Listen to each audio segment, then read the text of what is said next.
questionnaire development. Whenever we are conducting a research, how to develop the questionnaire for our study. The questionnaire depends upon 2 to 3 factors. First of all, objectives of study, research questions, and variables in which you are interested to investigate. Then there comes scales, to what extent a researcher needs response. Dichotomous scales are available that seek answer in yes or no. And then there comes Likert scale. Likert scale is there to help the researcher to seek responses from the respondents in terms of agree to, it ranges from 1 to 5, it ranges from 1 to 9, etc. and so on. And there may be open-ended questionnaire as well.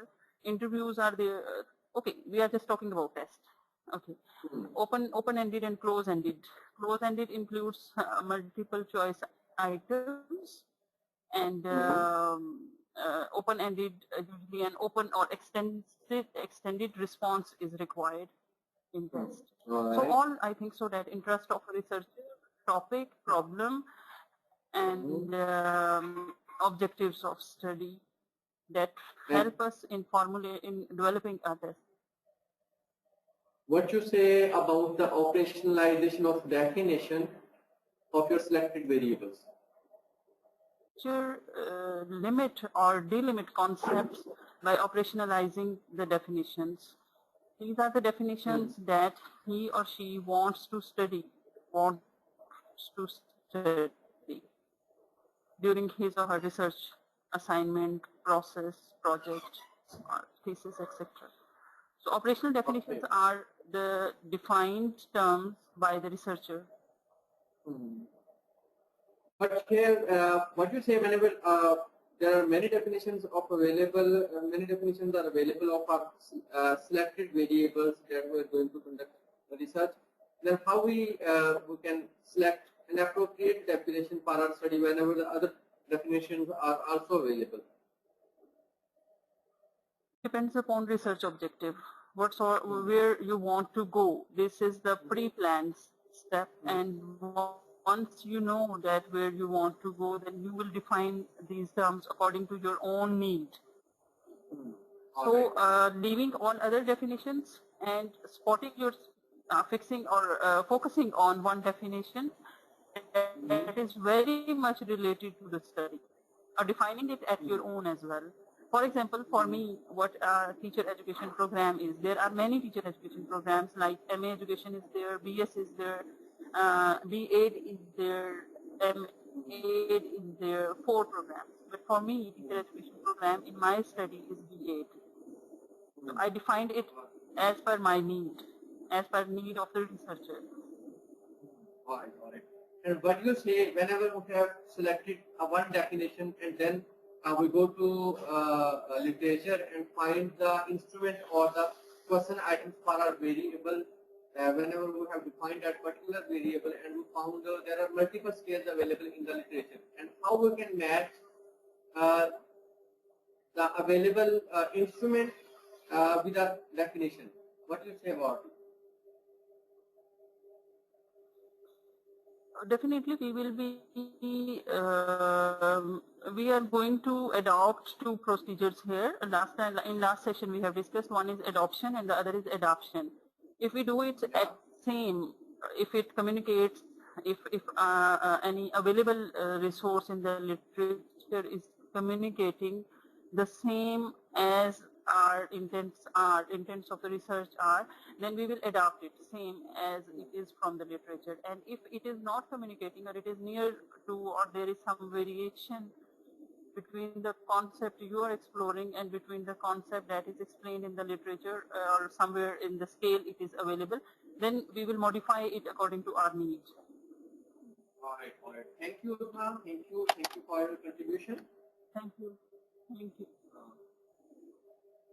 Now, the main thing is this: whenever we are going to adapt some questionnaire in our context, it might be possible some question items fit in our study, but some question items do not fit in our study. Then what can we do in this situation?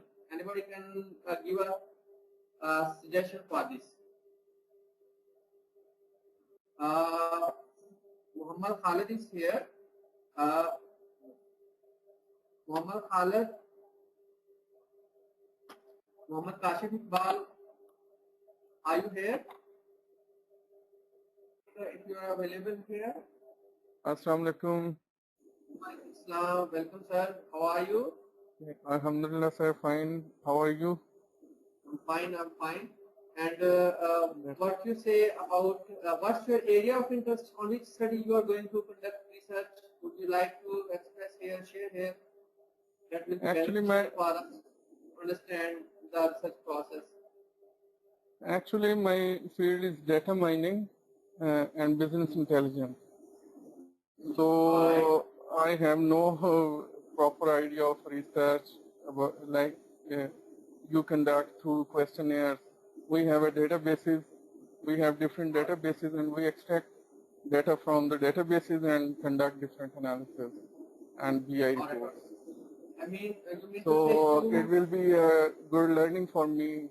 I'm hearing all the participants and you to learn what are you talking about. all right, all right. We move toward Abu Bakr. Abu Bakr, are you here? Please come on mic. You're available. Abu Bakr is not here.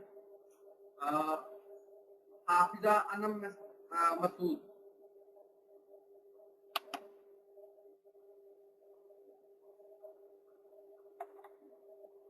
Hafiza Anam Masood. If you are available, please come on mic.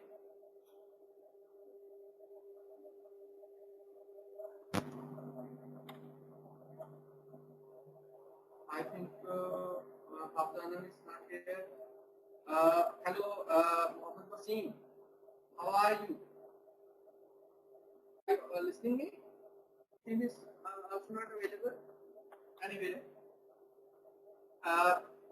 anybody would like to tell whenever we are going to adopt the question is, for example, we are getting a question items from a study which is conducted in psychology or sociology, and whenever we are going to adopt that particular question is in our you can say that in our own study.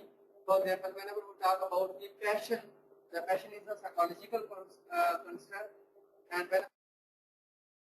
whenever we're talking about the passion is basically the emotion, and it is a psychological construct. And whenever we're going to adopt this passion, for example, the passion toward learning the English, and as it is the passion toward creating new business, and there can be the different type of passions.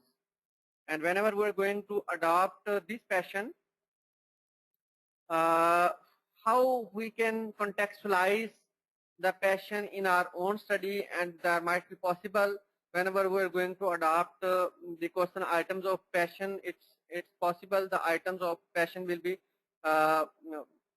we are unable to adopt, and we are unable to use all the question items of a passion in our own study due to contextualization of the study. Then in such condition, what can we do? Raise your hand who is available. Rukhsana Khan. Anybody who is available here? Yes, Hafiz Wasim. Thank you, Wasim, for joining us. I was waiting for you in yesterday's session, but I think you are not available. Wasim. No, I know. Wasim, are you listening me? Please come on mic. There's some issue with Wasim. Anybody else?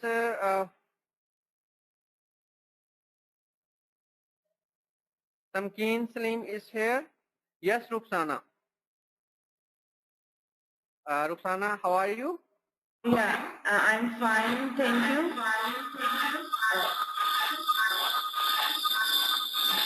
what do you say about it? Actually. Open connect. Hello. Yes.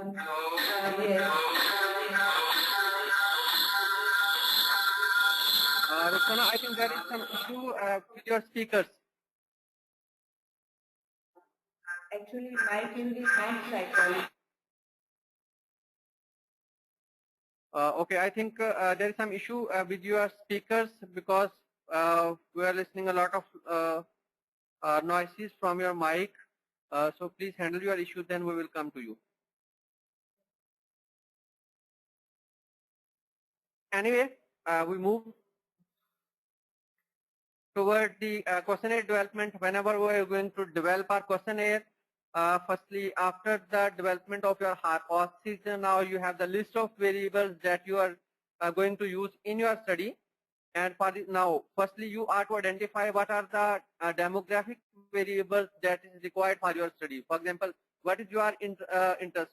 In some studies, we are going to control some variables, demographic variables. For example, in some studies, we control the effect of education, effect of gender, and the effect of, for example, experience. So you are to identify what the demographic variables which are for your, which is related to your study, and you are going to use those particular variables. And after that, you have the list of variables that you are going to use in your research, and the list of variables comes from your hypothesis, and hypotheses are developed from your objective of studies, and the objective of studies are developed from your research question. So it is an iterative process. In this iterative process, we move from the broaden research problem to specific research problem, and then we move toward specific research problem to the objective of studies.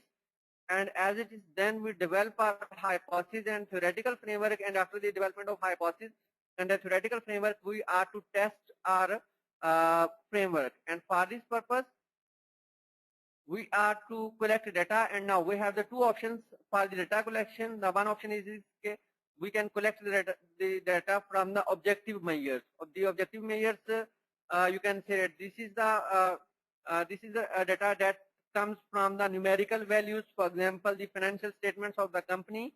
For example, you can say that we have the medical history of the patients. And in biochemistry, there can be the different type of the numerical values which are coming from the data. So on the other hand, whenever we are going to conduct our research in the social sciences, and we are identifying and we are exploring the concepts of the social sciences, we have many subjective variables, and we are unable to measure the subjective variables without adapting its scale. We need some, you can say that we need some instrument.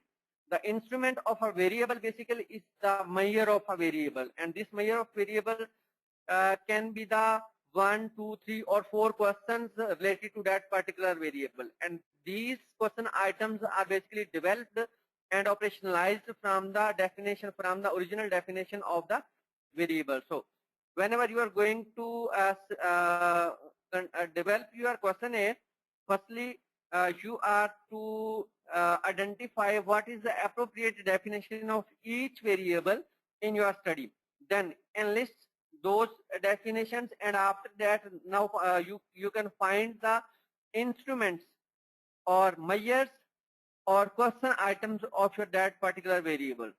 Now, I have given you one site, one website. In that website, you can find the question items. You can just search out. You can just give the name of variable and search there, and that in that particular website you can get the question items. You can get the multiple scales available in that particular in that website. And after that, you are to identify what instrument is purely related to your definition. So you are to make sure that there should not be mismatch between the definition and the selected instrument and the selected scales that you are going to use in your study.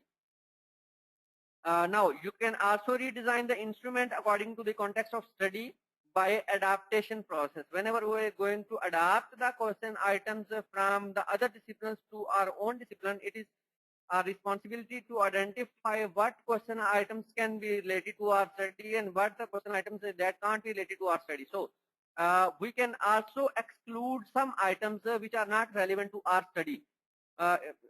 It is not necessary for us to adopt the whole scale in our own study. Whenever you can find that this question item is not related to our own study, so you should not include that question item in your questionnaire. Basically, this questionnaire, this question item can be confusing for your respondent.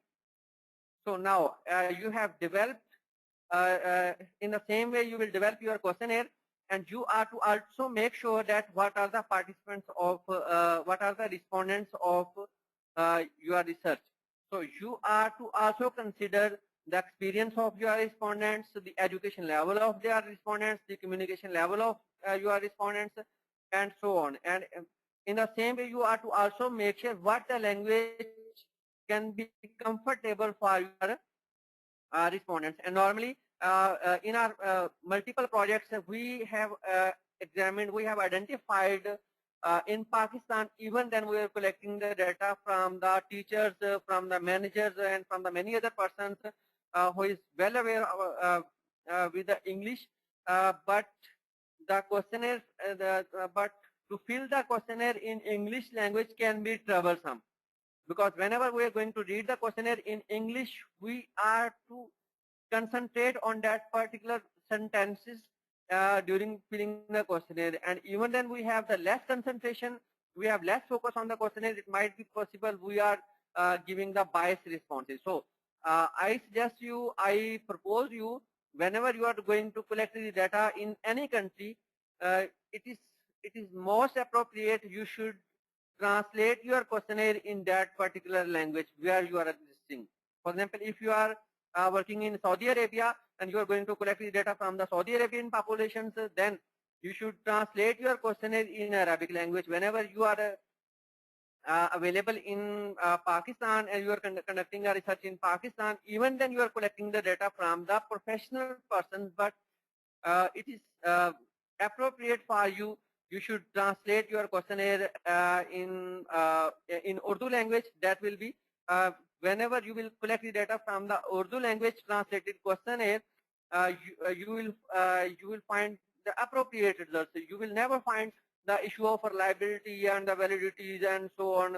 For example, some scholars came to me, sir, I have collected data from the 500 participants, but there is the issue with this data because there is no reliability, there is no validity. Then what should we do? Because the questionnaire is basically adapted from the Western studies. Now we are implementing into the Pakistani studies, and you should consider this factor. It might be possible the language issue can affect your questionnaire. So I suggest you, whenever you are going to develop your questionnaire, you should translate your questionnaire in Pakistani context in Urdu language. It will be more appropriate for you if you are going to collect data from the Pakistan. What say you, Fahim? I am here. Yes, I am hearing you. All right, thank you. I am having a very small question. The question is it necessary that whatever items we are taking or whatever borrowed constructs we are using, they should be taken from those published articles which are published in ISI index journals or impact factor journals? I mean, if we are taking a questionnaire or an instrument which is not published in an ISI index journal, would it be having any problem in our research or not? Actually, you have asked a very relevant question. It is the main issue whenever you are going to adopt the question items from the journals. So I suggest you the authenticity of your question items should be very important for you, because whenever you are going to adopt some question items from a journal which is not ISI index and which is not impact factor journal, so it might be possible that scales that is developed in that particular study will not be, you can say that will not be appropriate for the proper measurement of that particular variable, because whenever a paper is published in top tier journals, in quality of journals, in ISA index journals, in impact factor journals, there are some quality measures.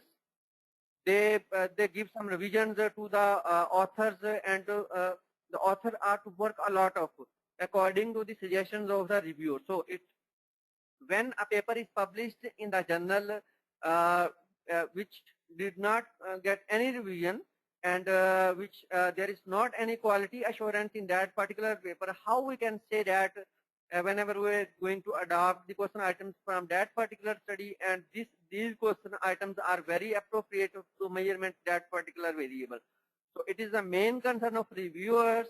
Whenever you are going to measure some concepts and you have adopted some instrument from the existing study, they can criticize you. They have the critical issue with the measurement of that particular variable, and they can suggest you, even you selected the question items of this variable from that particular study, and in that particular study we identified there are many issues, so we consider that the question items of that particular variable which are published in that particular journal is not appropriate for your study. So you are to come up with the authentic question items, with the authentic measurement, with the authentic scale that is acceptable. That is acceptable for all the reviewers. Whenever you are going to publish in top tier journals, you are to make sure your question items, even then your literature, your research problem, everything should be coming from the top tier, or you can say that ISI indexed or the impact factor journals. I suggested you for this. All right. The site which the link which you referred yesterday, that is INN in Theorize IT. Yeah. Do they have all of the questionnaires which are already published in ISI index journal? I mean, questionnaires or items used in that particular site. I think so. In that website, the authentic questionnaires were available. But on the other hand, you can say that re-verify from that particular journal, because the reference is available to you. You can identify that particular research paper from the journal, and you can also verify what is the level of that particular journal. Is it ISI indexed? Is it having the indexing? But another thing I wanted to share with you, the thing is that it is not necessary the journal which having the impact factor is the quality of journal. There might be possible the journal that having the impact factor, but that is not quality of journal. Then where we can verify what is the quality of journal? So for this purpose, I suggest you something. For example, there are some lists available in that is using in all over the world. These organizations are basically ranking the journals on the basis of their quality of publication, on the basis of their revision process, reviewers process, on the basis of their publication process. They have developed some quality measures for that particular for the different journal. For example, whenever I am talking about the US, in US the Financial Times list, FT ranked journals list is available. I think there are some journals which are listed in FT ranked. The FT ranked journals are considered as a top tier journals in all over the world. So if a journal is listed in the FT list, it means that journal is top tier journal. And on the other hand, there are some many other lists which are available in which are working in all over the world. For example, ABDC. ABDC list is available, and it is, I think, Australian Business Deans Council journals list, which is also ranking the journals as A, B, C, and D journals. So you can also find that particular list from the internet. And there is also another list, that is the CNRS, which is used in France. CNRS is also ranking the journals. You can find there are many journals which having not impact factor, but they are getting a good place in that particular list, because the impact factor basically depends upon how much an area is mature. For example, I am talking about the entrepreneurship. the entrepreneurship is very, you can say that a new phenomena, and the journals of entrepreneurship is now coming today. So how it is possible the entrepreneurship journal have a good impact factor, but even then they have not impact factor, they have not indexed sometimes in Thomson Reuters website, but these journals are ranked in B rank journal, in ABDC list, in CNRS list, and there is another list that is ABS. ABS is also a list which is also ranking the journals. Asian Business Schools, I think, and so whenever you are going to adapt the question items, whenever you are whenever you are going to cite some papers in your research articles, now the main thing is this: where you are going to publish your article. If you are going to publish your article in top tier journals, in good journals, then you have to make sure that every citation is coming from the good journals. And how you can make sure which paper is published in which type of good journal, then you can you should have the list of ABDC ranked journals, ABS ranked journals, CNRS ranked journals, and the FT. The FT is a final list, you can say that. If a journal is FT ranked, you can say that it is a top tier journal. So I recommend you, I will also share you that particular list. I think we have the we have a journal list that is consisted of around 1200 journals, and in this list we developed the journal list on the basis of the different rankings of the journals. For example, we incorporated the ABDC ranked journals, we incorporated the ABS ranked journals, we incorporated the ISA index, we incorporated the impact factor, and on the basis of these 3 or 4 types of rankings, we developed our own ranking on the basis of these 3 or 4 types of ranking. And this ranking, I will share with you that particular list. If you find a journal which is which is available in that particular list, you can cite that particular paper in your research work. Okay. Now, what you say, Ruxana?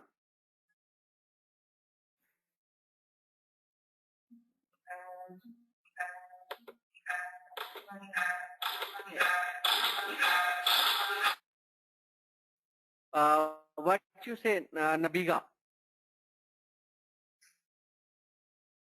Assalamu alaikum. Can you hear me? Walaikum salam. Yeah, we are hearing you. Okay. Sir, right now you were taking the names of some ranked journals, and you were talking about a questionnaire. Like, Yeah. I have studied in a book that once you have collected a questionnaire, you should be taking permission from the one who has like made it and who has developed it, in order before using it in your own research. So how valid is this thing? Like, I have read it in a book. I don't remember the name of the book right now, but it was it said that you have to like go and not go, like you have to seek permission from the one who has developed it, and you cannot use it unless and until you have sought that permission. Is it right? Actually, listen, actually, whenever your question is also very appropriate, but here I think when a paper is published in a journal, and basically that particular paper is giving the right to the authors to use their question items, their scales in their own study by giving their reference. Whenever you are going to give the reference of that particular paper, so I think there is not need to get a permission from that particular author, because the author, the quality of you can say that the quality and the publication of that author, the main purpose of the publication is to get citations. So I think so. I will never deny to any author who is using my question items whenever I'm getting one citation of my paper. The main concern, whenever we publish our paper in journals, then how much this paper is cited in other studies, That is the important for the authors. So whenever I am getting the citation, I think you don't even then anybody don't need to get to seek permission from me, because I have published my paper in a journal for the purpose of our citations. I am also giving something, and I am also contributing in research in such a way, you can say that in such a way, because my main purpose is to provide the theoretical contribution, to provide the contribution in research, to adding some knowledge in research. So whenever I'm going to add some knowledge, and now this knowledge is not my own knowledge, basically this knowledge is the public knowledge. And any public can use that particular knowledge in their research, because the research are based on that particular knowledge. All right.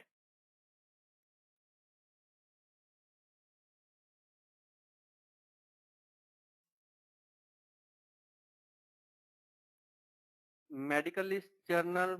Okay, I will find the medical list journals, and then Javeria, I will send to you. You may request me on my email address, and whenever I get a time, I will find the list of medical journals. And here, who is?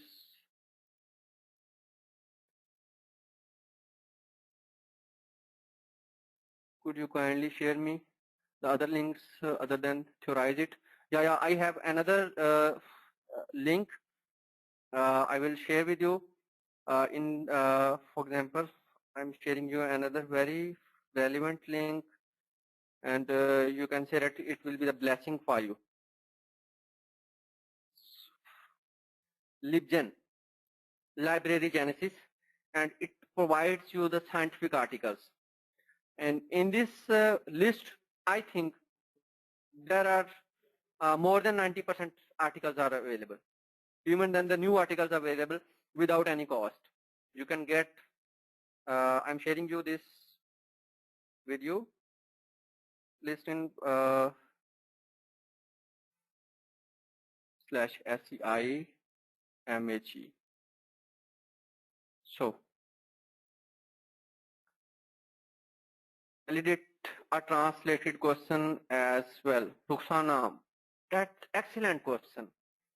The translation of the question item, the questionnaire is also very important whenever you're going to develop your questionnaire. For this purpose, there is a scientific method that is called the forward-backward translation. In forward-backward translation, you are to translate your questionnaire. For example, we have a questionnaire in English good for marketing research, and as well as it is also good for medical research, bio research, and throughout the world. You can get the articles from this link, and most of the articles will be available in that particular list. You will enjoy this particular link, because whenever we are going to conduct our research in Pakistan, we have the main issue, and that is how we can access on the journals, because whenever we are going to get a paper from the journals, they are demanding from us pay $32 for this paper, and how we can pay $32 for one paper whenever we are using the hundreds of papers, and how so in the same way the research will become so much difficult, and this link will provide you the access on to the most of the papers. Exactly right, Fahim. They are not free of charge, but in this list that particular paper will be available. But on the other hand, I can also offer you something from my side. For example, if you are not finding a paper, and you can say you have tried to find that particular papers from the different ways, but you could not find, so you can contact with me, because I have also the access on multiple databases. For example, Science Direct, Emerald, Sage, Village, and there are multiple databases, but I have just access on those particular databases. So even anybody want to get a paper, and you did not find that particular paper even in LibGen, then you may contact with me on my email. Just send me the name of article, and whenever I get time, I will download that particular paper and will share with you. Yes, this LibGen also have the medical articles. This LibGen have the all type of articles. The translation procedure. The translation procedure, we need to translate our data in this way. We are to do backward-forward translation. The backward-forward translation, there is a specific process of backward-forward translation. For example, we have a questionnaire in English translation. Now we are to find a native Englishman who is also aware of Urdu. Now you will contact to that particular person and give them questionnaire. Please translate this questionnaire into Urdu, and then you have the Urdu version of your questionnaire. Then you will contact to again the person who is native in Urdu and also know the English, and get a feedback on that particular translated version. And after that, this questionnaire can be used in your study. But on the other hand, there is also some other procedures for the translation of the questionnaires. For example, you can also translate your questionnaire with the help of 3 or 4 expert panels. For example, you translate your questionnaire in Urdu by your own self and give them this translated questionnaire to 4 or 5 expert persons of your area, and give them also the definition of your question of your variables, and say them, please validate this these question items according to you. Is this is exactly translated or not? So in the same way, you can also translate your questionnaire. But on the other hand, you can also use the English questionnaire because the one paper that is published in Academy of Management Journal by Dr. Usman Raja, who is a Canadian professor, but he's also the Pakistani. In his paper, he has explained the justification why we can use the English version of the questionnaire in Pakistan. So you can also use the reference of that particular paper. Anyway, whenever you have developed your questionnaire, firstly, at the first time, you are to have a pilot study. In pilot testing, you will complete your questionnaire, and you will give your questionnaire to 10 to 15 persons, and it might 20 to 25 persons, and get a field questionnaires from those persons. And after getting those questionnaires from those persons, firstly you are to enter into SPSS, and then you are to check the reliability of your question items. If you find there is a good reliability of your question constructs and from your data, it means you have developed a good questionnaire. But on the other hand, if you find there is some issue in the reliability, then you are to consult with the expert persons what the issues are we are facing here in this questionnaire, and how we can improve our questionnaire. Because whenever you have the measurement and the reliability and the validity is the main issue of the questionnaires, because without validating and without reliability, you can't use these questionnaires with any experts. On the other hand, there is another method to improve the validity and the reliability of your questionnaires.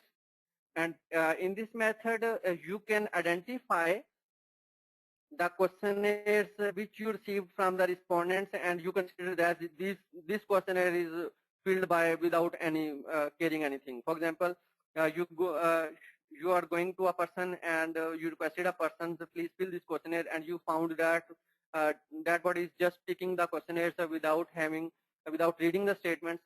So in the same way, you don't need to enter that particular questionnaire in your data. And whenever you enter that particular questionnaire in your data, it might be possible your reliability and your validity will be down. So we can also identify those questionnaires, but for this purpose, we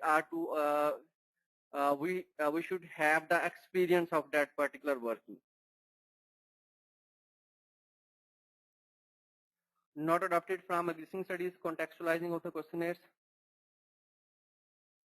Contextualizing of the questionnaires newly developed, not adopted from the existing studies. Whenever you are going to develop your own questionnaires, your own question items, you are to, you can say that you are to follow a particular procedure. I will share with you a link. In that particular link, they have provided the how we can develop our own items. All right. Pre-testing is basically a pilot testing. In pre-testing, the pre-testing is basically the pilot testing. In pilot testing, you are just identifying is there any issue of your questionnaire or not.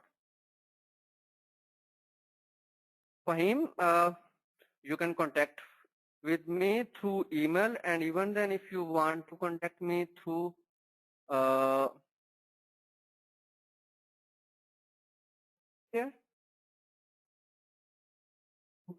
here I want to write something, but it's not working here. Okay, fine.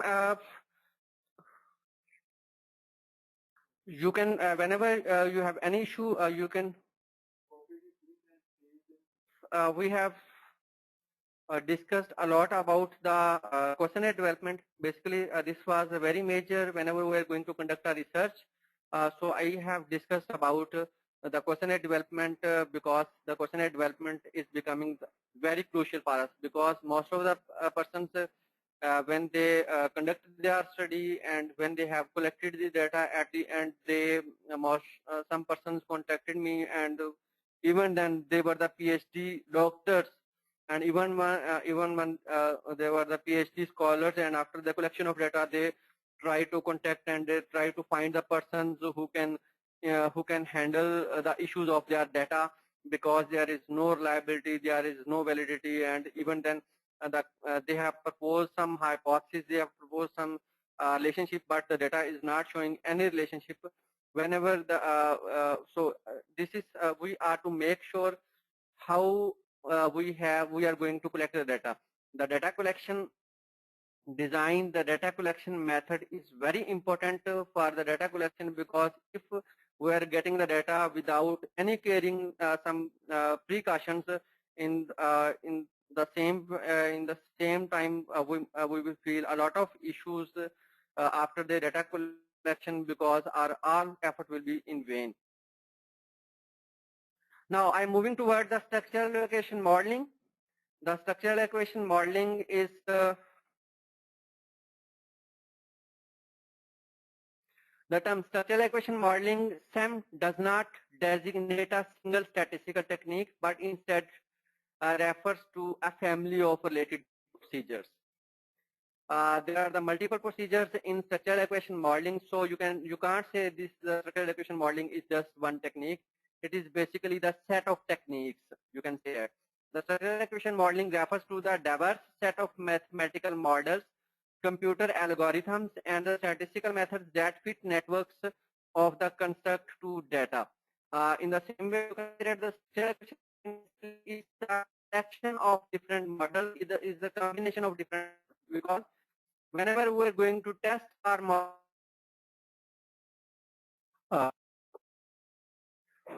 now are you hearing me? All right. I'm talking about the structural equation modeling. The structural equation modeling is basically that technique which combines the different models at the same time and tests the multiple models at the same time, and also interact those multiple models at the same time.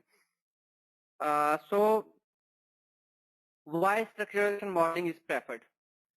It runs the multiple regression equations simultaneously.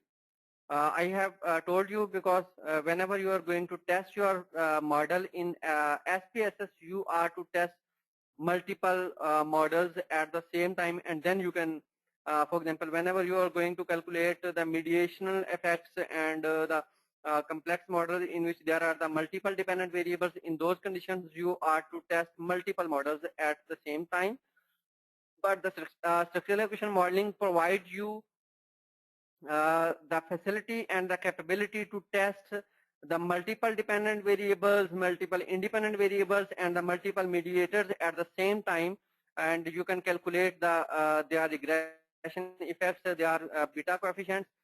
On the other hand, it also incorporates the covariance among independent variables. Whenever you are going to identifying the effect of variables on the dependent variables, so we are to also make sure the covariances. For example, in our study, there are the two variables which are affecting two dependent variables, so they are also co-varying with one another. So before identifying the actual effect of those independent variables on dependent variables, we are to also compensate the covariance between those two independent variables. The covariance is basically, you can say that how the values of one variable is varying with the values of other variable. It is also, you can say that it is also the unstandardized relationship with one of two variables with one another. That is the covariance. All right. It also incorporates the covariances among independent variables, and we can test the whole model in no time. And it provides the different model fit indices. Whenever we are going to test our model in have just the one model fit, and that is basically called the R square explanatory part of the model. And if we are getting the R square is good, it means our model is good. And if we are getting the R square is not good, our model is not good. But here you can find there are the multiple modification indices to perform the structural equation modeling. It is not the first tool is the AMOS, that is basically called analysis of moment structures, and the other tool is the LISREL, that is the linear structure relationship, and there can be also many other tools which can run the structural equation modeling, that is M+, Collis, T-Colls, and EQS, Ramona. So these applications can also be used for the structural equation modeling, but the AMOS is becoming more popular in structural equation modeling due to its friendly environment. Its graphic user interface is very user friendly. You can just draw the model and you can just draw the arrows between the variables and you can just test the relationship. So the AMOS is becoming popular because due to its very friendly graphic user interface. Here the slides of yesterday session and today session. Basically developed by Arbuckle in 1995 to 2009. The SPSS, and that is basically the offered by the IBM.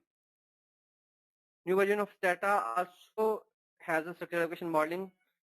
It might be possible because I did not use Stata in any analysis technique, so it might be possible Stata is also providing the facility of structural equation modeling.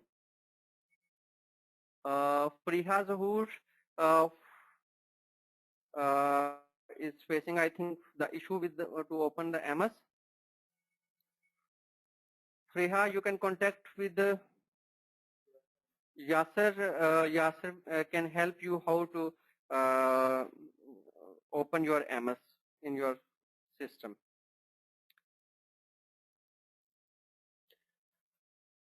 Now, the model identification. I'm just giving you some concepts about how whenever we're going to run our model in AMOS. Mehreen Qureshi is saying the Stata is used for the panel data and it is not using the structural equation modeling. So it's good. Model identification. When the number of the observations are equal to the parameters, model is identified. What is model identification? Model identification is, you can say that when we developed our model in AMOS and now we run our model, if the model is identified, it means you are getting the appropriate results. and the model identification sign is red. For example, in AMOS there is a sign. When that sign becomes red, it means your model is identified, and if that sign doesn't become red, it means your model is unidentified. Then you are to make sure your model is identified. To identification of the model, you are to make sure some things. The one thing is when the number of observations are equal to the parameters, model is identified. In structural equation modeling, we need large sample size. Whenever we are going to test our model in structural equation modeling, we need large data size. Large data, so you are to make sure your data is, you can say that appropriate, your data is equal to the number of parameters that you are going to test in the structural equation modeling. Whenever I will open the structural equation modeling and AMOS, I will tell you what is basically the parameter is here and how the model is identified. You just consider this information by your own. When the number of observations are greater than the parameters, the model is over-identified. That is a good situation.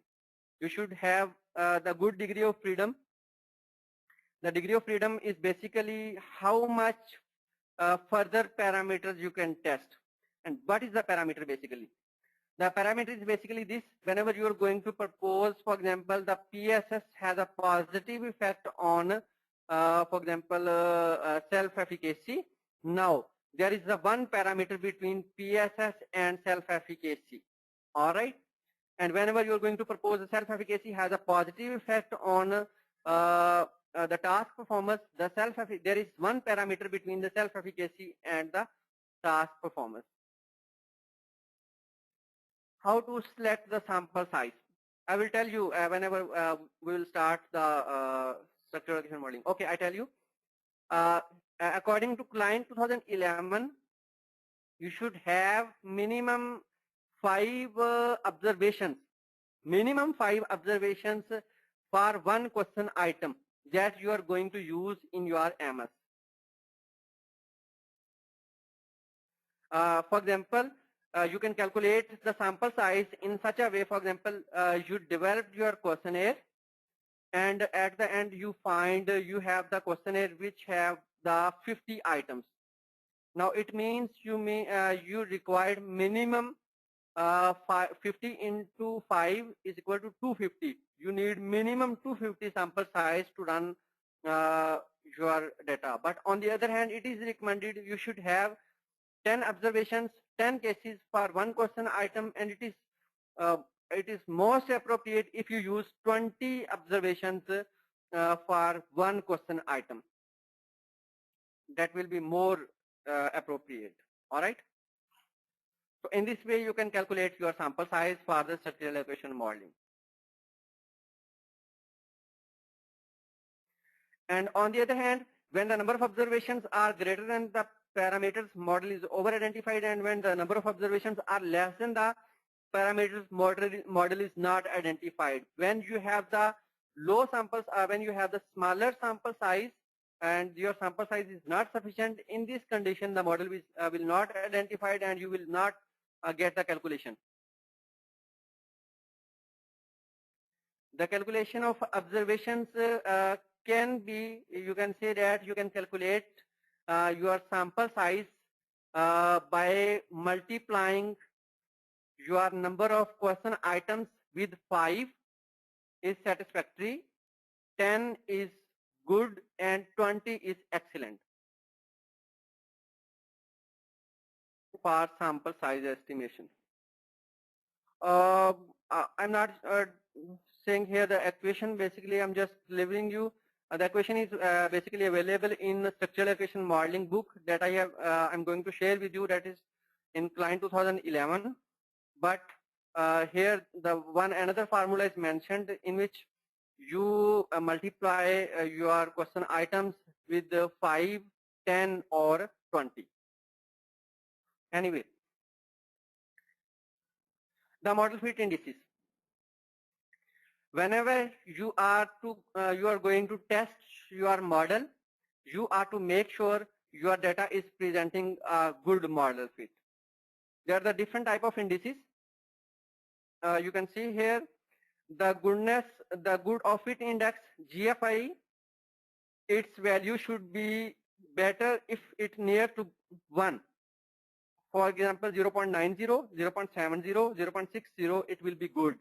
But here, if your value is less than 0.90, it means it is not good. The adjusted goodness of fit index, its value is recommended greater than 0.90. That will be good fit. And root means square error of approximation, RMSE.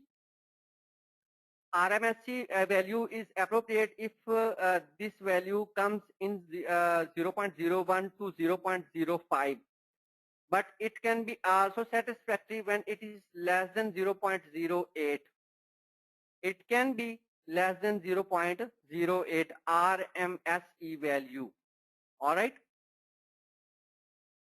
The Tucker's-Lewis index, TLI, or NNFI, its value is recommended also greater than 0.90, and normed fit index, NFI, its value is also recommended as greater than 0.90, and CFI, its value is also recommended is as greater than 0.90. And normed chi-square, its value should be 1 and 5, in between 1 and 5.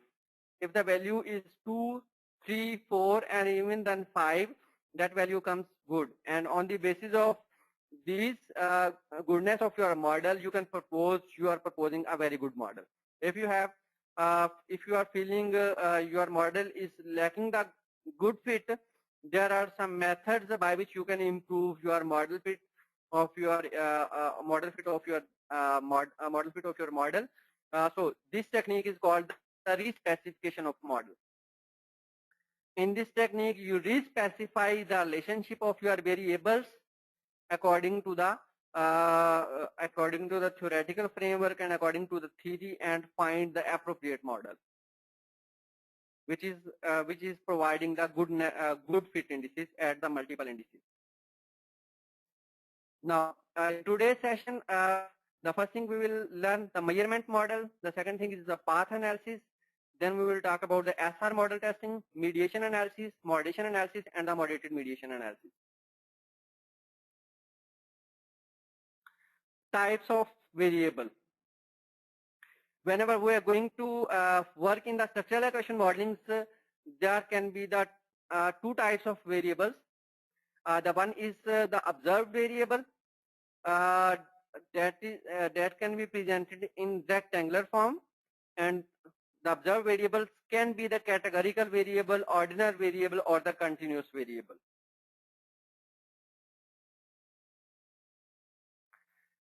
Is the latent variable. Latent variable is in structural equation modeling generally correspond to the hypothetical constructs or the factors which are explanatory variables presumed to reflect a continuum that is not directly observable. For example, you are going to measure the trust. The trust is basically one construct that can be measured by the 4 items. Now, the item number 1 is one observed variable. The item number 2 is the second observed variable. The item number 3 is the third observed variable, and the item number 4 is the fourth observed variable. And these fourth variable, when accumulated and become one variable, this variable is called basically the latent variable. So the trust is the latent variable that is hidden, and that is based on the 4 observed variables depending upon the question items. On the other hand, latent variables in one thing you should remember whenever you are going to test the independent variables and dependent variables relationship, the independent variables can be categorical variable, but the dependent variable can't be the categorical variable, because the structural equation modeling technique use the categorical variable as don't use the categorical variables as dependent variables.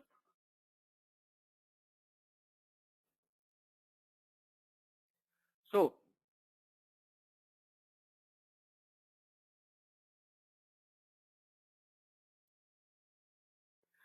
Anyway, the examples of latent variables are the satisfaction, intelligence, loyalty. Now, the other types of variables that we use in the structural regression modeling, that is the exogenous and the endogenous variables. Exogenous variables are the variables that predict other variables. You can say that exogenous variables are the independent variables. On the other hand, the endogenous variables are a variable that is predicted by another variable. You can say that it is the dependent variable. A predicted variable is endogenous, even it is in turn predicting the another variable. For example, if perceived supervisor support affecting the self-efficacy, and self-efficacy is affecting the task performance. In this case, the perceived supervisor support will be the exogenous variable. On the other hand, the self-efficacy and the task performance will be the endogenous variables. Even then, the self-efficacy is at the same time independent and dependent variable. It is the mediator, but the mediator will be also considered as an endogenous variable. And whenever we are dealing with the independent and dependent variables, we are to draw covariates between exogenous variables, and we are to draw an error term on endogenous variables. You are to make sure the covariances will be drawn in among the exogenous variables, and the error term will be dropped on the endogenous variables. Now, observe that can be observed measures. For example, here the CSR, CSR 1, 2, and 3. This CSR, CSR 1, CSR 2, CSR 3, these are basically the observed variables. You can see here CSR 1, 2, 3, these are the observed variables, and the CSR as a whole. This is basically the, you can say that latent variable.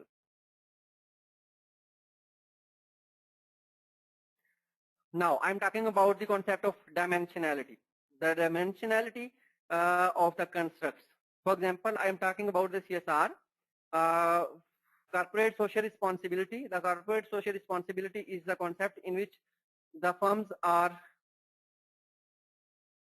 let the latent variables be what, dependent or dependent, I mean, is there any synergy of independent variable, dependent variable in latent variables? No, the latent variables can be placed anywhere. It can be the independent variables, it can be the dependent variables, and it can be the anywhere.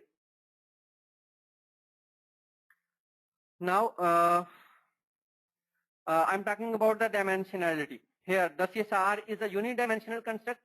I'm talking about the CSR. CSR is basically the concept in which the firms are investing to declare their corporate social responsibility. For example, whenever the firm exists in a society, it is the responsibility of that firm, whenever that society is providing to itself business. So it is its responsibility to invest on society, to invest for the betterment of environment, to invest for the betterment of consumer, to invest for the betterment of employees. So this is the concept of CSR.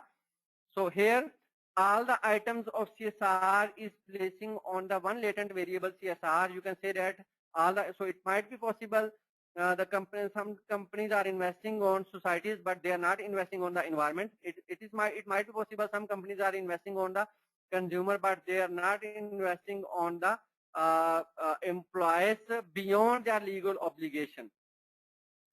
So in this way, we have the three dimensions. The one is the environmental CSR, that is measured by two items, CSR1 and CSR2. The CSR community is measured by CSR3 and CSR4 and CSR5. And in the same way, the internal CSR can be measured by the CSR6 or CSR7 or 8. So here, another concept prevailing here, that is called the first order latent variable and the second order latent variable. The environmental CSR is basically the first order latent variable. community CSR is also the first order latent variable, and internal CSR is also the first order latent variable, while the CSR is basically here the second order latent variable. And you can, now it depends upon you. Whenever you are going to test your model, you can test the effect of whole CSR on the consumer or employee's behavior, and on the same way you can also test the individual level of CSR. For example, environment, you can test the effect of CSR, environmental CSR on consumer behavior, community CSR on consumer behavior, and internal CSR on consumer behavior. It depends upon your objectives. Conformity factor analysis. We will start the conformity factor analysis after a break. Factor analysis, whenever we are going to test our model, firstly we are to make sure we have the good measurement of models, and the good measurement of the conformity factor analysis is used for three purposes. Firstly, we are to establish the convergent validity of the variables. Secondly, we are to establish the discriminant validity of the variables. And thirdly, we are to establish the composite reliability of the variables. We sent you some files. Files sent kar diye. These are related to, for example, in those assignments, you will get a file that is assignment for your practice, and exam file for your practice, and the SEM stats file, and the other tool is the stats tool package, and the other file is the templates. You should have all these files in your access. After that, we will perform the conformity factor analysis after the break, and during this analysis, you should have access on these files. If anybody have not filed, please tell us. We can again send you. Thank you. Allah Hafiz.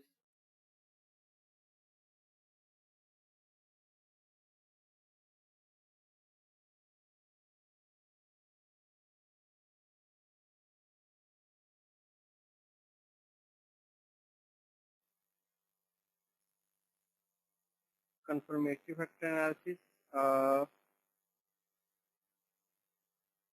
In confirmatory factor analysis, the Aisha please asked about is EFA a prerequisite for CFA? The EFA is not prerequisite for CFA whenever you are using the existing instrument. The concepts that we have discussed earlier about the endogenous variable, about the exogenous variables, about the latent variables, and so on. And all the persons, I think all the persons have received the files that we have sent to you. How to open an AMOS file?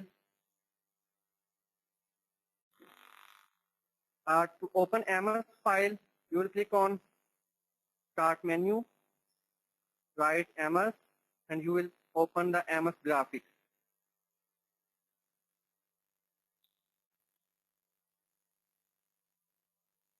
Guide for it. At this time, I am unable to guide you how to download the AMOS because you are to do it before the workshop. Now you will have the CD, and now just focus on the lecture. And after whenever you have prepared for AMOS, you have downloaded the AMOS, you can have a practice on it. But now just focus on the our current work. Anyway, whenever you will open the AMOS, you will find this window. There are some things like as file, edit view, diagram, analyze, tools, plugins, and help. And here you can find the different tools. The usage of these tools are very important whenever you're going to draw your model. The conformity factor analysis. Firstly, we have the new file here. You will click on file and then you will click on new.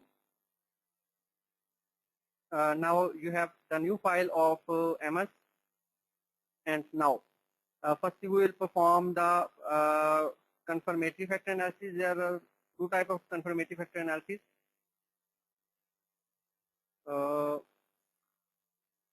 Aisha can't see your live streaming.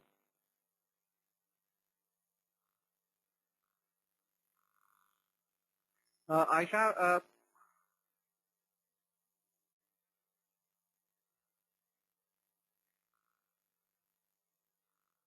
okay, all right. How to open the AMOS? You will click on Start menu, then you will write here the AMOS, and you will open the AMOS graphics.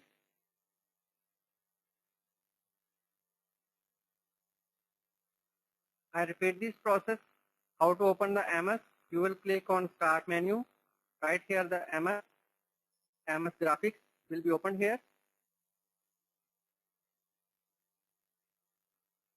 Now here you can see here there is a white page on which you can draw your model, and here is the toolbar on which with the help of these tools you can draw your model. And here is the menu bar that is consisted of file menu, edit, view, diagram, analyze, tools, and plugins and help, etc. Okay, now I am going to draw the confirmatory factor analysis model. For this purpose, firstly, you will click on this select data file. All the participants have opened the AMOS. I will proceed very slowly. Just move toward this icon on which you are finding my arrow. This is the selection of data file, select data file. You will click on this. Then you will click on file name. Then you will click on file name. I'm saying Uzma, point where is my cursor? The arrow. Where is my arrow?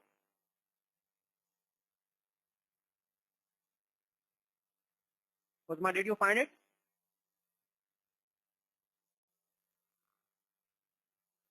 Click on this. Where is my cursor? That is select data file.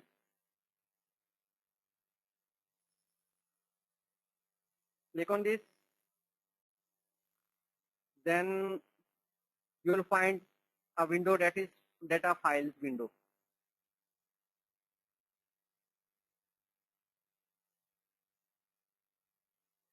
After that, you will click on file name.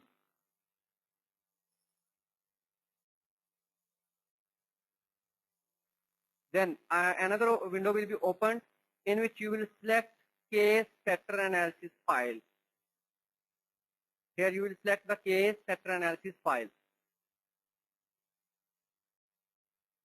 I select the case factor analysis file here, and then I will click on open. And then I will click on OK.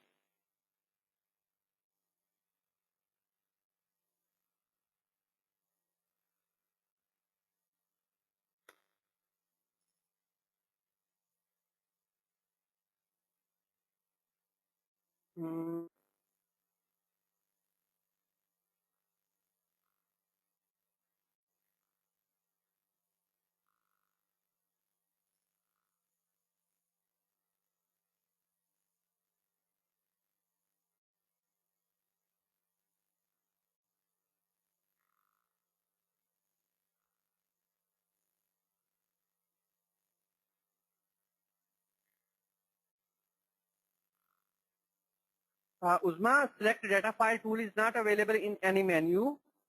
It is basically available in your toolbar. Aisha, please, this is the factor analysis file, was the file that you were using in yesterday's session.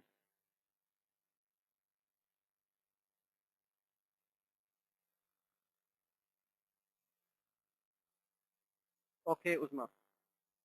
Now, I repeat this process. Click on select data file, then click on file name, and then click on case factor analysis, the file that I had shared with you in yesterday's session.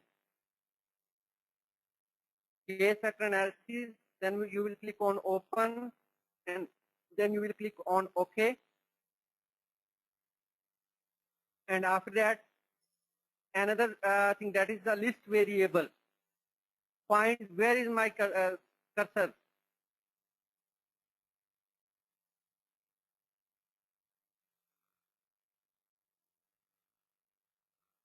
List variables. Find the menu, list variable.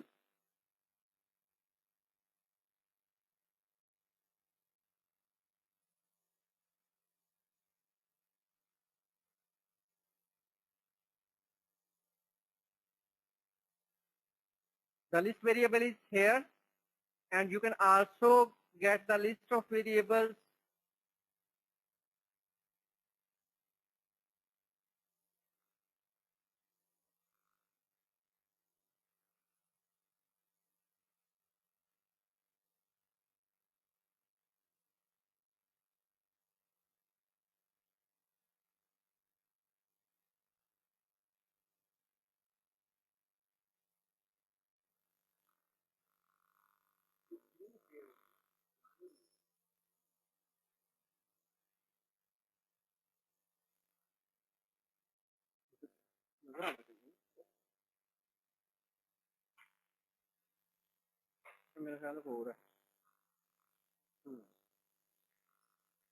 Okay, now you will move toward this list variables.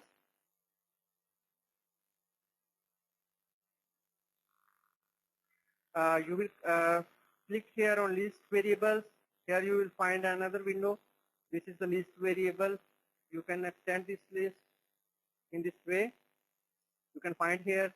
Here is the list of variables in which you can find the HR variables, ENV variables, ID variables, plus variables, AOC variables.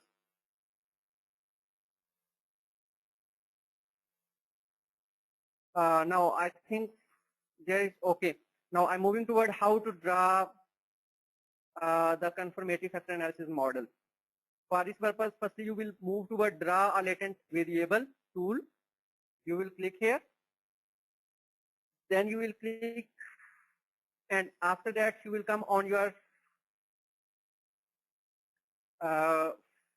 interface white page. Here you will just draw a smaller circle. This is basically latent variable.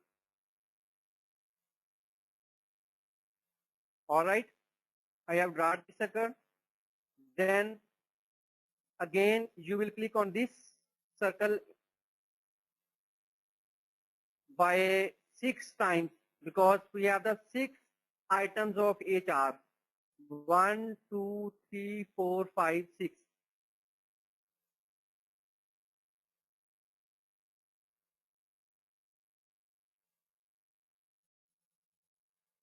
For example, if I want to draw another variable, I will again click on draw. This is the tool draw latent variable. I will click on this. Then I will draw a small circle on my screen in this way.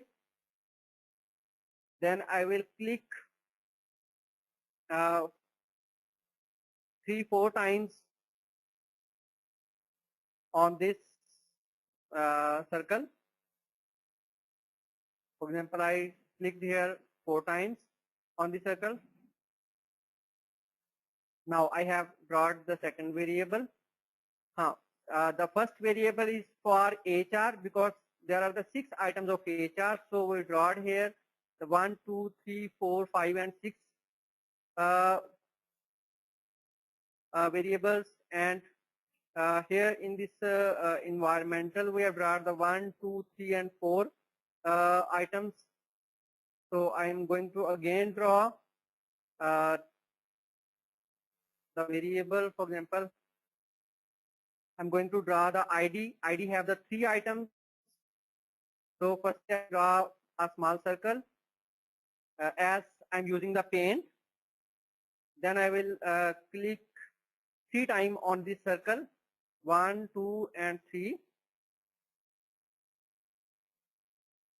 And now we have the three variables. Now I am to arrange these three variables. To arrange these three variables, you are to firstly you can rotate the direction of variables. To pass the rotation, you will click on this.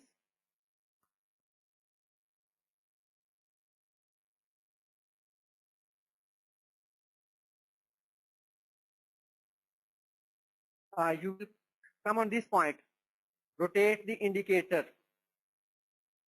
All right. Then I will click on this, and then I will move again. Click on this, and this, and this.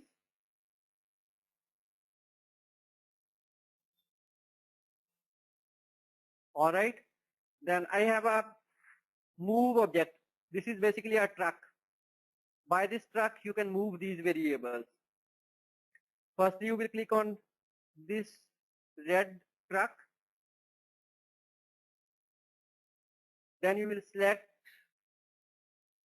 But here, before this moving, you are to select another objective, that is basically preserve symmetries. After the selection of truck, you will also click on this preserve symmetries. Now, you have to make sure these both things should be highlighted, truck and symmetries. Now you can move the variables in this way. You find here the three variables. After it, I can draw another variable. For example, this is a trust 2, 3, and I will again rotate this, and then we'll move this here. Here now I have the 1, 2, 3, and 4 variables.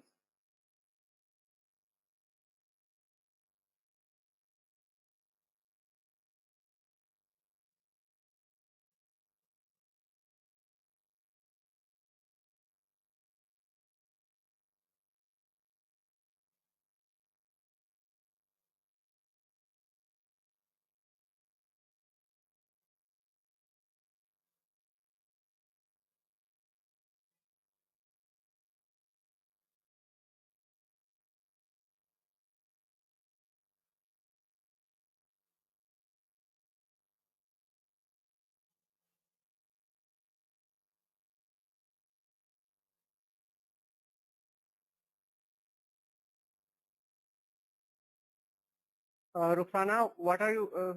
What problem you are facing? Come on, Mike.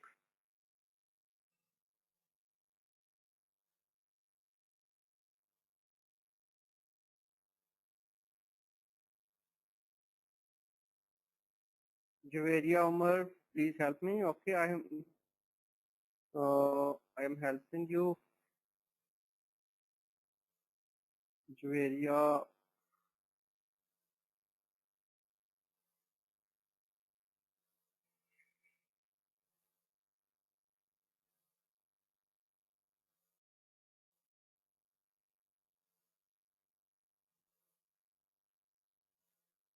Please give a mic to Rukhsana.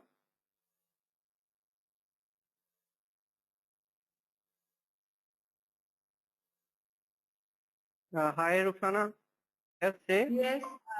Yes, I'm unable to make any diagrams. Like I have opened the files, I have the variables with me, but I'm unable to draw any figure like you are me.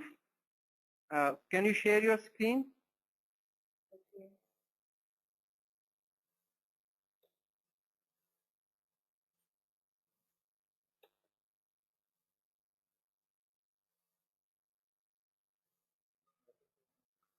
Okay. You will receive a message, show my screen. Now, okay. Yeah, this is your, I'm saying show your screen. yeah, this is my screen. I'm saying The webcam is open here. I wanted to see her screen.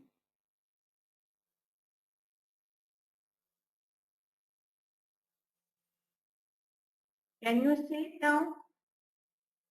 Now we are seeing you. Yeah. When I'm trying to click on draw a latent variable, I can't move it. Just wait. Click on show my screen message.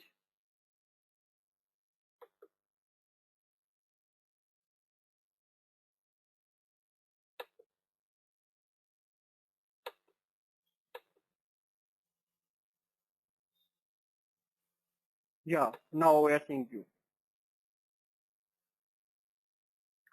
Okay, firstly, you will click on file. Rosana, click on file. Yes. Maximize your window. Firstly, maximize your window because your view is very small. Okay, I did that. Now go to file menu. Yes. Click on new.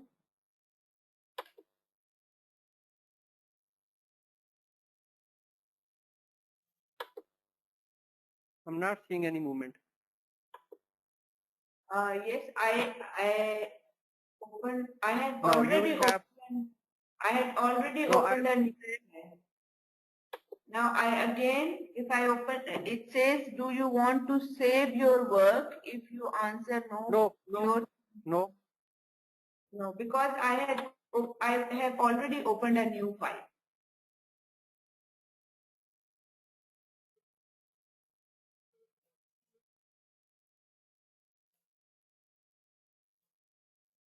Actually, I'm not seeing the movement on your screen. Yeah, I have opened a new file. Next, then I list of variables. I had the list of variables as well with me. All right. Now you will click on the corner sign. Sorry. Just wait. I'm getting again your screen because here I'm not getting any movement on your screen. There is just an image of your screen and it is stagnant.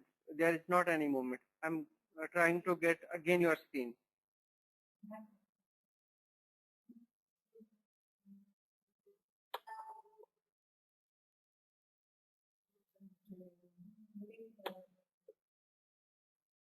Now, you have again received a message. Show my screen.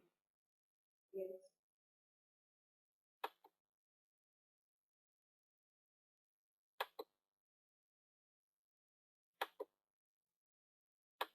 Now it's okay now. Click on OK. I already have the list of variables, but somewhere it is hiding. I already had the list of variables, but now listen now. You will click on the corner tool that is basically draw a latent variable. Then you will move toward your page and draw like as a circle in your paint. As you draw a circle in your paint, you will draw such type of circle in your file. Try to do it. okay, should I click now on draw a latent variable? Yeah. Okay, I clicked on it and now I drag it to the to right side. Yeah.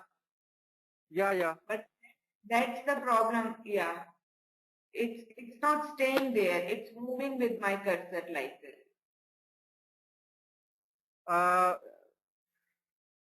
Okay, I again try to make you understand. Show my screen. But I have seen you doing that, but it's not happening like this.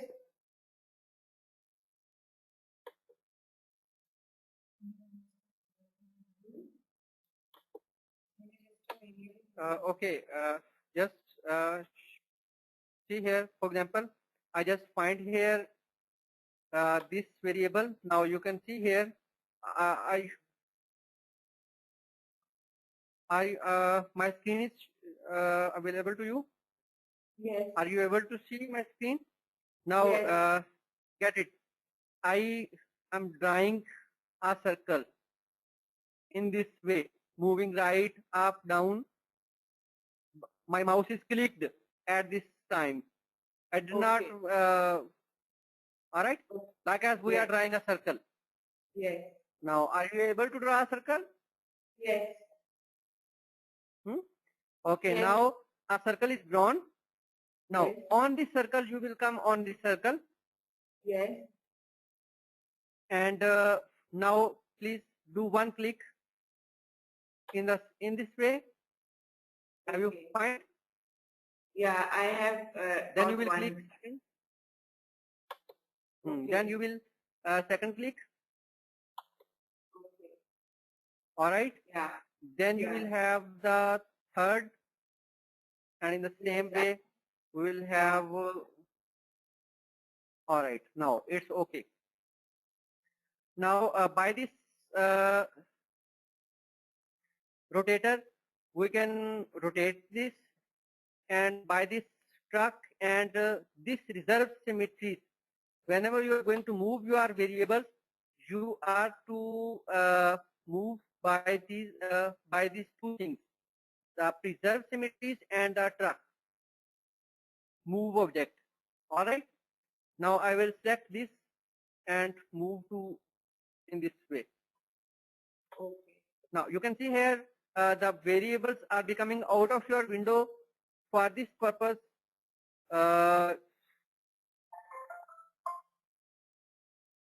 How do I disable the rotator and take the truck? Because you how do I can. work with the truck? Okay, listen. You will click on truck, then you will click on preserve symmetries. Now you will show the both things will be highlighted, and then you will be able to move your variables by just selecting and picking your variable in your screen in this way. Okay. All right. Right. Yes. Now you will click on this resize the path diagram to fit on a page. I clicked on this. You will see here all the variables are at the center.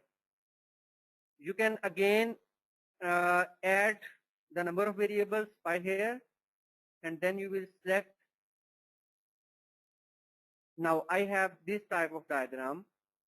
I'm moving this diagram here in this way, here, here, and So if I again want now I have three variables here with the one circle.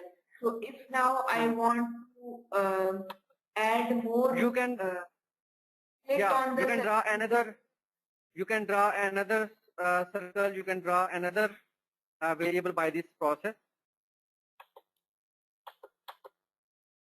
but if I click on this now, I have one circle with three variables. So if I want to now make more variables, what should I do now?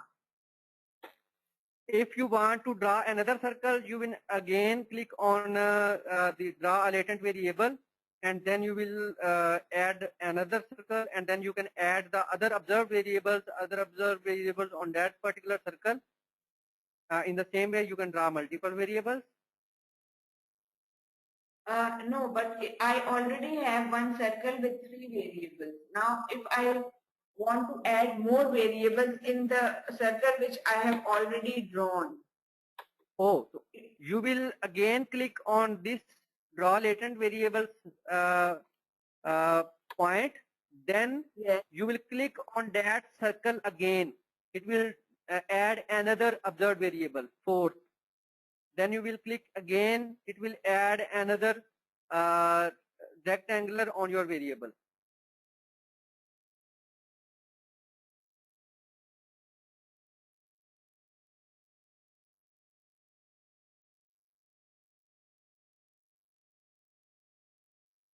The square are basically observed variables and the circles are basically latent variables. You can also remove some variables from your screen by using the arrays object, this thing. Arrays object. You can find this arrays object by this arrays object.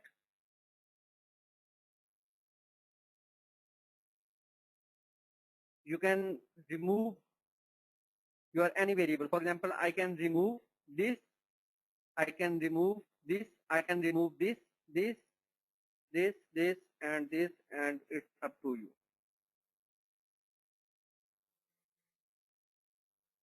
All right, and the same way you can add another variable.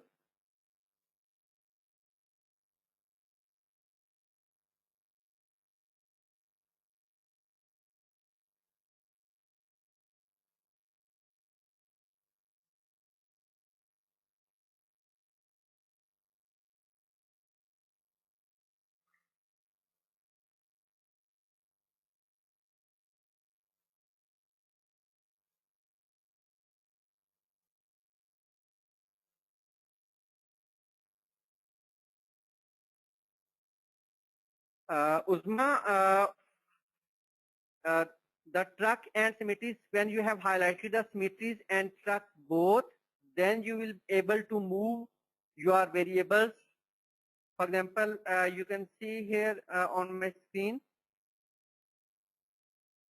I have just selected this truck and this symmetry. Now these both icons are highlighted, then you are able to move your variable from your screen.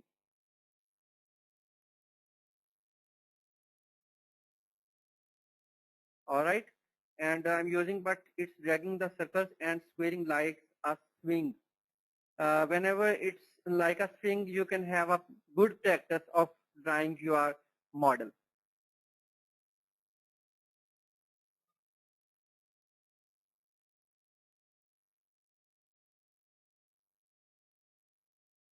Javeria,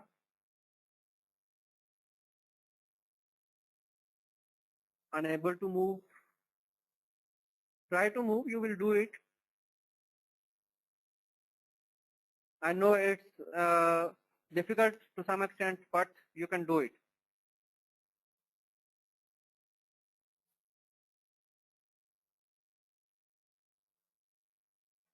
Javeria, have you managed your issue? How will you fit this each key? Nabega, what are you saying?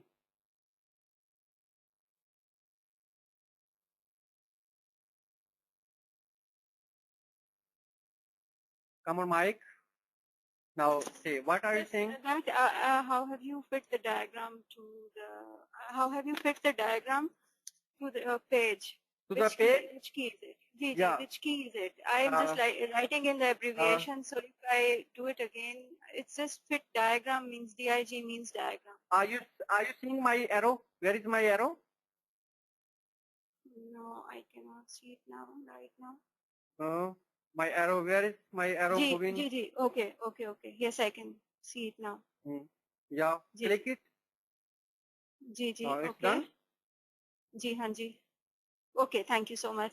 And another thing that you have opened up a window.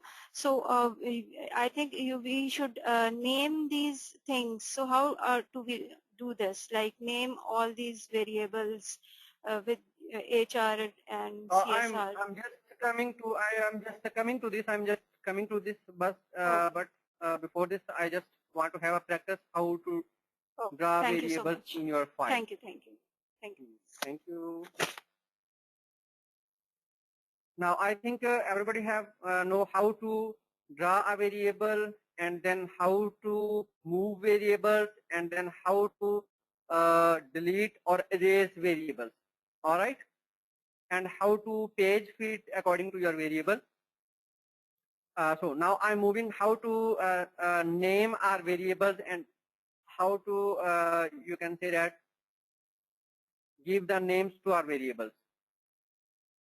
Now I'm going to name my variables. For example, to name my variables, firstly you will click on this select one object at the time. That is a hand tool. Go to this tool. That is hand. Hand have a one finger. You will click on this. Then you will click on first variable. For example, this variable have 1, 2, 3, 4, 5, and 6 rectangulars. Now this is basically for HR. You will double click on HR. So you will double click on this circle. You will write here HR. You will write here HR.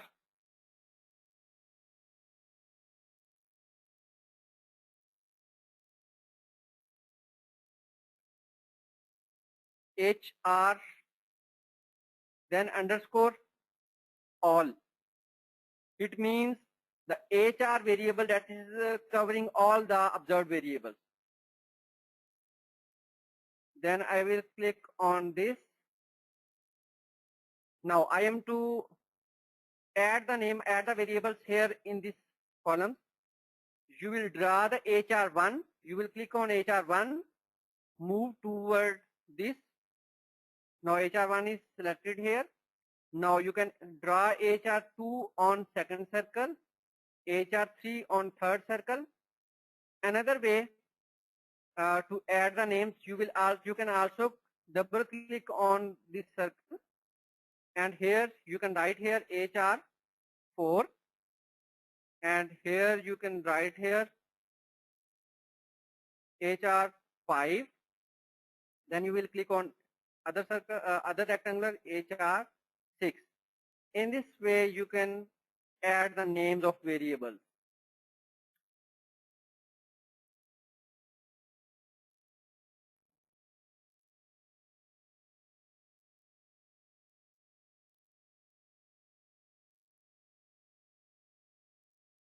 Yes, Fahim, is there any issue with you? Hello, Fahim, I am available to you. Yes, I Hello. have a question. Yes. Yeah. Could you listen me? My question Yeah, is, I'm listening to you. this circle is showing a latent variable. These Yeah, small, exactly. these small rectangles, they are showing observed variables. Am I right? Yeah, you're right, And exactly right. What this small circle with an arrow going into the rectangle, what this small circle with an arrow is showing, in which the arrow is going into the rectangle? These arrows are basically called error terms. All right. Error and terms. what this small circle is? These small circles are basically error terms. The small circle along with an arrow is called error term. Yeah. Error term is? Actually, the fact is here, for example, if you are talking about the HR1, the HR1 is the item that you are using the HR practices of the firm. But it might be possible this HR1 is also explaining something other.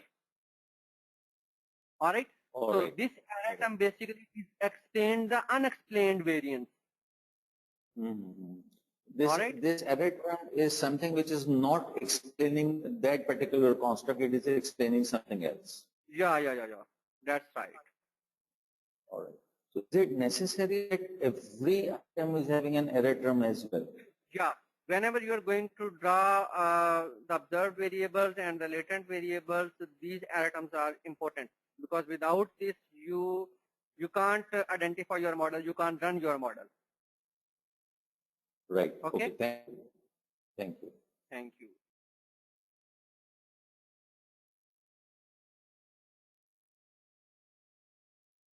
Tamkeen, do you have any issue? Please come on mic.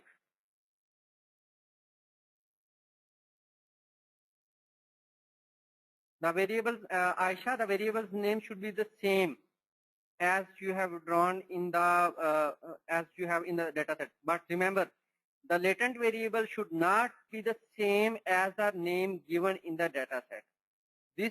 The name of the latent variable should be unique, and this name, the variable that having this name should not be available in your data set.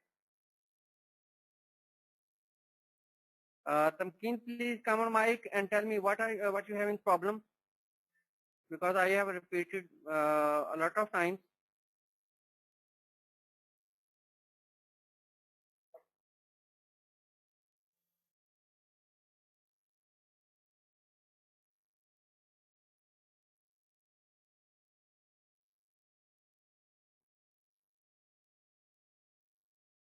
Tamkeen, I think your mic is not working. Okay. Then say what's the problem you have. How to send the variable names. Okay. I'm again doing this process. In next variable, I'm giving the name env all, and then I'm giving the name to env in this way. 1, 2, 3, and 4. And now I'm going to click on ID. This is ID all.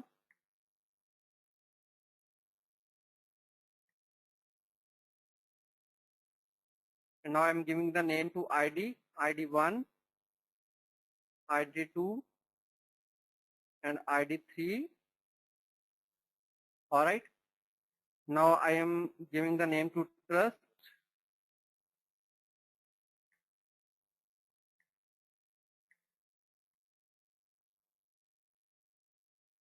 Trust all. And this is the name to trust 1, 2, and trust 3. And then I am adding the construct AOC all. And this is the AOC1, AOC2, AOC3, AOC4, and AOC5. All right. Now I think there is not an issue how to draw a variable.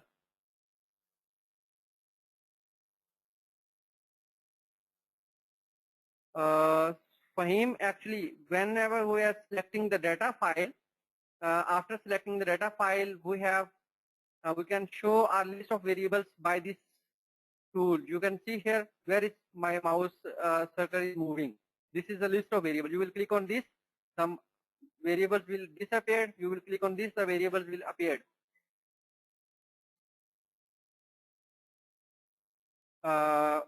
What the directions of arrow shows. The direction of arrows shows the HR construct is basically measured by these 6 constructs, these 6 observed variables.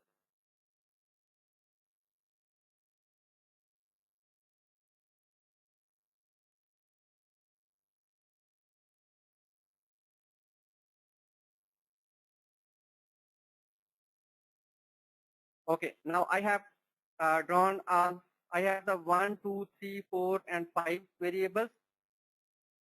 Now say everybody have drawn these 5 variables. How can I decrease the size of the variables? Oh, that's a good question, Muhammad Abu Bakr.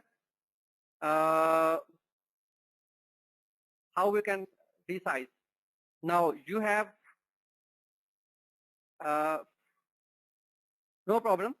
How we can resize? Whenever we are going to resize, you have another option.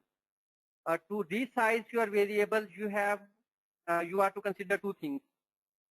Firstly, you resize to all variables at the same time, or you want to resize the one variable at one time. If you want to resize the all variables at the same time, you will check these preserve symmetries. Now look at this. There is not any highlight. Then you can move toward the change the shape of objects. This is the blue type of circle. This is everybody can find here. Change the shape of object. You will click here. Then, for example, I can change. You will click on this, and then I can change the size of this circle. But you will click here in this way. All right. So then I will click on hand.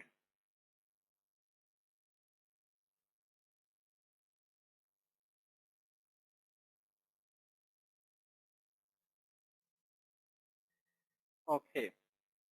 Now I think all the participants have drawn these 1, 2, 3, 4, and 5 variables. Now I am going to do the other process. Firstly, you will whenever you have drawn these variables, now you are to name these unobserved variables, these error terms. You are also to give the names to these error terms. But for this purpose, you will go to the plugins. Here, you will click on plugins.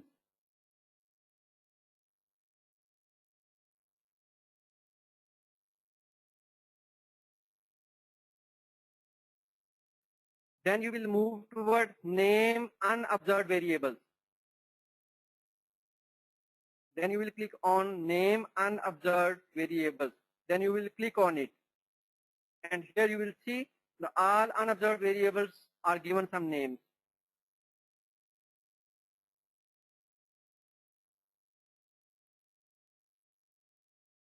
ID is not listed in my window. Okay. This ID is basically the variable that was named in your dataset as PR. You can give this name. You can use PR as compared to ID.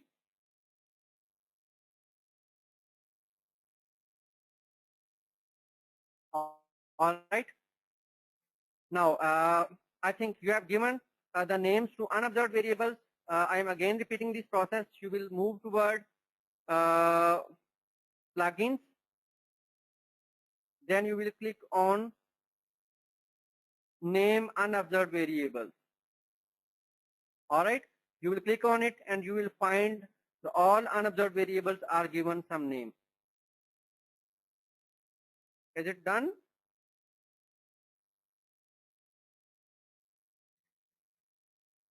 Ruxana, is it okay with you? And Javeria, is it okay with you?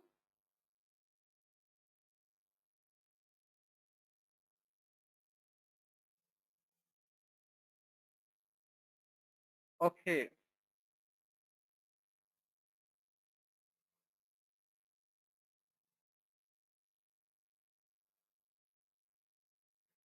Now the other next step. Okay, no issue. Javeria, you can show your variable list by going again to this list variables icon. Click on this. You will show your variable list. What you wanted to get a repeat? Javeria, do you have a mic? If you have a mic, please come on mic.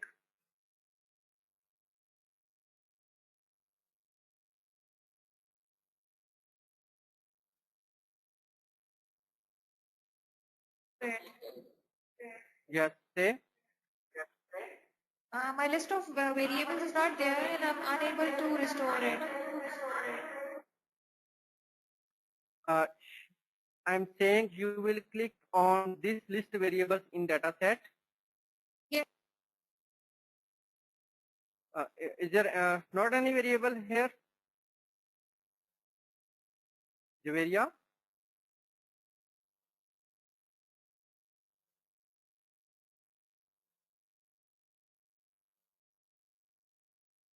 There is no variable in this, it's empty. Okay. Now you will move towards select data file, and then you will again select your file name. You will click on file name and select the file where you have located that file, and then click on open, and then you will click on OK. Now again show your list of variables in dataset.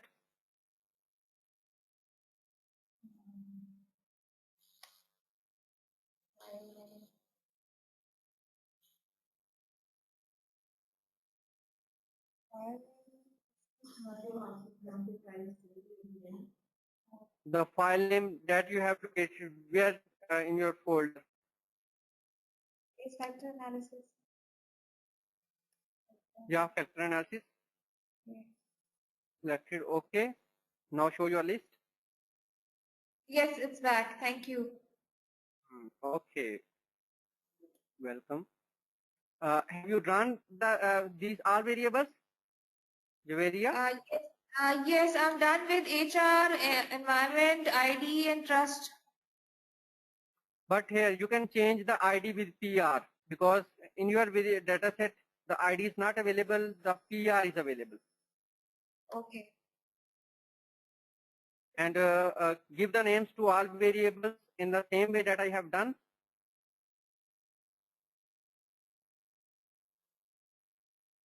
Ruxana, what happened with you? I lost my file. Okay, Javeria, I think you have done. Now I'm moving toward Ruxana.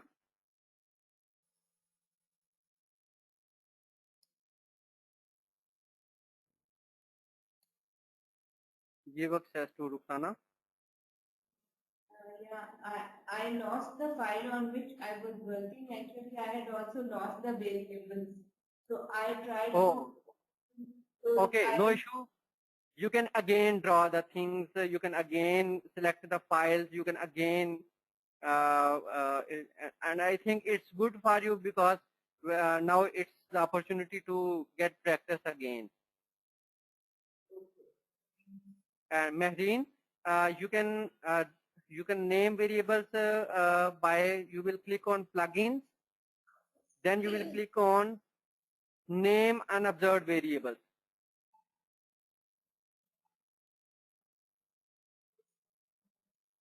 All right, and Nabiga, if your variables are overlapping, you can move your variables from one place to another place.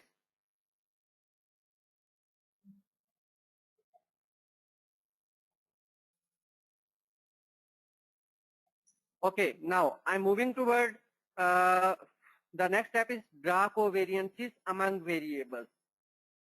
This is another step. For this purpose, firstly you will click on the hand that is called deselect all objects. You can say that the closed hand.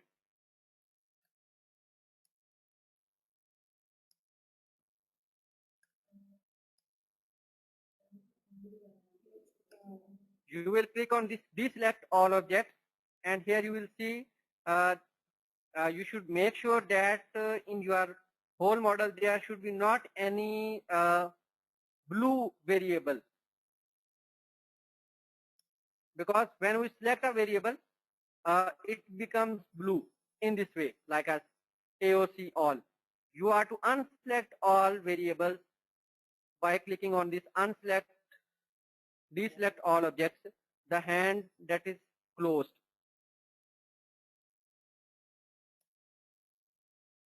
I think everybody have done this.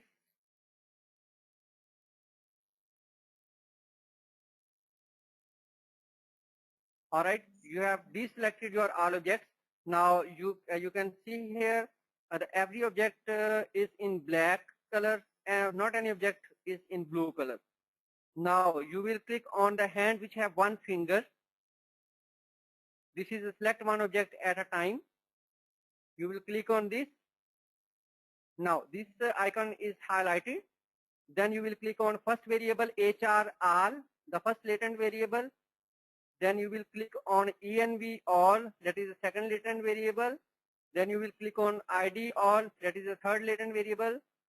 And then you will click on trust all, that is the fourth variable. And then you will click on AOC all, that is the fifth variable. And in this way, you will select here 2, 2 and 4 and 5. So here you have selected the 5 variables, 5 latent variables here. I think it's done. How to select these variables, I think everybody will be okay.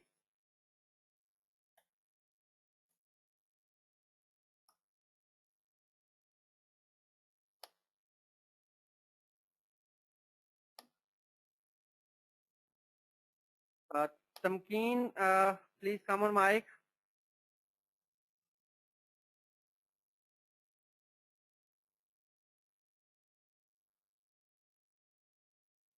I think Tamkeen have no mic. Tamkeen, do you have a mic?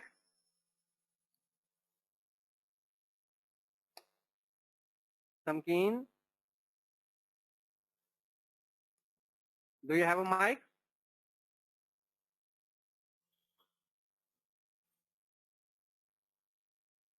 Yeah. After the selection of variables,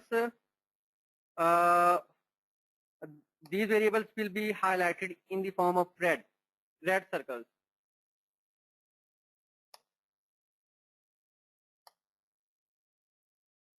Okay, Tamkeen, come up on mic whenever you have connected. Now I'm moving toward the next step. In next step, I will click on plugins. And then I will click on draw covariances among variables.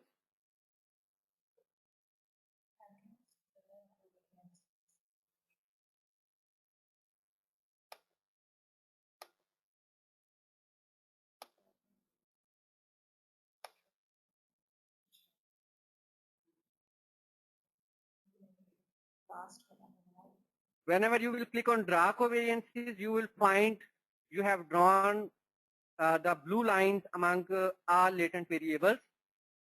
I'm going to again repeat this process. You will click on plugins and then you will click on draw covariances.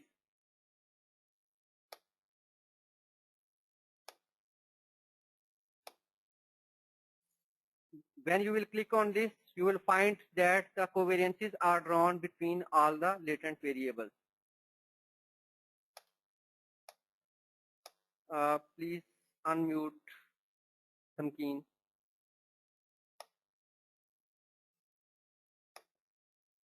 Yes, Tamkeen, come on mic. Tamkeen, we are hearing you. We are here.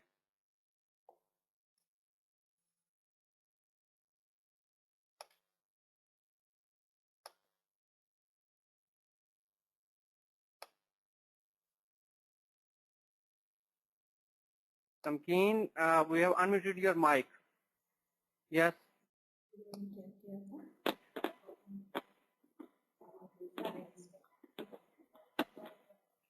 Aisha Khalil, covariances are not drawn among the observed variables. Yes, Tamkeen, say.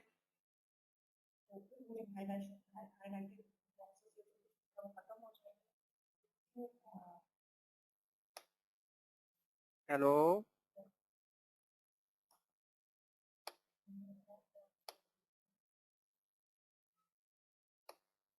Okay, the blue lines, Nabiga, if the blue lines are drawn on the sides of variables, there is not an issue. It can be drawn on the other side of variables.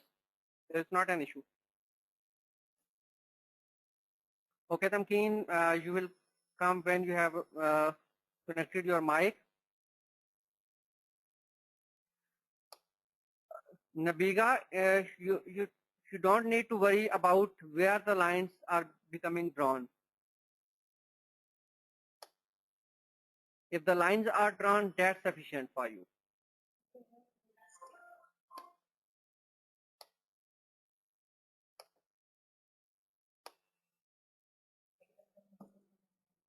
Whose mic is unmuted? I'm listening some voice.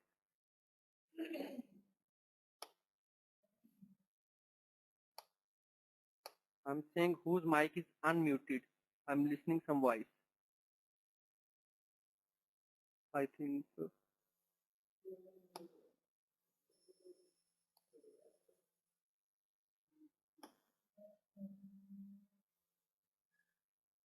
Javelia. All right.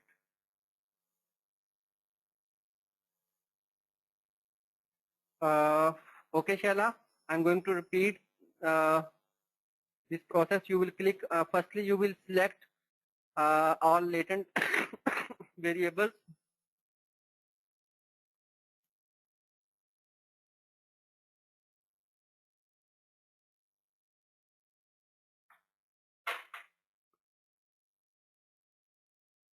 Shaila, firstly, we will select all latent variables. Then we will move toward plugins. And then we will click on draw covariances.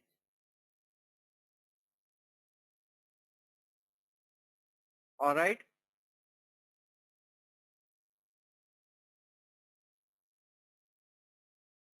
Okay. Now the work is done. Now we are in this phase to run this model. This model is prepared to run our analysis. All right. To run this model,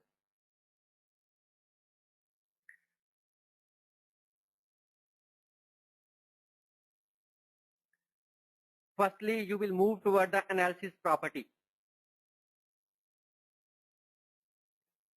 Yes, Uzma, say.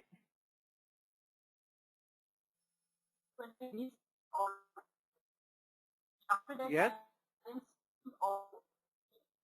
On variables. And when I am drawing, there are all blue lines. Again, say your question.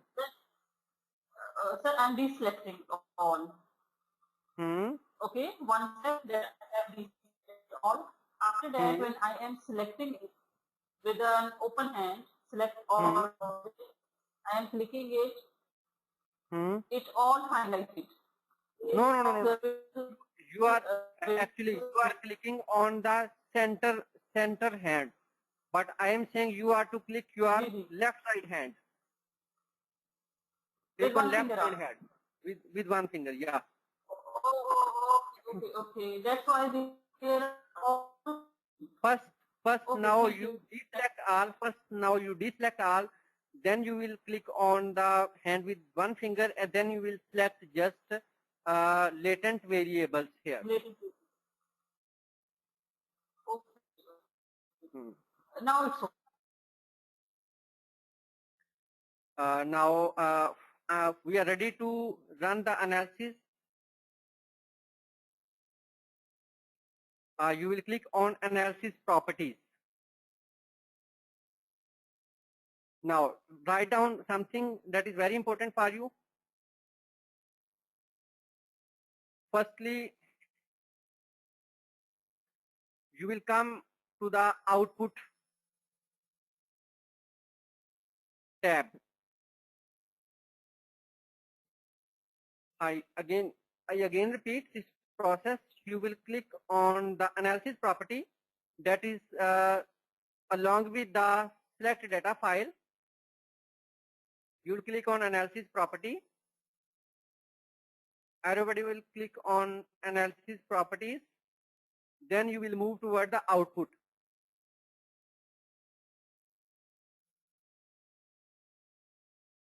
All right.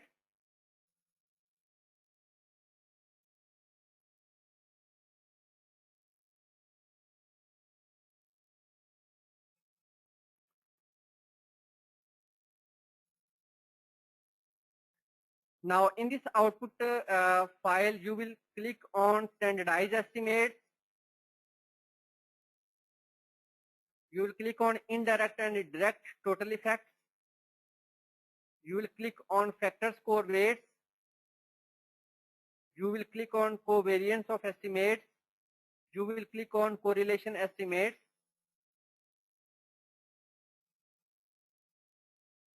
You will click on squared multiple correlations. And you will click on modification indices. Here, you have selected at first row minimization history, standardized estimates,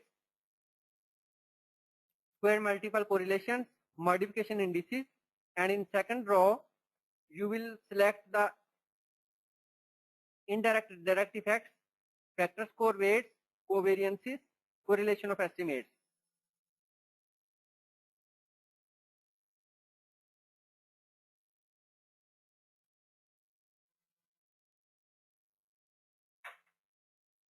Everybody have selected these output options. Then you will click on close.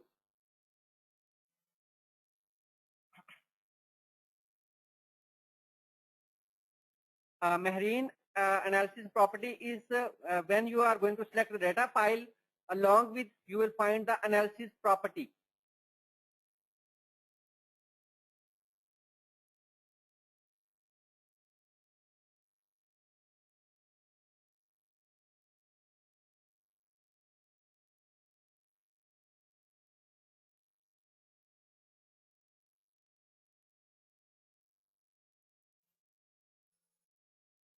I think everybody is okay now. How to select the analysis properties? I'm going to repeat this process. You will click on analysis properties. The arrow is where it is moving. You will click on analysis property.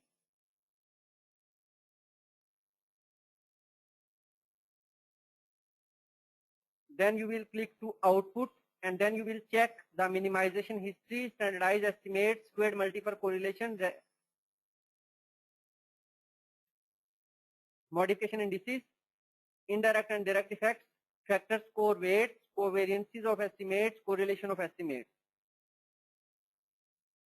Then you will click on close.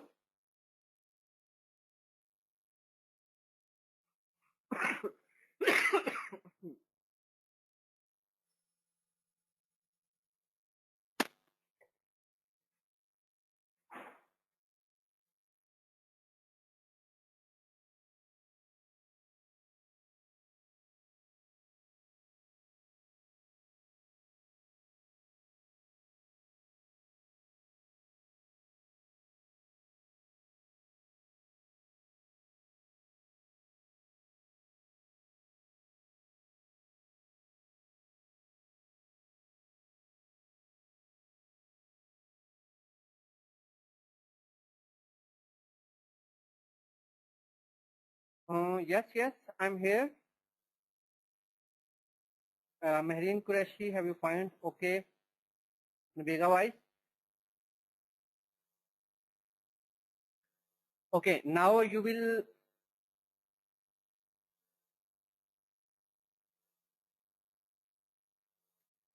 click on calculate estimates.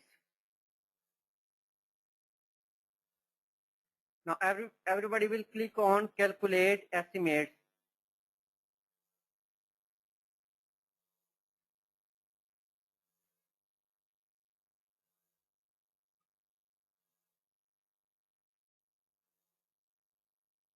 But I'm facing one error. I think you all are facing here. Before the calculation of estimates, you will click on your file, and then you will click on save. And here I will write the name of CF multi-factor CFA.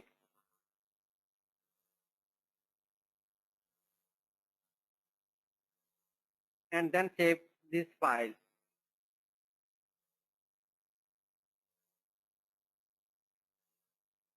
And after that, I will click on calculate estimate.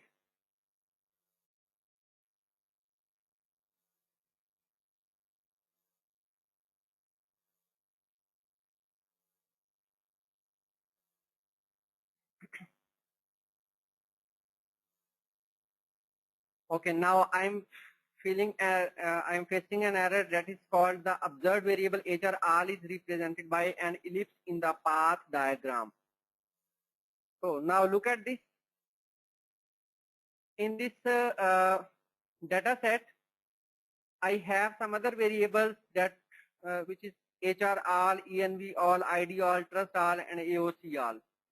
You have to make sure these names should not be given in your latent variables. So now I'm going to change the names of these variables. For example, I'm going to change this HR.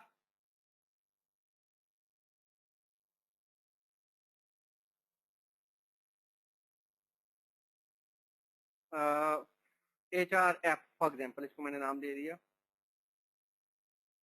HRF, or it can be HRF. This can be ENVF. This can be IDF. This can be TrustF. This can be AOCF. Now I'm going to again calculate the estimates. Now the model is running, and now you can see here the red sign is working here. You can see here the red sign is working here.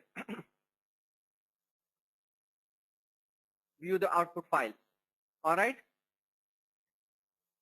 I think now you can see, you will click on this and you will see here the some values are showing here in this diagram.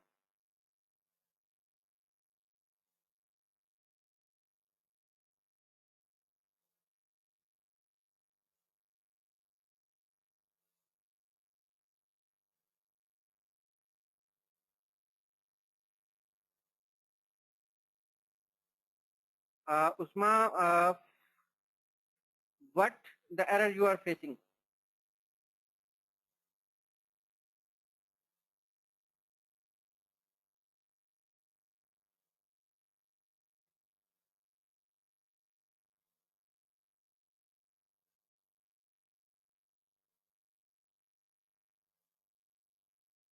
Just appearing and disappearing after saving to desktop.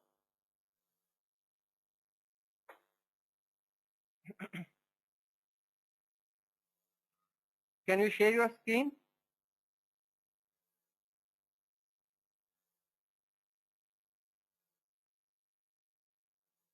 No? Okay, I think you try to solve your issue. For this purpose, you are to save your file at your some folder, and after that you will click on calculate estimate, and then you will find here some values that are given here in this way. Oh, don't save your file in desktop. You can save your file in some folder, some elsewhere.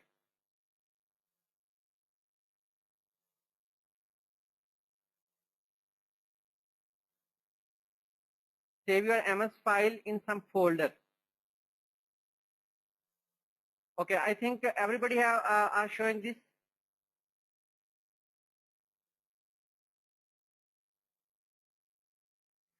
Javeria, please come on mic.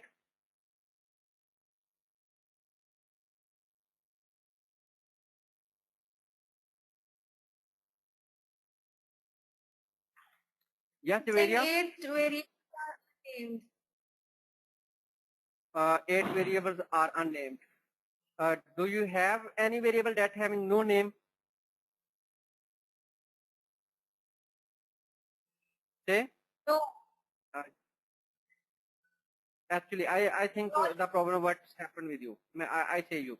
Basically, whenever you are drawing the names, whenever you are drawing your latent variables, sometimes it happens.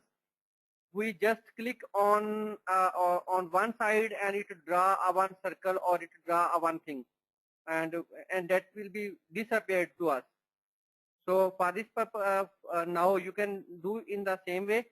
You are to practice this whole process again.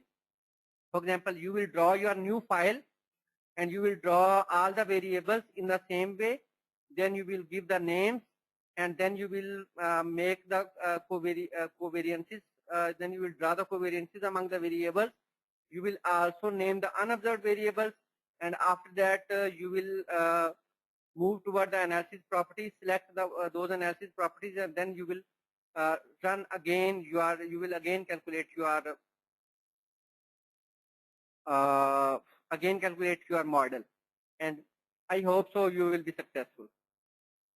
All right. Okay, this is the last step which is not working. Otherwise, rest of the steps are done. Okay, now you are to re-practice these steps, and when you will do all the things with a careful way, after that you will be able to run your model in this way that the model is running here. Okay. Aisha, basically whenever we are drawing the confirmative factor analysis, there is not any error term on the latent variable. Uzma, now again run your model and find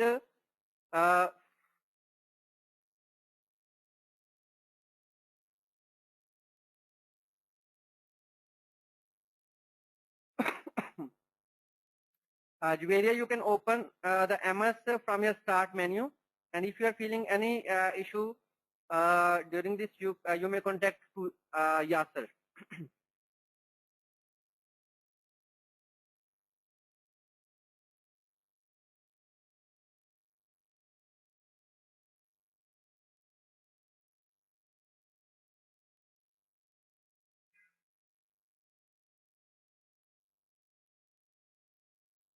For him, what's problem you are facing? Fahim, please come on mic.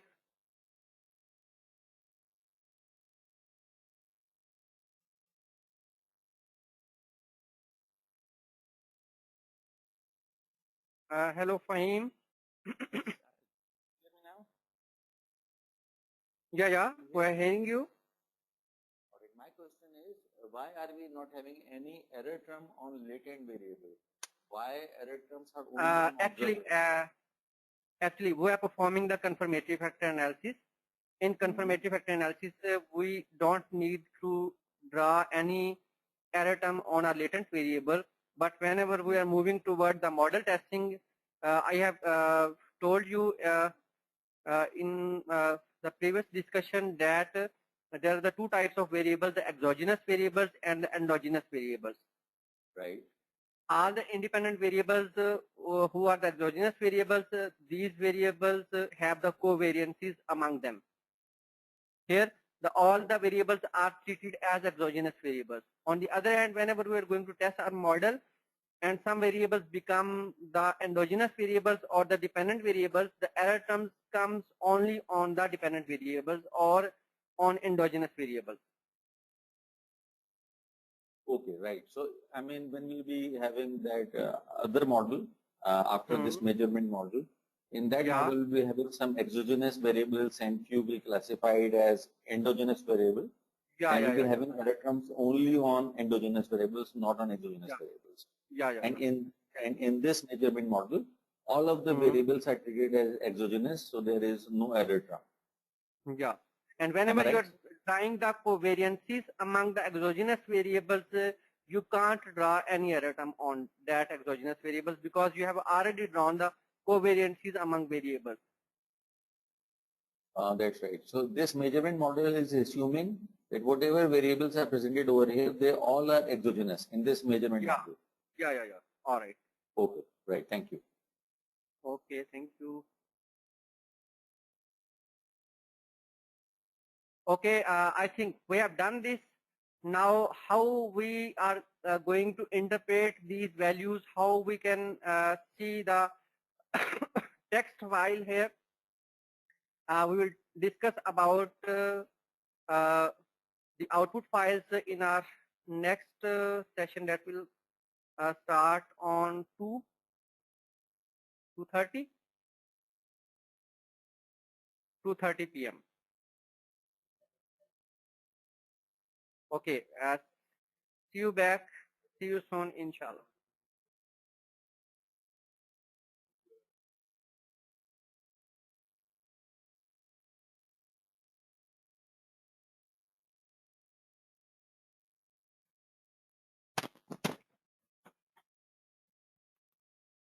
Dear participants, I hope you will enjoying the training session.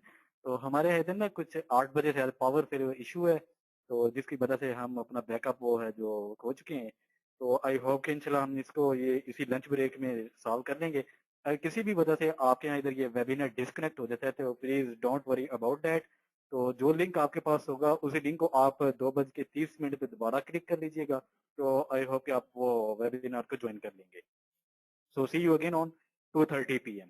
Allah Hafiz.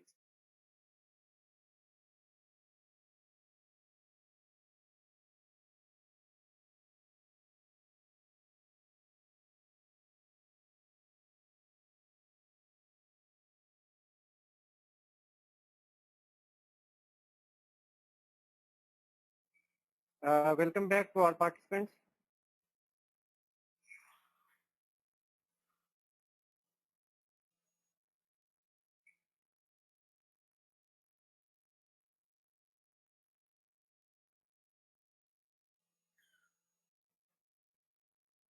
Javeria is facing some problem.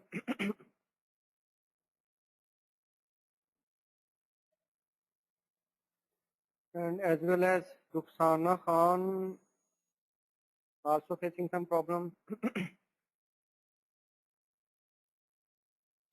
Anyway, there is not an issue.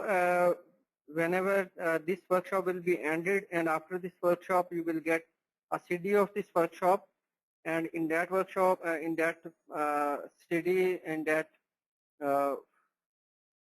recording, you can go through all the steps whenever you're going to develop your model, whenever you're going to perform the analysis. All right. Javeria, actually, here is some connectivity issues. Due to this, we are unable to connect your screen. At this time, there is some issue, but I make sure whenever you will get the video of this workshop by proceeding all the processes and whenever you will perform, whenever you will practice all the things, I hope so. I hope so. You will be able to run each and everything. Now I'm going to start from the confirmative factor analysis. Actually, the confirmative factor analysis is done, but now I'm just going to interpret the results.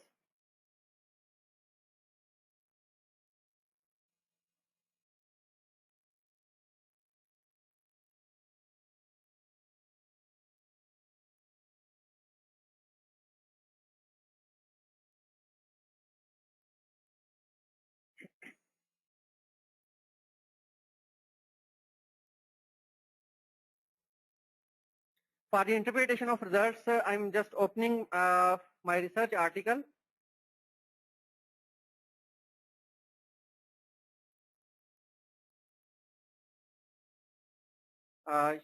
Yes, Nabiga, please see.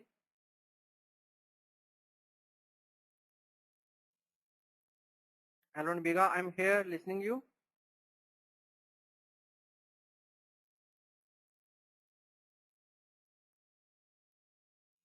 Are you here, Nabiga? Okay, I think there is some issue with your mic. Now I'm moving toward how to report the confirmatory factor analysis.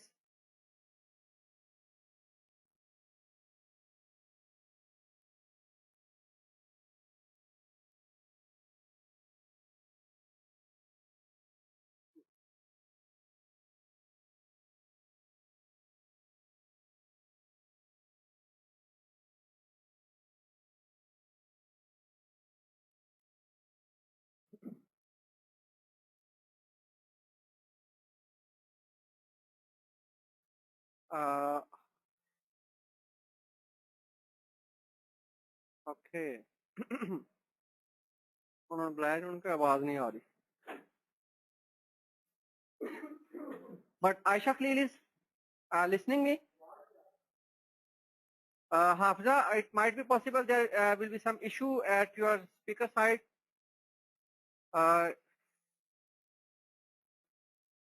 Aisha Khalil is listening me, and I think the other participants are also listening me.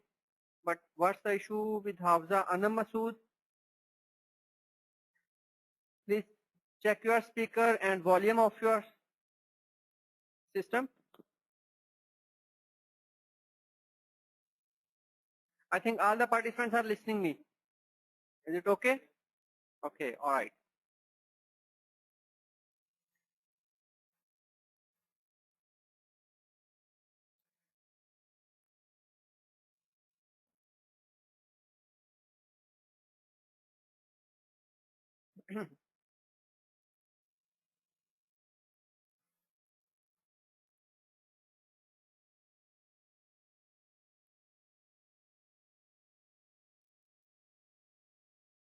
Now I have opened my research work, research paper.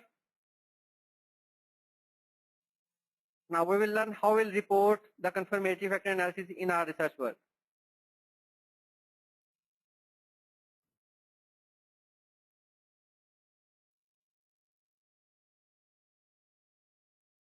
Look at this. Now I am at data analysis section, and you can see here. Firstly, why we perform the confirmatory factor analysis? Because we use the existing instruments in the new settings. South Asia, it was necessary to assess the validity and the reliability of the full set of the measures. Therefore, we performed the confirmatory factor analysis to measure the convergent validity, discriminant validity, and the reliability of all the variables. We use an analysis of movement structure techniques, like as we use here the AMOS 22 and the 4-factor CFS showed good fit with data. And like as you can see here, this is the model fit reporting. You can see here. Here is the X square. I'm moving toward the output file. To view the output file, you will click on view text file. This is view text file. You will click here.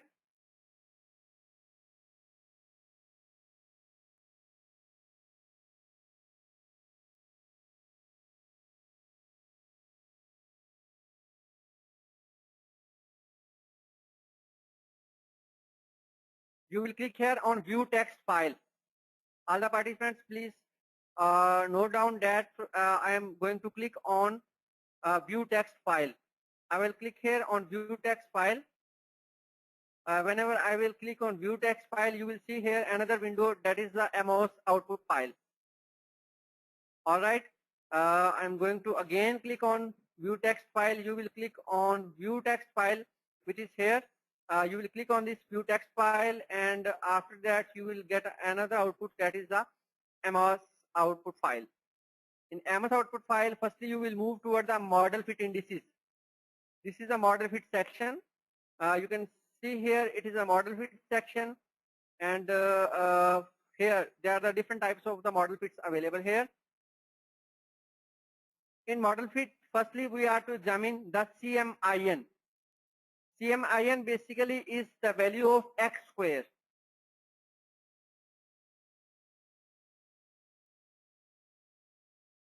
Mehreen, to view text file, you will move, you will click on the view text file that is below the analysis property?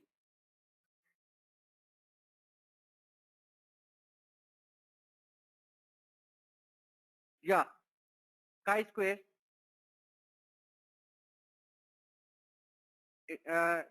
You're right, exactly right. The CMIN is basically the chi-square value.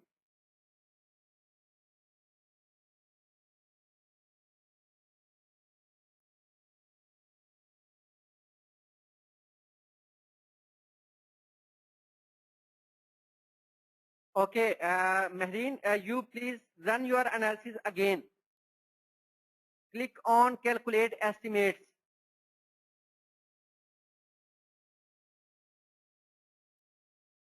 Whenever you will click on estimates, and after that your file will be, your view text file icon will be enabled.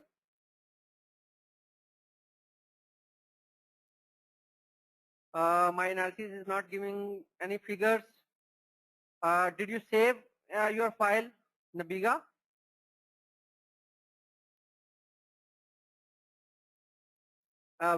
Where you saved your file? Open that file. Open from there.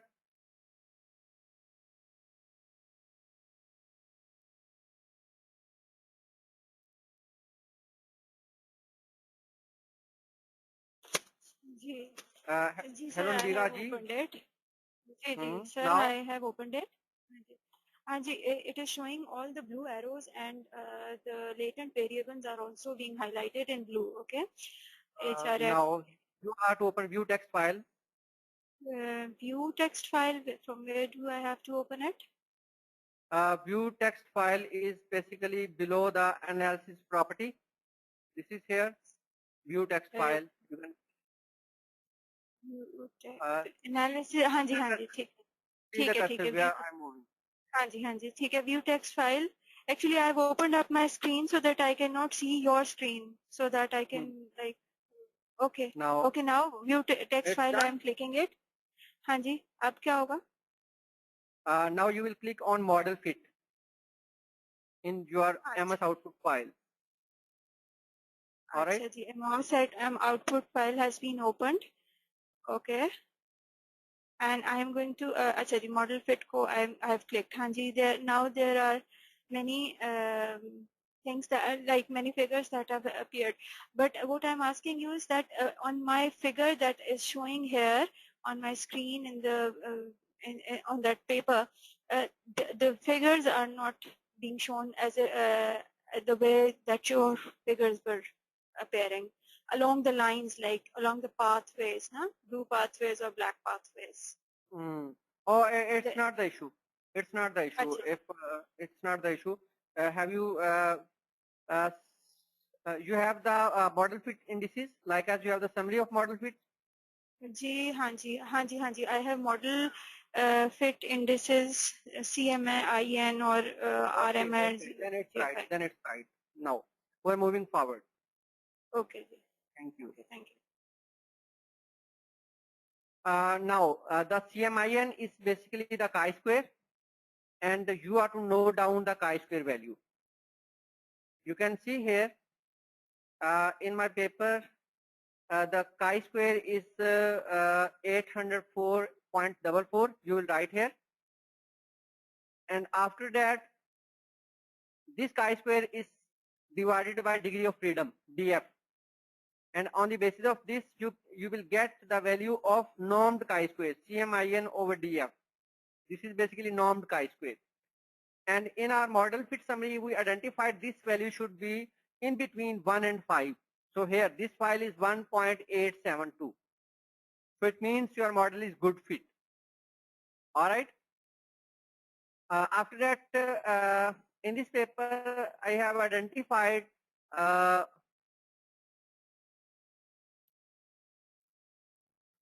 root mean square error of approximation, that is RMSE, that is here 0.074.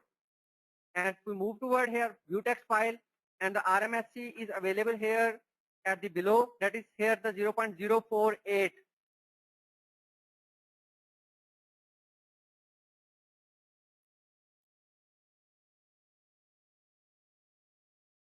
Javeria, actually the problem is, I have told you that in your MS, whenever you are going to draw the variables, you should be very careful during drawing your variables, because whenever you just have a click in your screen, one variable is drawn. Even then, you you can't see that variable because that is very small. But whenever you are going to draw your model, you are to make sure that you should not click anywhere without a specific purpose. So it might be possible some variables are drawn in your screen, but which are hidden from you because that were very small.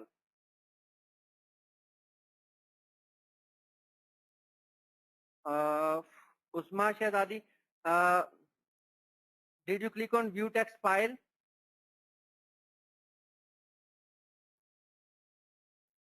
And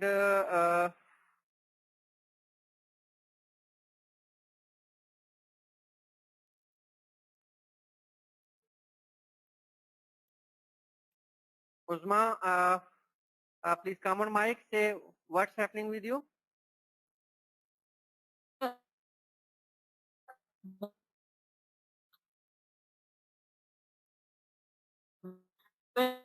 Hello.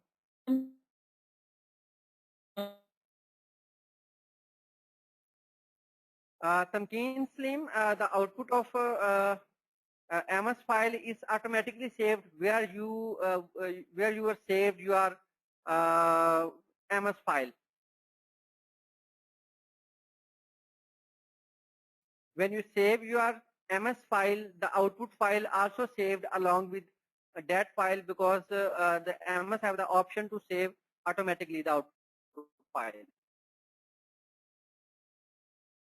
Okay, now you can see here, we will report the RMSC here, that is here in this case 0.048. And the other values are also here. For example, the GFI is here 0.92, the AGFI is here 0.90, and the CFI is 0.97, and TLI is 0.96, NFI is 0.93. So all the values are greater than 0.90.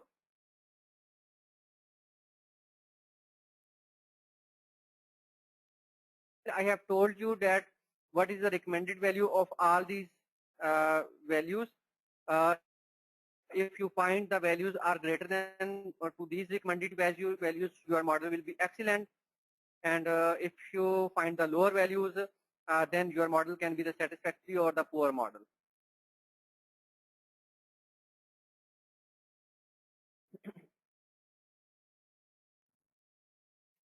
Now, we have reported the model fit indices. And after that, we are to, so we have identified our model is excellent fit. And you can say that it is providing the good fit at different indices. So now I'm moving toward how to calculate the convergent validity, discriminant validity. Uzma Shehzadi, the range I have delivered you in my presentation. I will send you my presentation. In that presentation, the values are given, but what are the recommended values?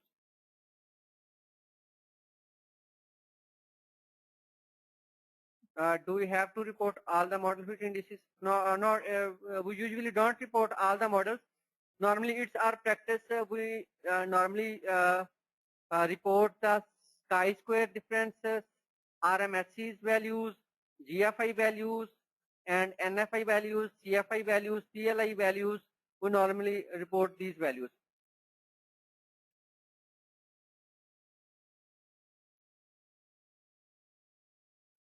So here we'll report the different model fit indices in our research work, and after that we'll move toward how to calculate the discriminant validity and the convergent validity.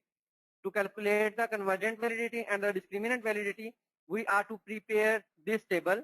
You can see here, this is the table that we by this table we can calculate the convergent validity and the discriminant validity and the composite reliability. Now, how we can calculate?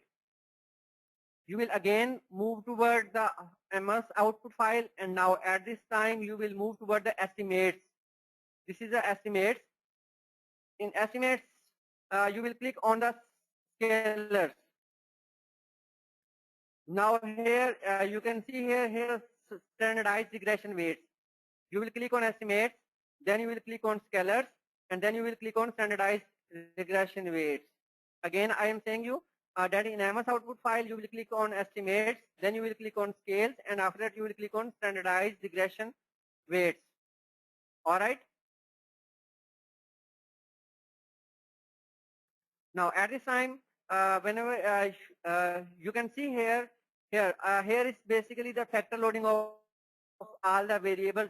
They are latent factor. You can see here the HR1, HR1, 5, 2, 3, 4, 5, 6 have a good loading with the HRF because the every loading is greater than 0.70.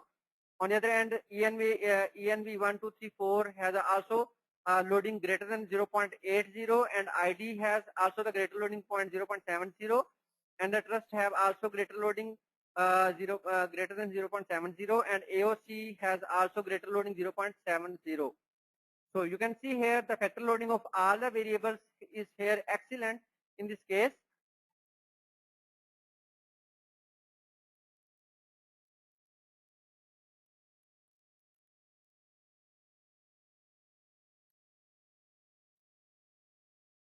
Now you have to calculate your convergent validity and discriminant validity and the composite reliability. For this purpose, you will open a file that I have sent to you. That file name is stats tool package 2.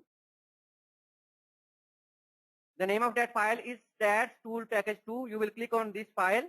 This is an Excel file, and this file will be opened on. You will click on here, click here to reset.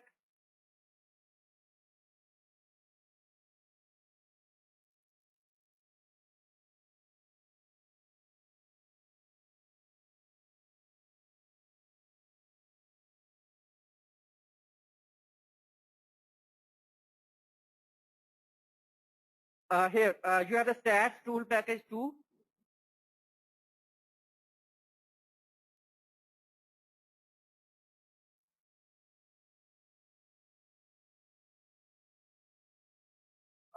Usually it doesn't happen. The factor loadings the standardized factor loadings doesn't be greater than the 1.0. Javeria, you have received the stats tool package.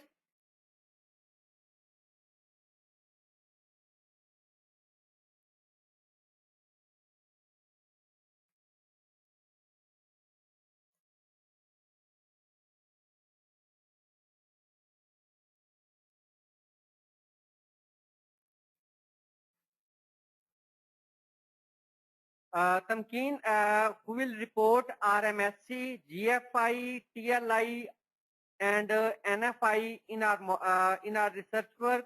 Like as here I have presented here in like as you can see here I have reported these values.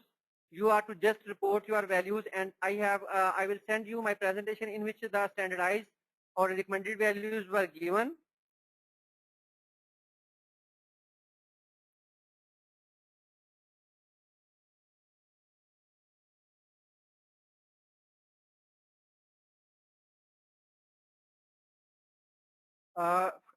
All the persons have received the SEMStat statistical tool package 2, and you are to open the statistical tool package 2 file. Aisha Khan, the factor loadings are basically the main, you can say that concern of the to validate our instrument. The factor loading is, you can say that, I can give you an example. For example, the factor loading is this, how how the variables, how the observed variables are interacting and how the observed variables have linked with their latent constructs, and how the observed items are basically explaining the core constructs. For example, if the items are satisfaction, and how the satisfaction items are basically examining the satisfaction of the factorial validity should be above. The last thing that you quoted was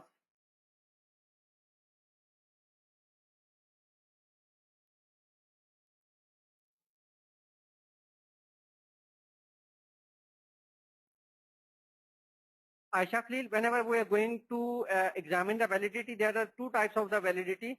The one is the convergent validity. Convergent validity means how the items of one construct are converging on that real-time construct. So estimates weights, standardized regression weights, what we calculated? We calculated here the standardized regression weights. Nabiga, we calculated here the standardized regression weights. So now everybody have opened the SEMstats tool package, and now I'm going to calculate the convergent validity and the discriminant validity and the composite reliability. To calculate these three type of validities, you will move toward your MS output file. Here, firstly, you will copy here your standardized regression weights. You will click on this, and you will click on copy. You will click on standardized regression weights, and you will right click on standardized regression weight, and then you will copy all these values. Then you will move toward the Excel value. Here you will paste these values into F1. You should remember you are going to paste these values into F1. I have pasted all these values into F1. After that, you will again move toward the MS output file. Then you will move toward the correlations that is given here after the standardized regression weight. You can see here is the correlations. The correlations values are also given here. You will also copy these values. You will right click on this, and you will right click on correlations, and then you will copy these values, and after that you will move toward A. You will paste your correlations into A1. You can see here.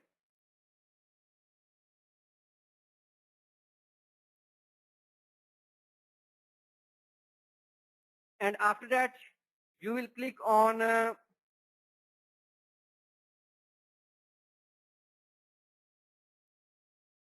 red button where the instructions were given. You will click on this red button, and whenever you will click on this, everybody have pasted these values. Please confirm me. Please confirm me. Everybody have pasted these values. Then paste these values. You have to paste. You have to copy paste from the MS output files. You have to paste standardized regression weights. Nabiga, then do it. You are waiting for what?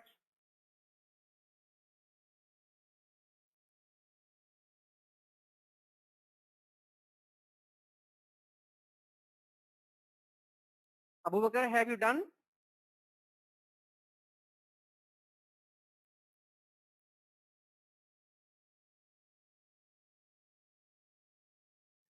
Javeria, don't worry about it.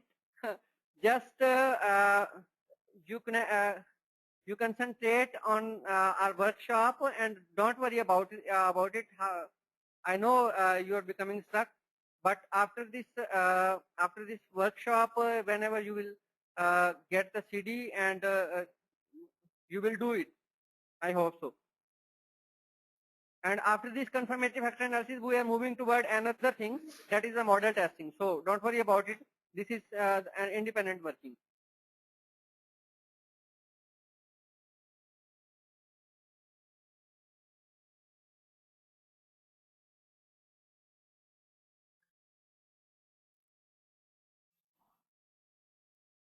Abu Bakr, when you paste the standardized regression weight in F1 and correlations in A1, I don't think so that things will be invisible, because here the things are visible here to me. Do you find a red icon, the paste correlation table into A1 and the standardized regression weights table into F1? Then click me. Okay, done. So now I am going to click on this red icon.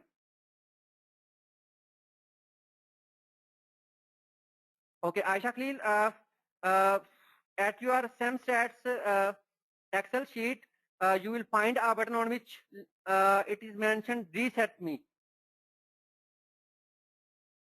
Reset. Reset button will be available to you.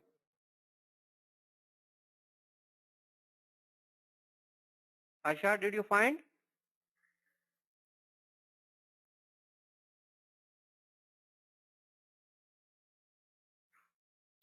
Did you reset your Excel sheet?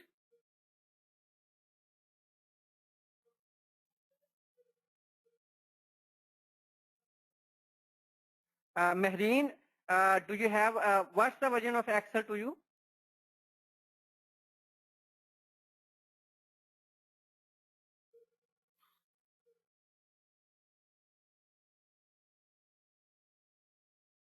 What type of error you are facing? Mehreen Qureshi?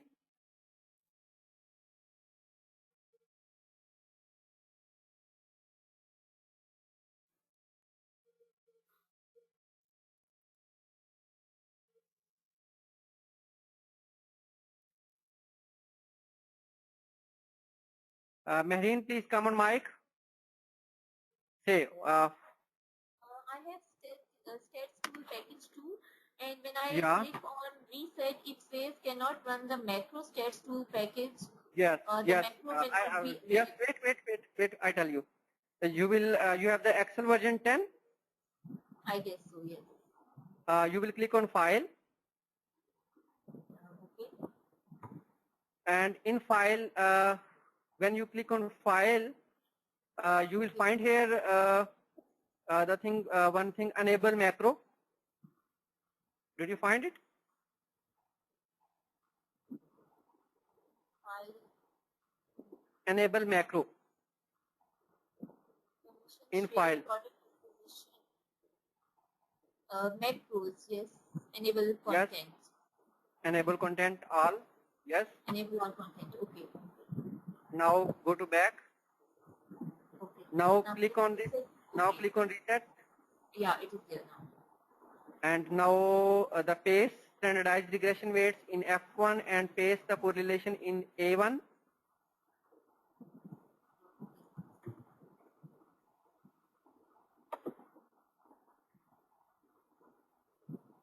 From where do I get the correlation?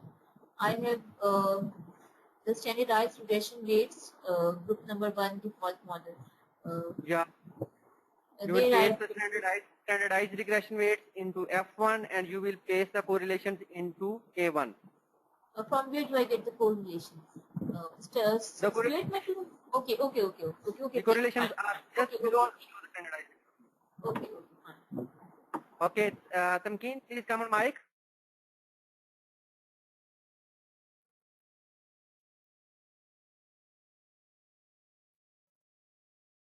I've opened. Yes, Tamkeen, what's happening with you? I've opened the sheet of the Excel that is SEMstats. But Yeah. I cannot see these sheets which are showing validity master, threshold and all. And I think you have opened the validity master. I do not have this worksheet. Yeah. You have the you don't have the validity master? No. No. Okay. What's your email address? Send me your email address. Send me your email address. I send you again. Okay.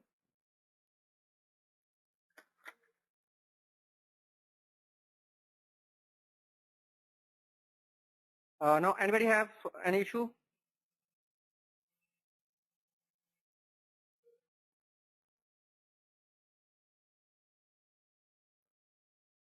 Tamkeen, you have a file. Now you can open this file, and I hope so this will, at this time, you will get it working.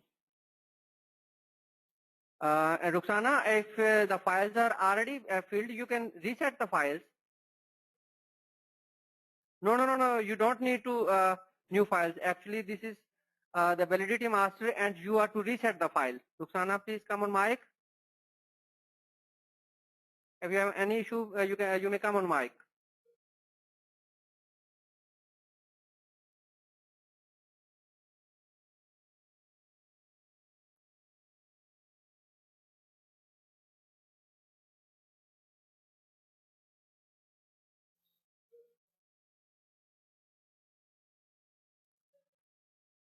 Yes, say Ruxana. It's done.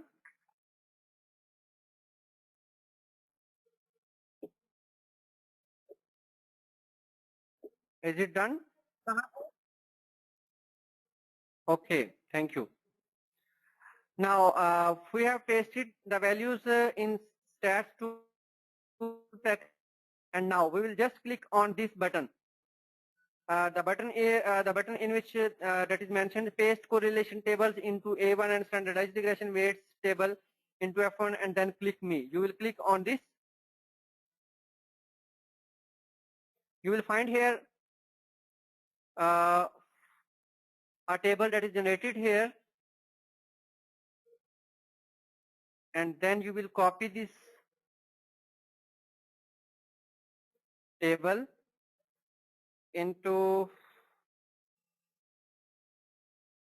Excel sheet, new Excel sheet, or a new Word file. You can also paste it into new Word file. For example, I pasted this into new Word file. You can see here, this is basically the convergent validity and the discriminant validity and the composite reliability. Here, the AVE, these values are basically the convergent validity. And we calculated the average variance extracted. This is the AVE is basically called the average variance extracted. You can say that it is basically explaining how much variance of satisfaction, how much variance of trust, how much variance of HR is explained by these 3, 4, 5 or 7 items.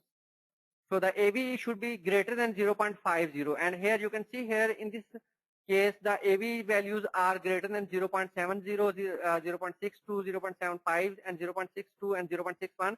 These all values are greater than 0.50, and here you can also see here this is a composite reliability. The composite reliability is greater than 0.70, and that is calculated by the Funnell-Larker method, Funnell-Larker 1981 method. We calculated the reliability of the variables by using the method proposed by Funnell-Larker 1981, and these values are basically calculated by the standardized regression weights.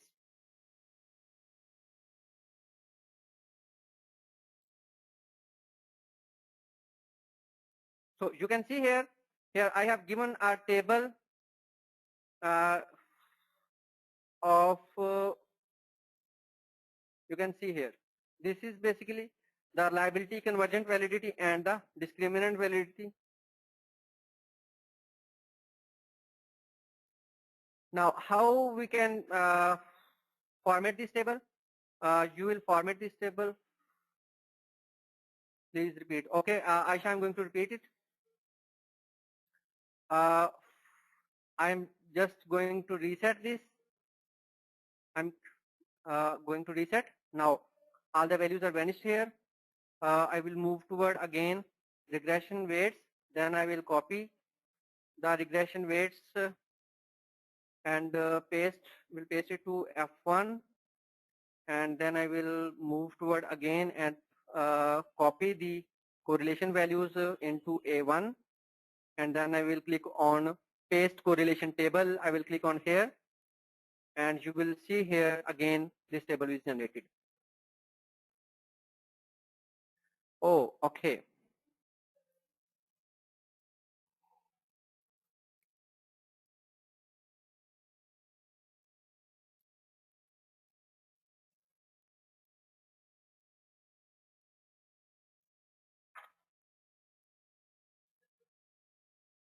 Now I'm going to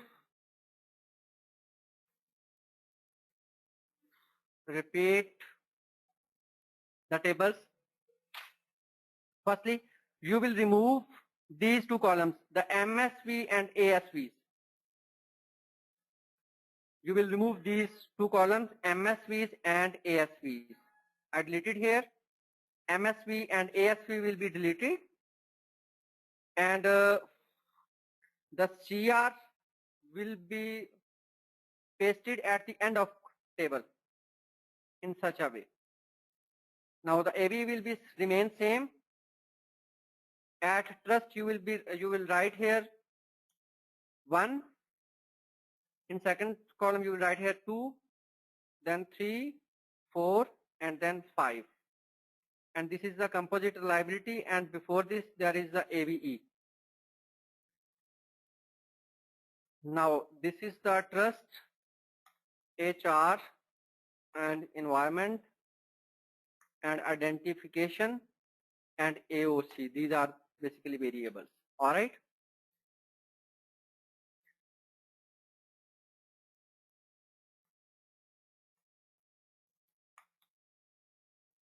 You can further format this table in this way. For example, you will no border, then bottom, then top, and then you will have bottom, and you can see here. And now you are to also bold the diagonal values. These you are to bold the diagonal values.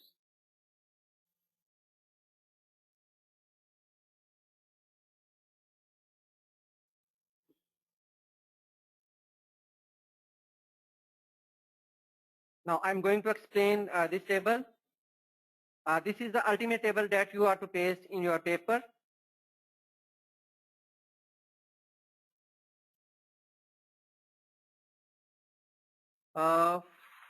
Dr. Kehkashan Aruj,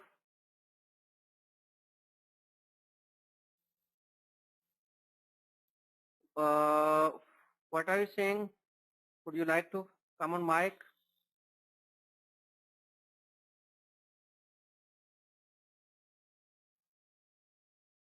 Yes, Dr. Kehkashan. Hello. Are you available? Oh, Dr. Kehkashan, actually I have shared one paper with all the participants which is published in Career Development International,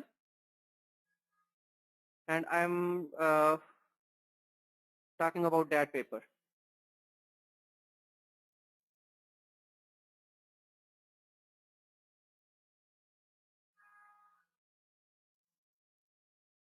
Mehreen, CR value, you can also get the critical, you are talking about the critical ratio.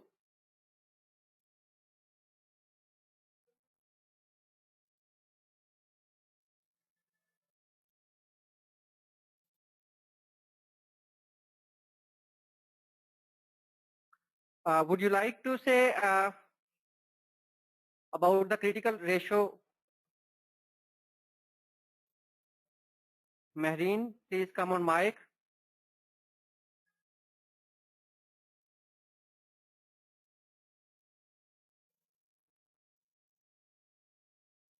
Yes, say. You just pasted a last table in the Excel, the last column in the Excel sheet, CR with the tab CR. Oh. From where the CR is here basically the composite reliability. Okay, and from where you get these values? We are getting these values from our Excel sheet, SemStats tool package 2. We are getting these values from here. And these in the okay, they were on the other side of the okay, Abu Bakr, I'm sending you the paper.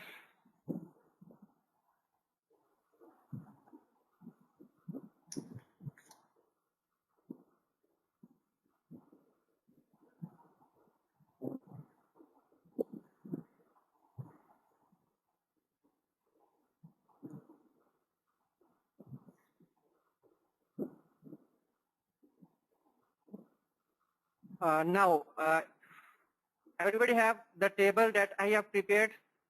Yeah, now I'm going to interpret this table. The AVE values are basically the average variance expected that should be greater than 0.50. And after that, the composite reliability CR is the composite reliability that should be greater than 0.70.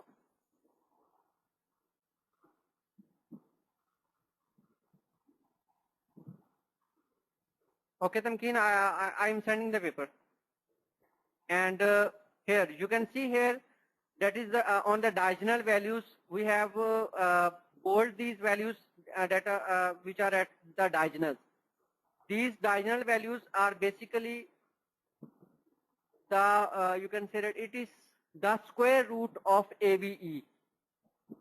When you square root the 0.70, it will become 0.83.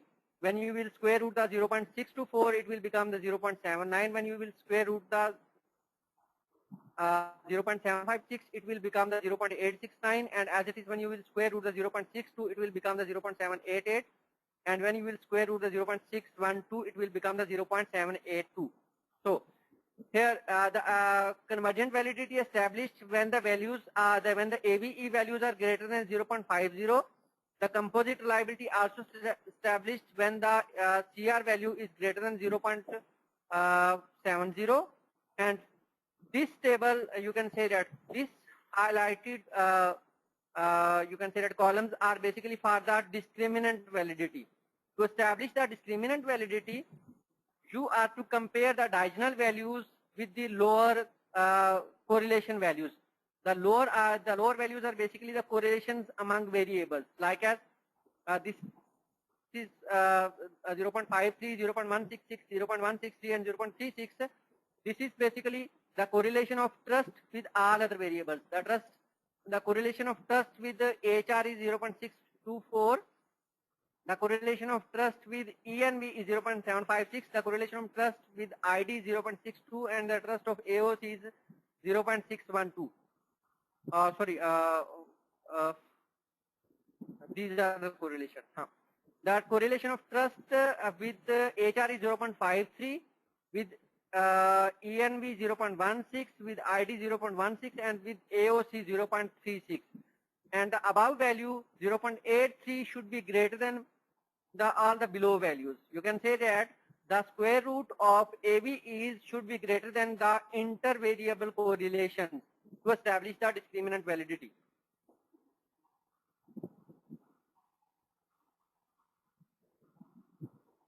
One and five for what? Abu Bakr, we are just giving the number 1, 2, 3, 4, 5. You can see here, for example,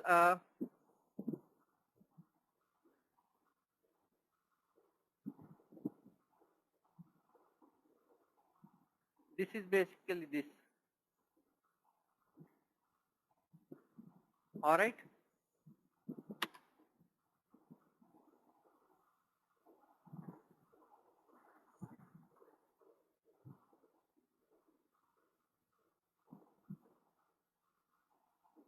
Abu Bakr, please come on mic. You said that from 1 to 5, we will use them for measuring the reliability. Which reliability was that? No. I'm saying 1 to 5. These values will use them. These values to establish the discriminant validity. These values. Discriminant. Yes, right. Thank you. Yeah. In discriminant validity, the upper diagonal value is basically the square root of your AVE, and to establish the discriminant validity, the square root of AVE should be greater than all intervariable correlation. All right. Tamkeen, is it clear with you? Thank you. Thank you.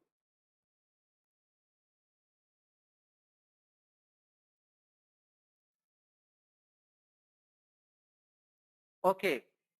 Now we have done.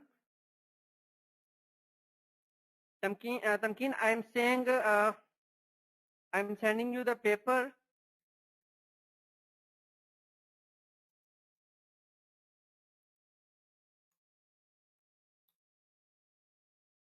In this paper, it is also mentioned that to establish the discriminant validity, the square root of AB is should be greater than all the squared correlations. Now, sorry, all the correlations.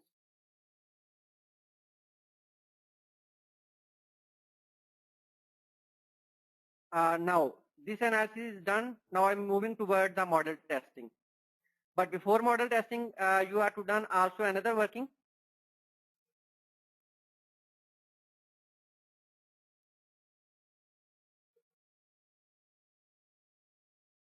Uzma, what you need?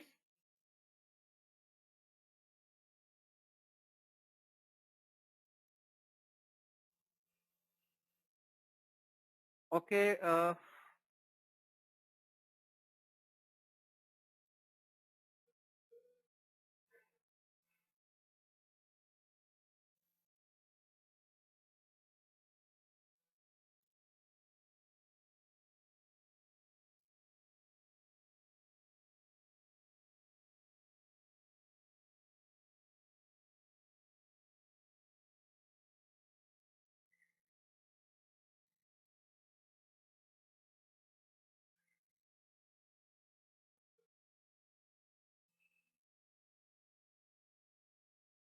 Ruxana, we have sent the papers and email to all of you.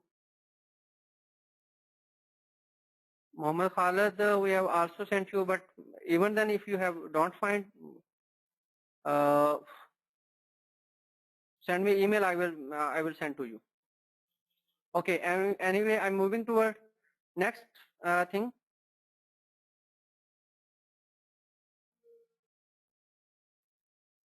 Now I have done the multiple multi-factor analysis. Now it's done. We have reported this multi-factor analysis. Now I am moving toward the single factor analysis. Now for this purpose, I will click on File on New. Then you will develop here a circle like as this, and you will again upload a file, data file. Then you will click on this OK. You will see here the variable name are given. Now at this time you have the total 1, 6, 4, 10, 13, 16 and 5, 21. Now at this time you will load 21 items at one variable. 3, 4, 5, 6, 7, 8, 9, 10, 11, 12, 13, 14, 15, 16, 17, 18, 19, 20, 21. So I will rotate this in the same way. Now I will add all the variables here. HR 1, 2, 3, 4, 5, 6, ENV 1, 2, 3, 4, then ID 1, ID 2, then ID 3, and then trust 1, trust 2, trust 3, AOC 1, AOC 2, AOC 3, AOC 4, and AOC 5. You will write its name common factor. All right.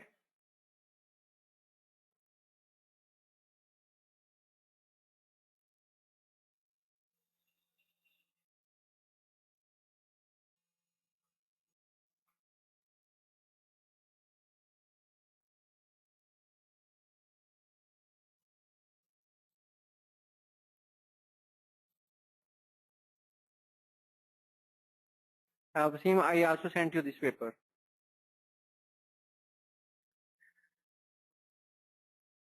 So now I'm working on the single factor confirmatory factor analysis. You can see here I have loaded all the items at one variable, and this variable is named as a common latent factor.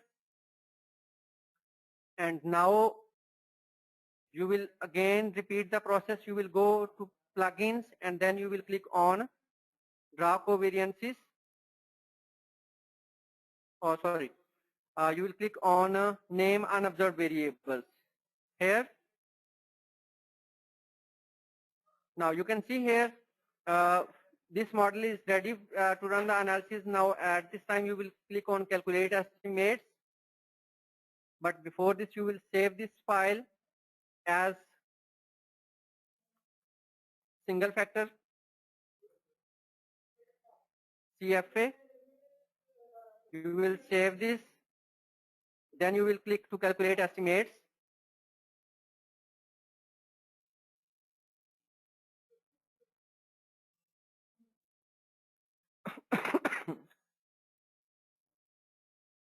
Anybody need this paper? They can send me email if they have not received their paper, this paper. Now this model is ready to have for analysis. You will click on view text file. Then you will click on model fit indices. Now you may see here, here is the model fit indices. Now you will also provide these model fit indices in the same way. You can see here, for example,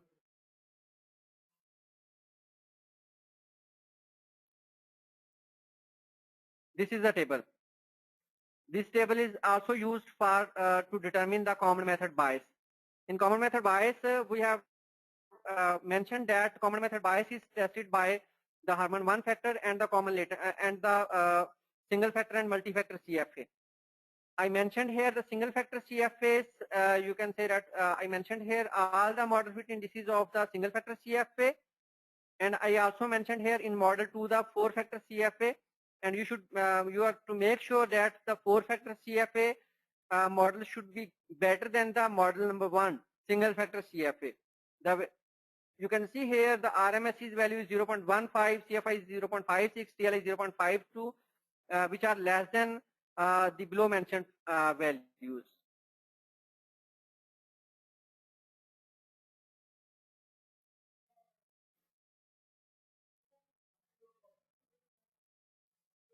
Now everybody is clear about the single factor CFA and the multi-factor CFA?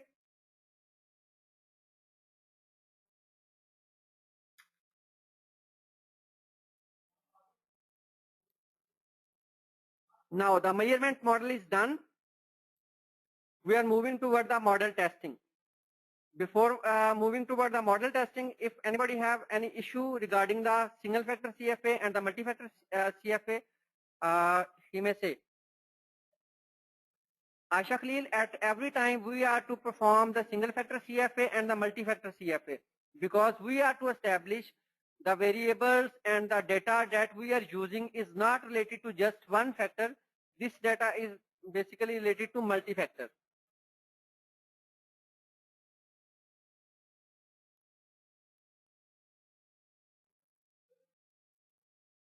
So you are to compare the model fit indices of single factor CFA with the multi-factor CFA.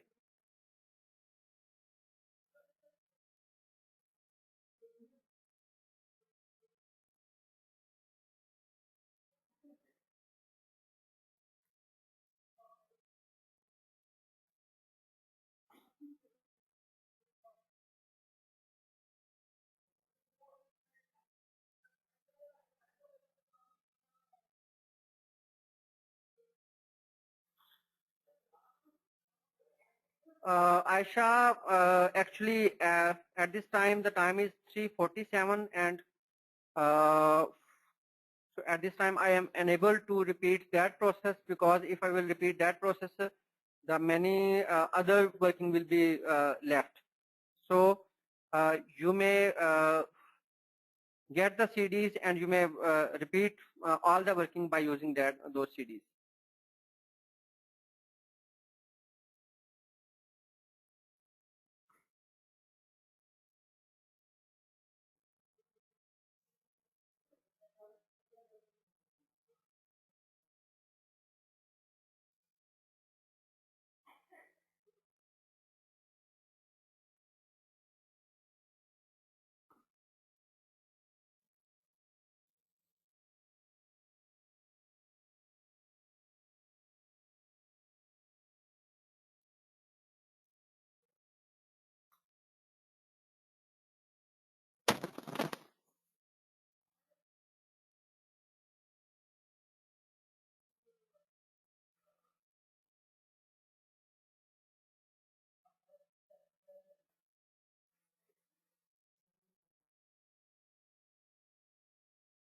I am sending you the link of that paper.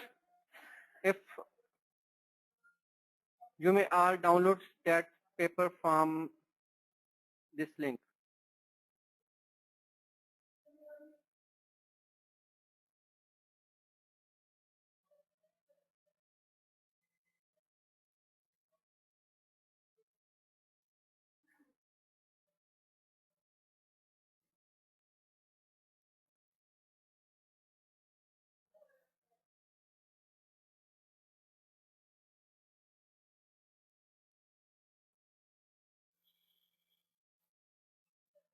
I sent you the link of that paper.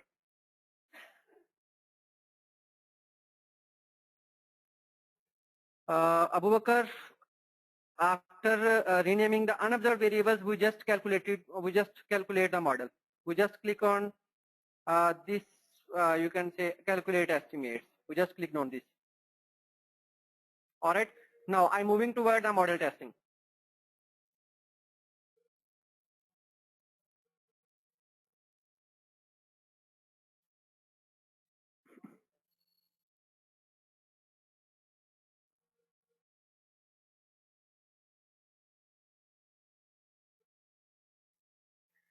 There are two types of model testing. The one is the path analysis and the other is the SR model.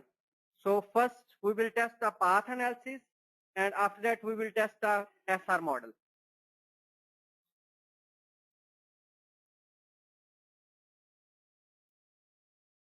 In AMOS, I will open the AMOS and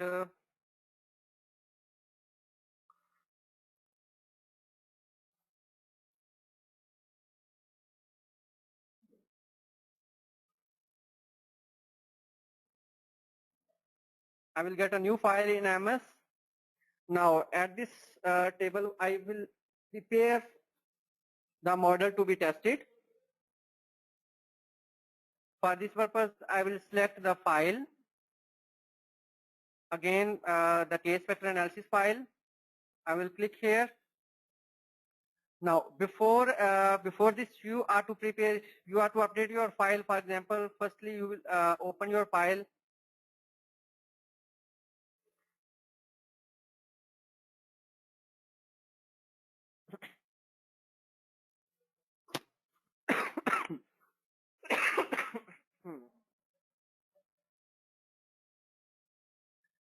To perform a path analysis,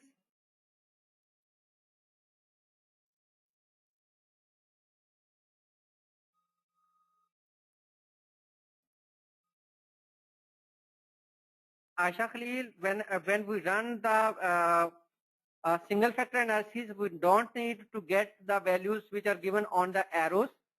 We just read the values which are provided in model fit. Rukhsana saying there is no audio connection.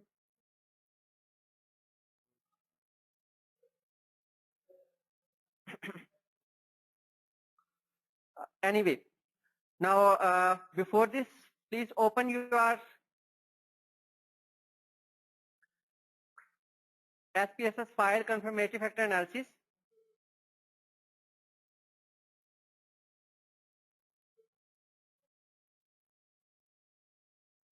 Here, firstly, you will calculate the average of all the variables.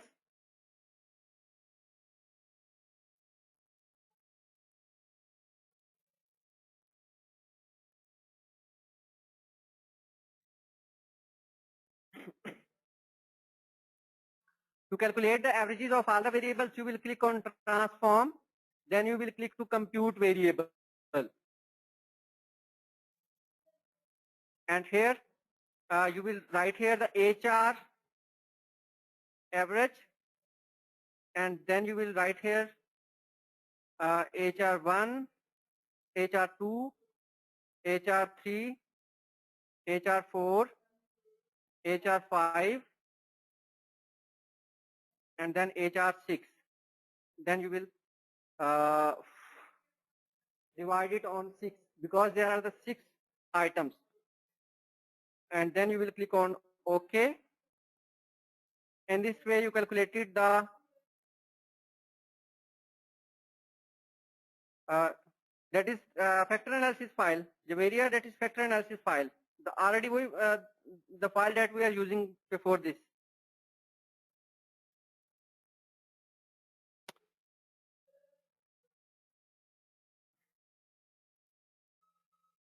Now you will again move toward transform, compute variables, and here then you will calculate ENV average.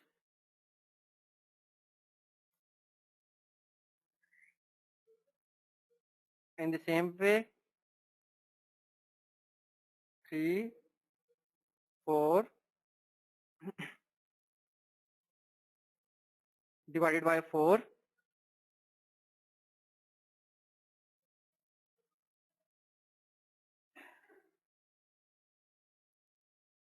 Then you will again calculate the average of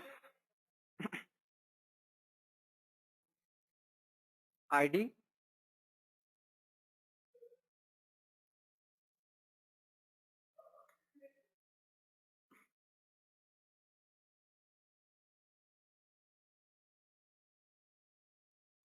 In your data set, you may calculate the average of PR.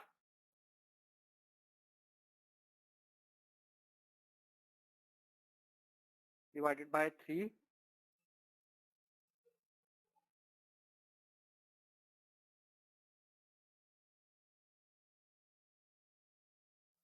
Then you will calculate the average of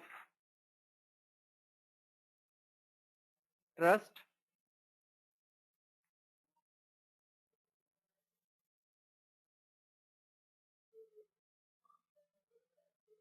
This 3 divided by 3. All right. Then you will again complete the average of AOC.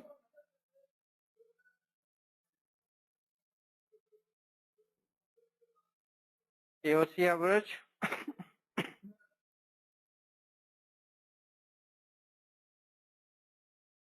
This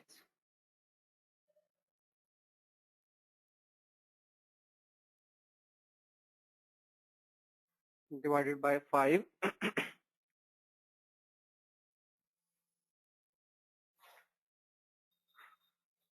In the same way, we have calculated the average of all variables. You can see here HR, ENV, ID, trust, and AOC. The averages of all the variables are calculated here.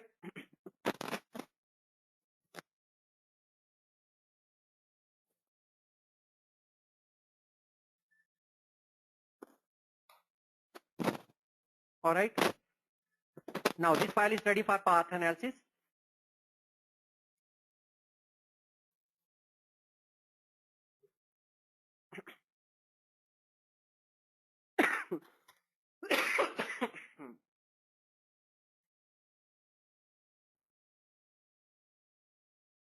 Now in this file, you will load this file name. Okay. Then you will see here in this file, you can see here the other variables are also showing here. To perform a path analysis, we will draw a model. Like as we are proposing here, the HR and the ENV are the variables which affect to AOC by ID and by trust. So for this purpose, now you will draw the arrows between variables in this way. This is the arrow. You will draw this and this. And now I have mentioned you before you are to also draw the covariance between the independent variables. So you will draw the covariance among these independent variables. And I have also mentioned you whenever you are preparing your model, you are to draw an error term. This is the error term. You will draw this on the endogenous variables. These are basically endogenous variables. You can see here. And now you will also give the names to the endogenous variables. You will click on plugins. Then you will click on name unobserved variables. All right. You may also move these variables here.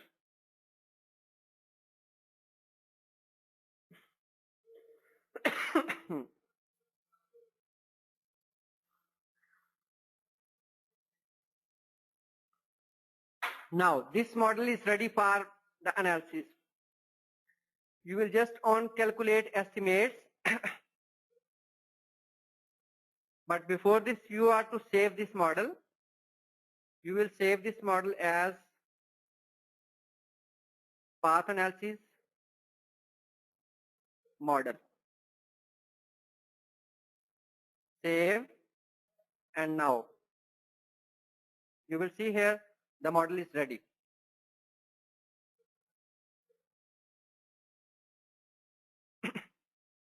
But before running this model, you are also move to analysis properties. You will move toward the output file, and you will check the indirect effects, factor scores, standardized estimates, covariance, correlations, squared multiple correlations, and modification indices. Then you will again run this model, and then you will see here your model fit and your AMOS output file.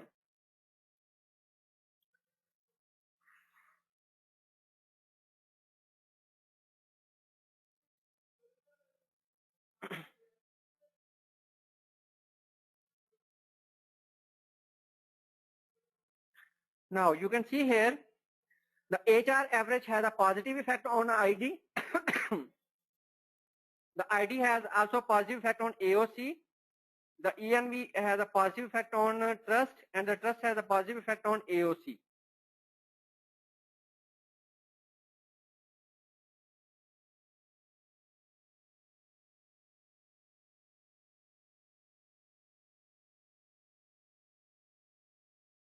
With all variables, and you can identify their effects, like as the effect of HR on ID and the effect of ID on AOC and the effect of ENV on trust and trust effect on AOC.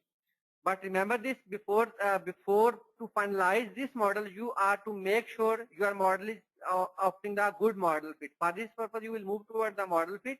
Here you can see here the CMIN is 24.45 and GFI is 0.90, and the other TLIs and CFIs are also very poor. So it means this model is not good. This model is basically poor fit model. So you are to also add some other relationships. For example, you can draw the relationship between these variables.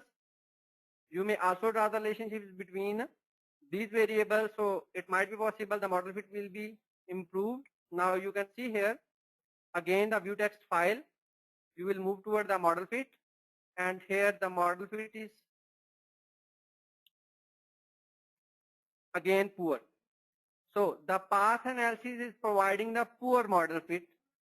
So it is not suitable for you to perform the path analysis for this analysis, because the path analysis is providing the poor model fit, and the poor model is not acceptable in your research. So here we suggest, for this purpose, we suggest you to perform the structural regression modeling as compared to path analysis.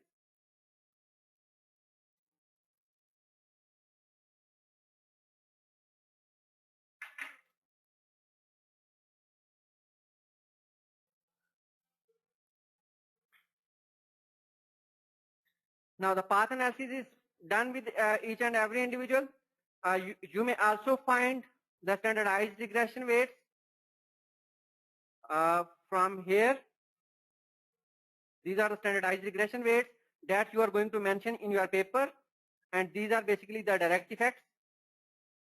And other hand, these are the regression weights. You can get the p-values from these p-values. You will calculate the p-values from here, and you will calculate the betas from here.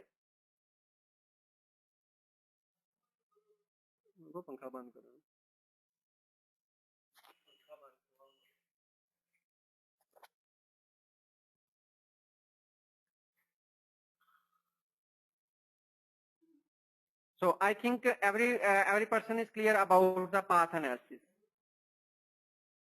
Text view is not working. Aisha Khalil, please calculate the estimates in your model. After the calculation of estimates, your model will be running.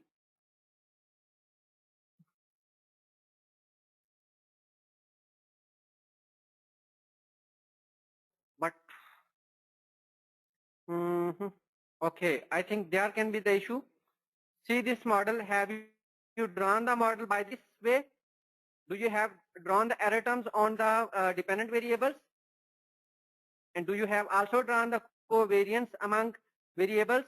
Do you have also drawn the, you can say that the error term on AOC, and your arrows are in the same way? So if all the things are in the same way, then the model should be running.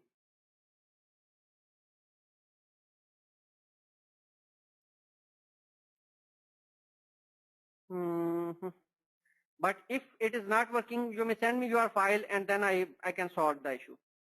Because I don't know what's happening with you. What the arrow is, when you calculate the estimates, what you find?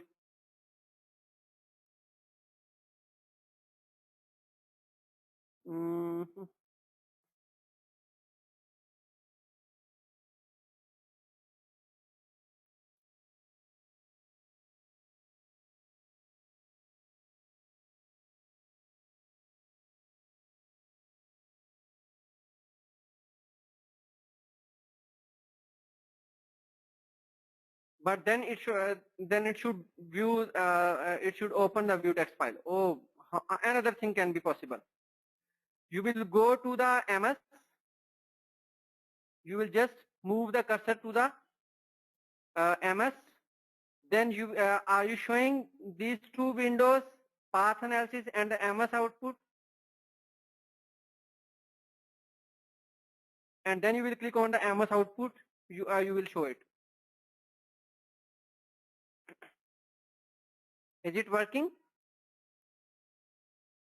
All right. Good. Now I am moving toward the structural regression modeler. How to test the structural regression model? We are actually to test the structural regression model as compared to path analysis, because the path analysis is not valid due to the poor model fit indices. So the authors recommend whenever you are going to test your model, you are to perform structural regression model as compared to path analysis. Now I'm moving toward the structural regression model. For this purpose, I will get a new file. This is the new file, and now I will save this file as SR model testing.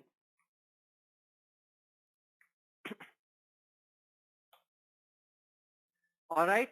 Now you will again select the data, file name.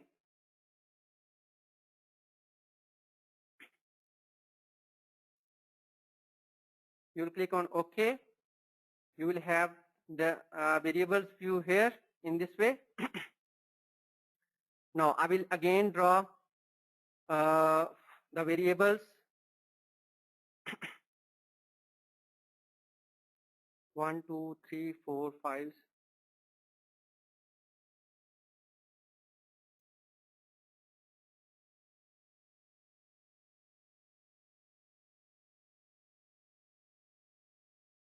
Now I will again draw ENV 1, 2, 3, 4.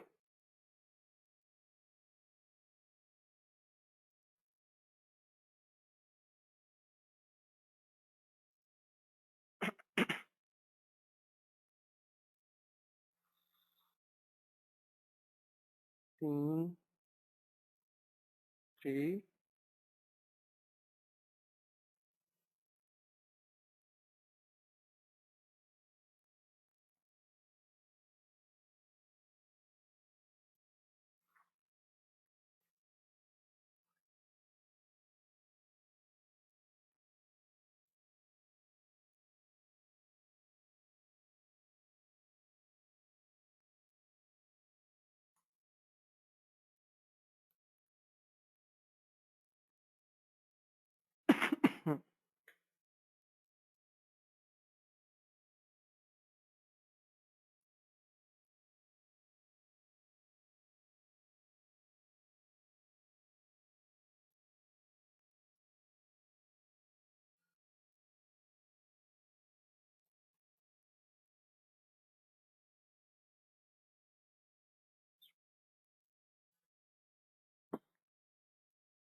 You will again prepare this model in the same way.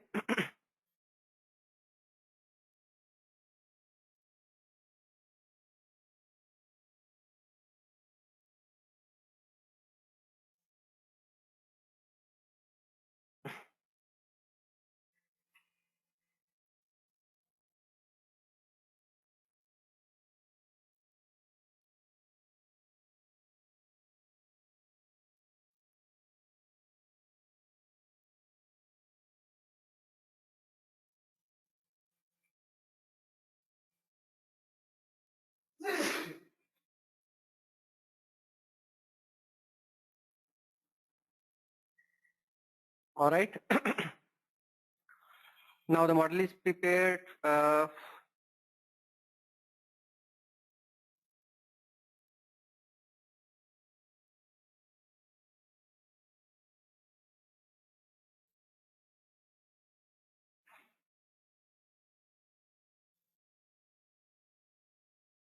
Plugins, name unobserved variables.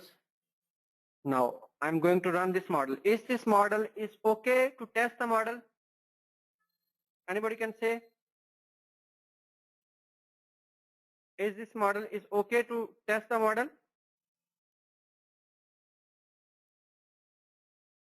Should I run this model?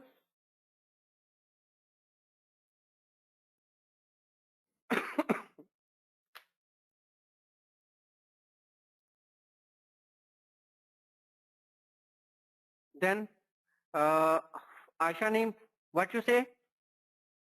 Aisha.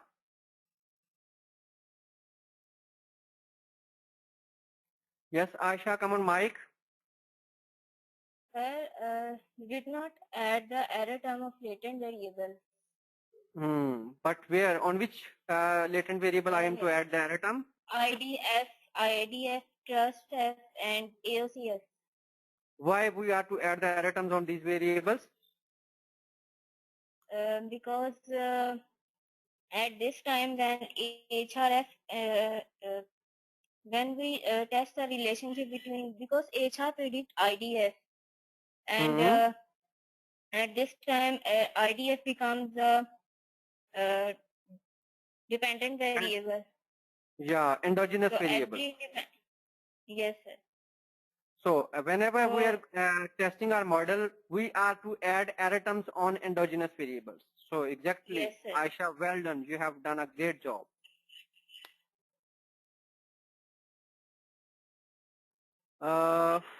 Nabiga, don't worry about it. If you are feeling some power failure, you will get a CD of this workshop, and after that you will able to learn a lot of things. Anyway, now just join to us and learn what the things are happening in this session. Abu Bakr Naeem, we just need to have a covariance among the exogenous variables.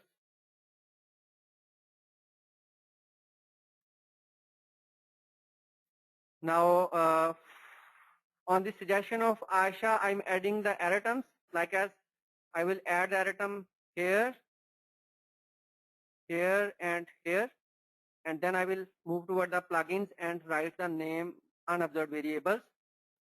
So now this model is ready to test. I will click on to calculate estimates. But before calculation of estimates, we move toward the analysis properties. And in output file, we will just click on those options which I have mentioned earlier. You will move to here, and then you will again calculate the model.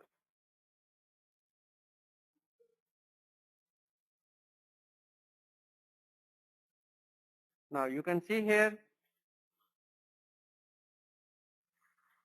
Now the model is running, and you can see here the HR has a positive effect on ID, and ID is a positive effect on OAC, and ENV has a positive effect on trust, and trust has a positive effect on AOC. So now at this time You can check the model fit.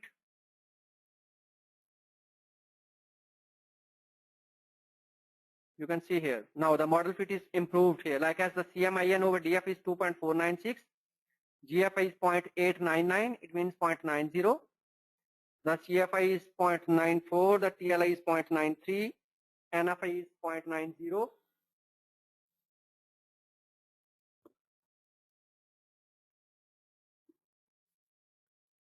And the RMSE is 0.063. So it means the model fit is providing the excellent fit.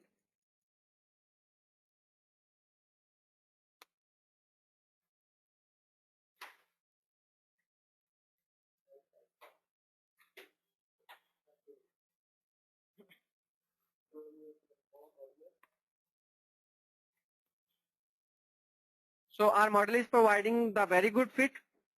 So this model is providing the very good fit at the different indices. So it means we can report this model, but before reporting this model, we can we should also add the all possible relationship. Because Anderson and Garbage reported that whenever you are going to test your model, you are to firstly test all the possible relationships, and if you find all the possible relationships are you can say that significant, then you retain those significant relationships, and the other relationship should be you should eliminate it. For example, in this case, we may also see here this and this. Now we'll again calculate this model. Now you will see here the HRF has a 0.07 relationship with this, ID has a positive 0.10 effect on this, and the HRF has a positive effect on the AOC 0.28, and the ENV has a positive effect on the AOC, and the ENV has a positive effect on trust, and the trust has a positive effect on this. But now at this time you are to make sure that which effect is significant and which effect is insignificant. For this purpose you will move toward the AMOS output file.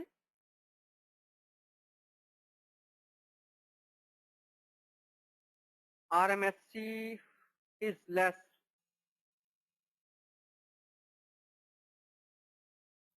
Mehreen,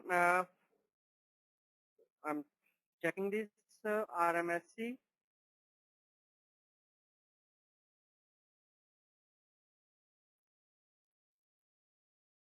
Yes, RMSC is 0.061 at this time. It is you have 0.063.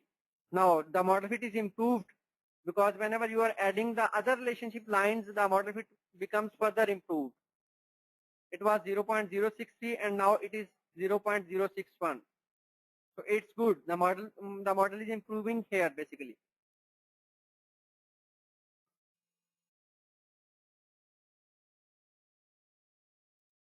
So, but here you are to also consider the significant and insignificant relationships. For this purpose, you will move toward the estimates, then you will move toward the scales.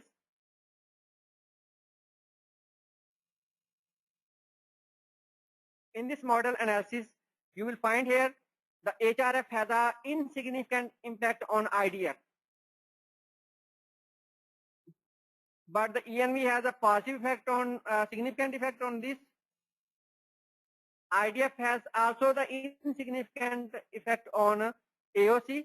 So it means the IDF is not, you can say that it's not playing its role as mediator because it has insignificant effect. The HR and ENV has, the HR has insignificant effect on the ID, and IDF has also insignificant effect on AOC. So it means it is insignificant. On the other hand, the ENV has insignificant effect on the AOC. You can see here the ENV has insignificant effect on AOC. So we will remove this relationship. We will again click on this. We'll remove this relationship because the environment has insignificant effect on the AOC. On the other hand, the IDF also has insignificant effect on AOC. I think we need to re-specify our model because the ID is not playing its role as mediator. So we can also re-specify our model in different way. To re-specify your model, firstly I will calculate the estimates.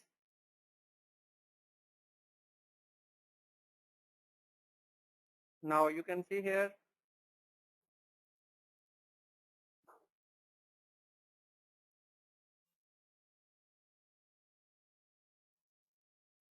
.0.061, and these are all the model fit indices. But you have to also re-specify your model according to this situation because you have proposed the IDF is playing its role as mediator, but here in this situation IDF is not playing its role as a mediator. Now we can re-specify our model. Suggest us how we can re-specify our model.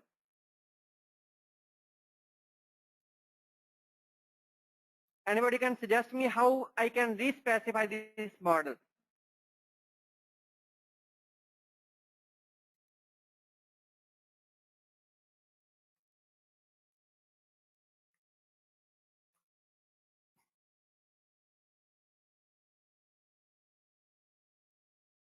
Yes, Abu Bakr Naeem, come on mic. Yes, Abu Bakr. Yes, I was suggesting instead of using IDF as a mediator, why not just use it as independent variable? Yes, I can make this as independent variable, and then I am to also draw the covariances. But before this, I would like to delete the error term. Now I am re-specifying this model. All right. So now at this time, I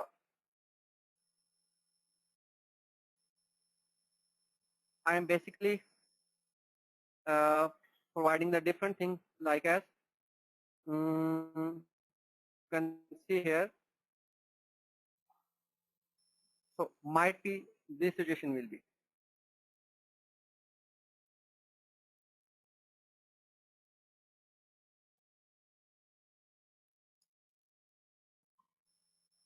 So this is a magic stick.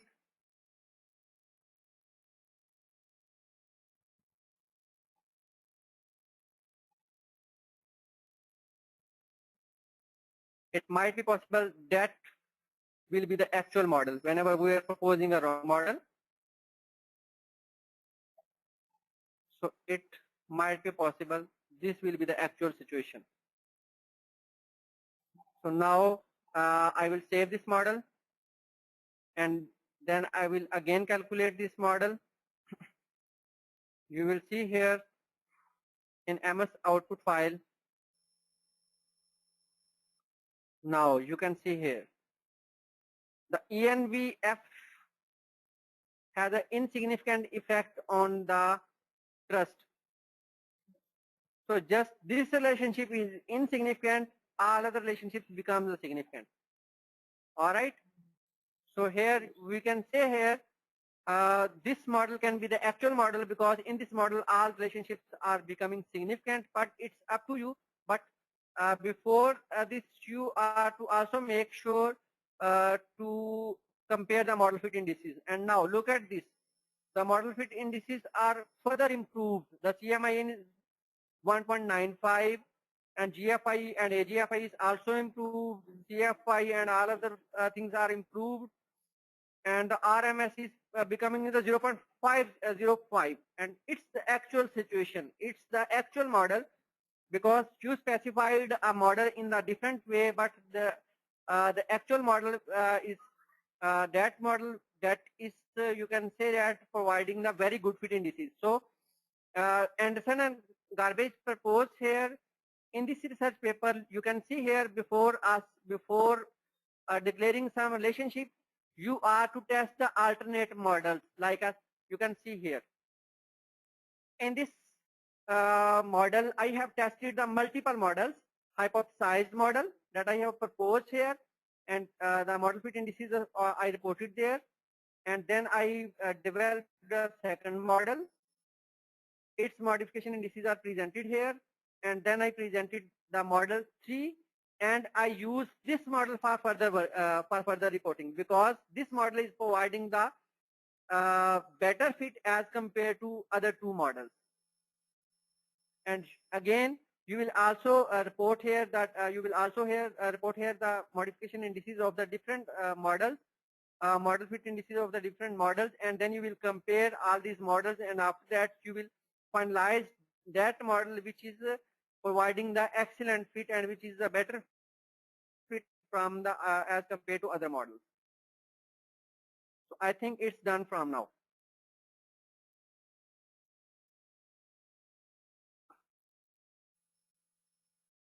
Now, you are to report two things. The one thing is the direct effects and the other thing is the indirect effects.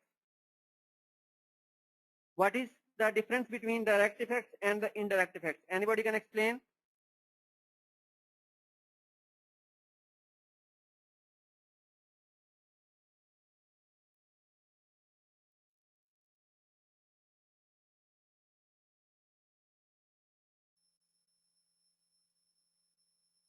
What is the difference between direct effects and the indirect effects?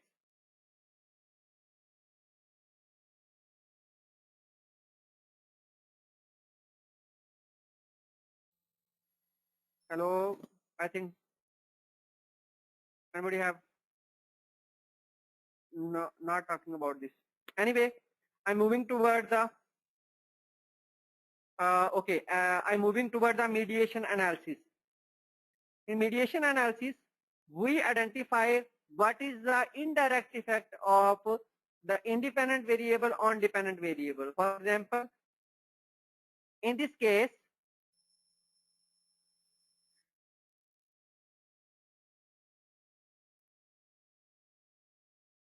we have all these values, but I am going to identify what is the indirect effect of IDF through trust on AOC, what is the indirect effect of HRF on AOC through trust, and what is the indirect effect of ENV through trust on AOC. But before testing the mediation analysis, you are to also add the direct effects from the independent variables to the dependent variables. Now I am applying the direct effects, this and this and this. Now I am going to again calculate the direct effects.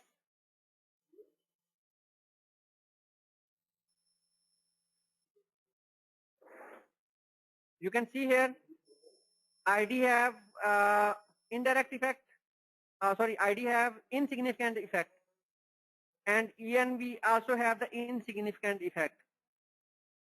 So I will remove these two paths, ID and ENV. So I will remove ID and I will also remove the arrow from ENV.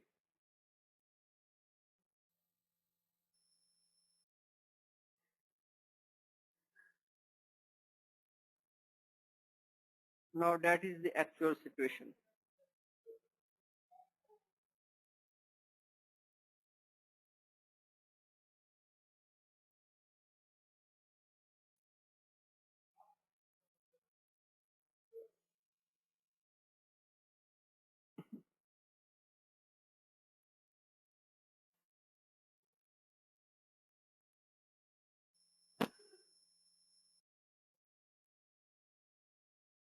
Now I think that is the actual situation. But before this, you will moving toward now. Amazingly, the mortality indices further improved. Now the CMIN over DF is 1.875. And you can see here the RMS is becoming 0.048. So it's the excellent model. I think according to me, this is the final model which we are to present here in our research paper. After comparing these models, you will get this model. Now I am talking about the mediational effects and the direct effects. To calculate the mediational effects, you will move toward the analysis properties. Now I'm moving toward the bootstrapping. I'm moving toward the bootstrapping. You will move toward bootstrap, and here you will perform the bootstrapping. Whenever we are going to calculate the mediational analysis, we are to perform the bootstrapping. Bootstrapping is basically the technique which allow you to find the indirect effects and their significance level. And normally it is suggested to perform the 5,000 bootstraps. In bootstrapping, basically, the software basically perform the analysis on the 5,000 samples. The software develop different 5,000 samples from your data and perform the analysis on these 5,000 samples. And then you are to use the bias corrected confidence level, and you will write here the 95 because we are addressing here our confidence interval is the 95%. So after this, you will again calculate the model, and now at this time it will take time.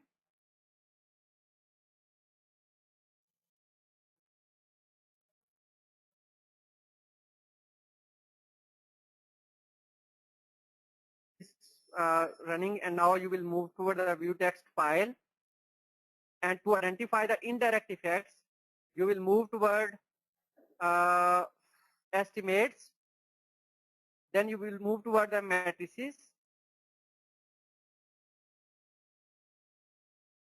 and here at this time you will click on standardized indirect effects. Now this is basically the mediation. You can say here the environment, the HR and the ID has a positive indirect effect on the AOC.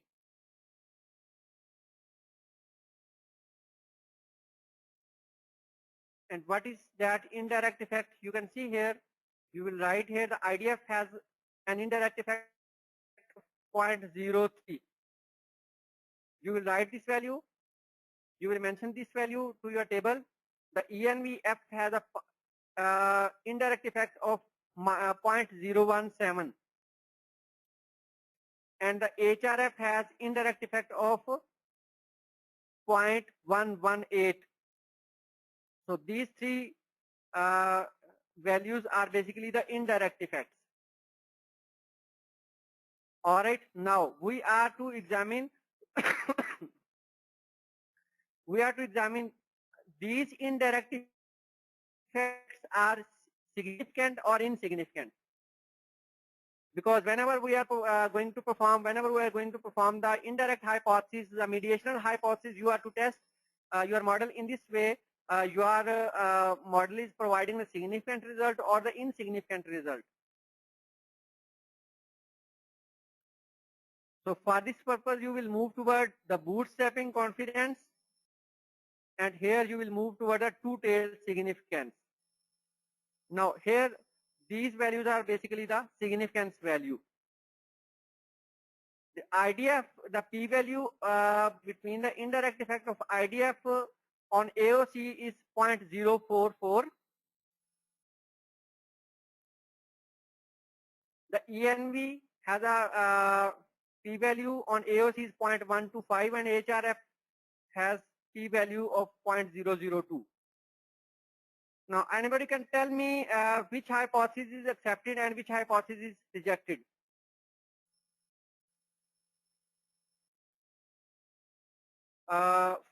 Mehreen Qureshi, please come on mic and say.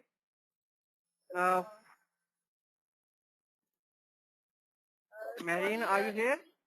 Yes, I'm listening to you. Actually, I guess when the results are insignificant, like the p-values are, let me check. I'm saying in this model,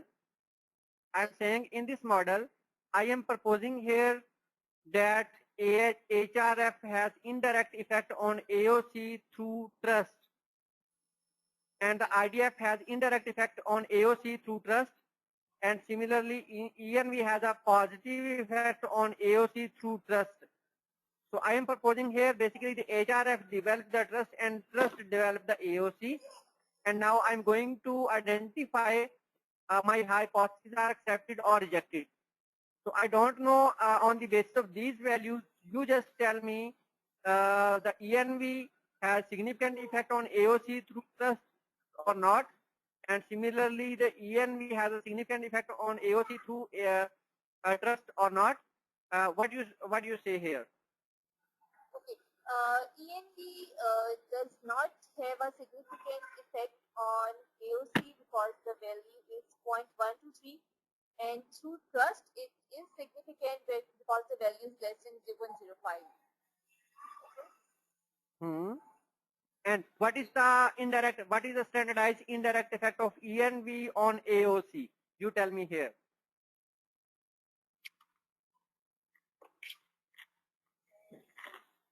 Well, what I can see is the values behind ENF are almost all of them are greater than 0.05, so they are insignificant. And while give me just the value. Just me give the value of indirect effect between ENV and AOC through trust.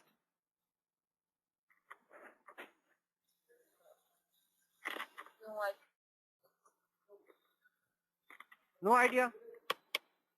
no. Okay, I think. Okay, I'm with Abu Bakr. Abu Bakr, what do you say about it? Yes, sir. Is there a significant relationship between, because Mehreen Qureshi is saying here, the ENV has insignificant effect on AOC through trust. What do you say about it? Yes, because ENV, AOC and ENV have a 0.125 value that is greater than 0.05. The value should be less than 0.05. For IDF and HRF, right. the values are less than 0.05. So you're right.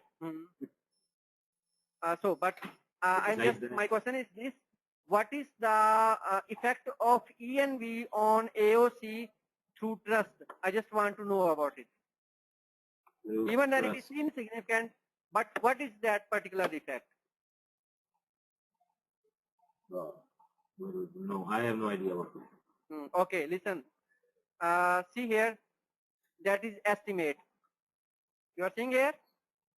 Now Yes, I am at the two things. That is estimate and that is p-value. Two-tailed significance p-value. All right? This is the estimate. So here the ENV has 0.017 effect on AOC, and the p-value is 0.125. Insignificant. So we can say here the estimate is very low. Due to this, the p-value is high. All right. So this relationship become insignificant. But the estimates for the other variables is also low. Oh, sorry. Can you go to the estimates? The estimates for the other variables are also very low. But I mean, they are this is significant. just the beta values, right? These are the beta values you're telling us. Yeah, but do you know about it? Why these values are low? No idea. No, actually, I say you. Whenever whenever we talk about the mediation analysis, you can see here the standardized effect of HR on trust is 0.52, and the trust effect on AOC is 0.23. Now multiply 0.522 with 0.23. Multiply it. 0.52 into 0.23. What's the value? 0.5 multiplied by 2, 3.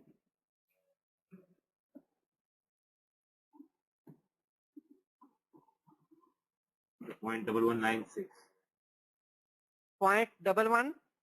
96. 0.119. You mean to say point? Okay.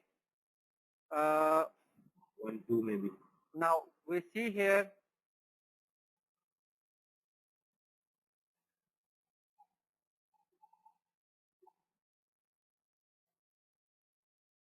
In matrices, in standardized indirect effect. Now, what? Look at this. What is this? 0.118. Derives to Is it equal to the value to that Yes, you have it is. calculated? Yes, it is equal. No. Oh, all right. In the same way, you can also calculate the indirect effect of IDF through trust on AOC.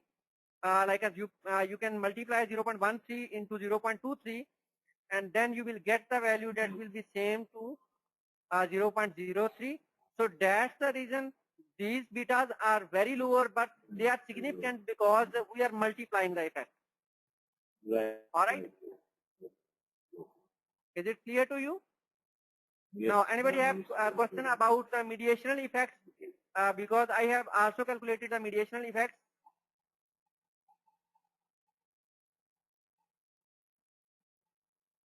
The sessions are becoming so large, and I know it's pretty tough to manage all such things and to grasp over on these type of analysis, because the things are becoming more complex and that also becoming the boring for the participants. But the things are here because the things are becoming more difficult and tough. So that's the reason it might be possible the participants are losing their interest in current working. Now I'm moving toward the moderation analysis.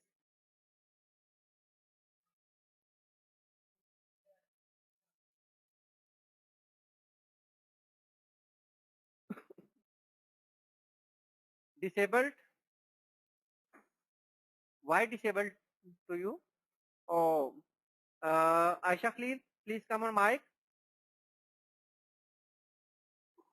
Yes.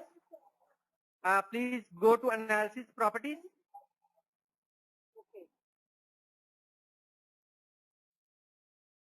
Then go to bootstrapping. Now perform bootstrap. Ideal 5,000. Okay, 5,000. Yes, I'm not. And in bias corrected, right here 9.5. Yes, I have. Then click. Then close this. Close this. Yes. And now again calculate estimates. Yes, sir. Now it will take a little time, and after that you will get.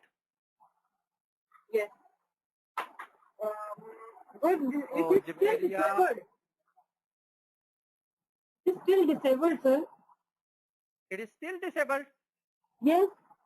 Just wait for the time. Yes. Now I must output it in front of me, but estimate bootstrap is still disabled. Oh, then what's the problem can be? Is there any error? No, it's running. Then you may send your file. You may send your MS file to me. It might be possible there will be some option that is unchecked, and there can be any other issue. Okay, okay. Okay. All right.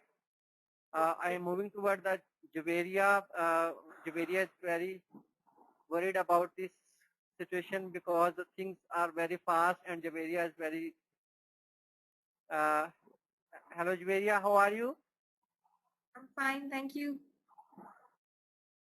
I know you are facing a lot of problems here, but don't worry. You don't need to worry because we will provide you this CD, and after receiving this CD, you will repeat the processes and you will run the analysis by your own self. And even then, if you found any issue during the analysis, you may also send your MS file to me on my email.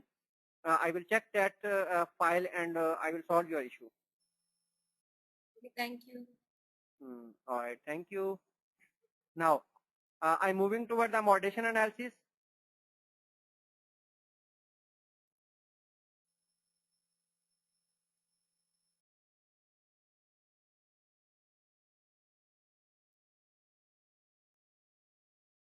Now, this model I am going to, you can see here in this paper,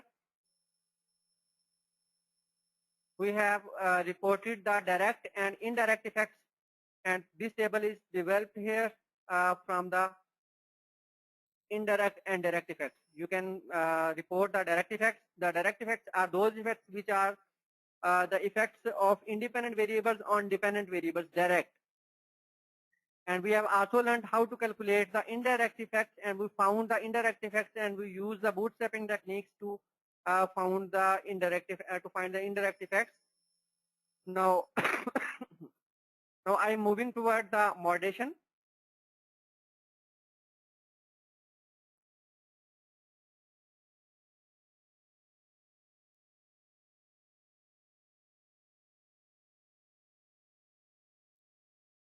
You can see here there can be the different models.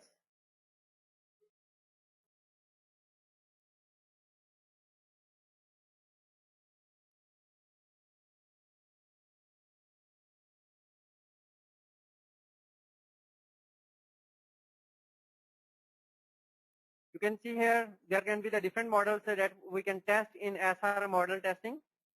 Like as the same model is presented here, in which we have the two independent variables, one mediator and the one dependent variable.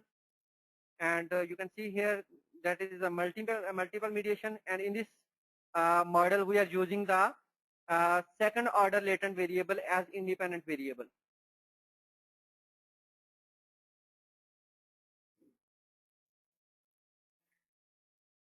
Aisha Khalil, whenever we are testing the mediation, normally at this time the moderation is pretty tough to test the moderation in the AMOS. We test the moderation in SPSS by using the Preacher and Hayes tools. So in future it might be possible some techniques will be available by using those techniques. We can perform the moderation analysis in AMOS, but at this time we are going to test the moderation in SPSS as compared to AMOS session.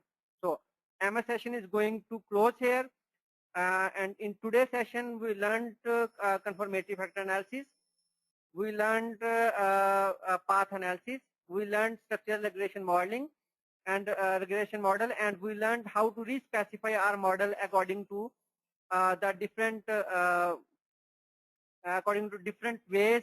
We developed different type of models and tested them, and we identified how we can improve our model fit indices.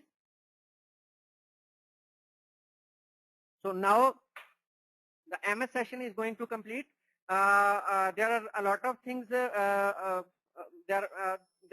can be very complex models further available, further can be developed in AMOS, but it needs a lot of times. But the simple mediation analysis, the multiple mediation analysis we have performed here in structural regression model, and after closing this AMOS, I am moving toward SPSS. If anybody have question about the structural regression modeling, you may ask, and after that we can move toward the SPSS.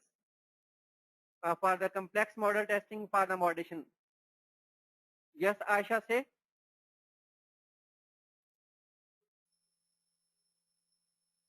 Yes. Yes, Aisha. Sir, I'm confused between three things. Once you said that error terms, we use error terms with observed variables. Then you said error terms will use it with engineers variables, and then you said with dependent variables. So I'm very much confused. Actually, whenever, listen, whenever we are adding the error terms, the error terms comes along the observed variables at that time when you are developing the latent construct. All right. Secondly, whenever we are going to test our model, the error terms comes on those latent variables which are endogenous. The endogenous variables are those which are dependent or which are mediator. Okay. And the covariances comes on those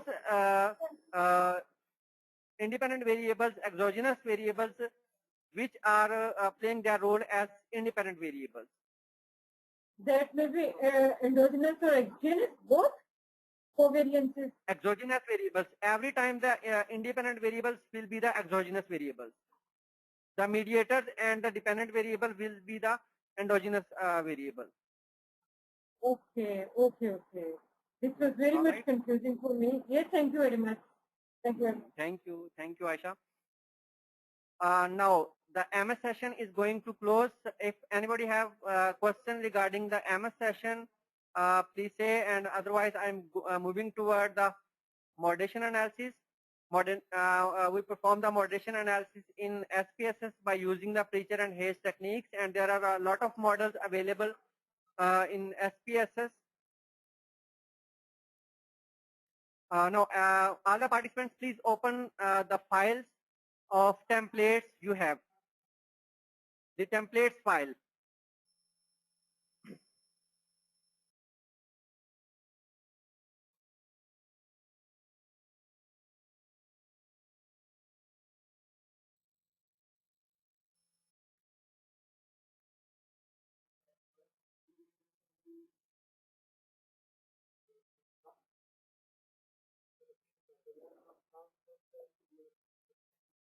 You may also see here there are the multiple complex models which we have tested in MS. Like as you can see here, you may see here this is a multiple mediation.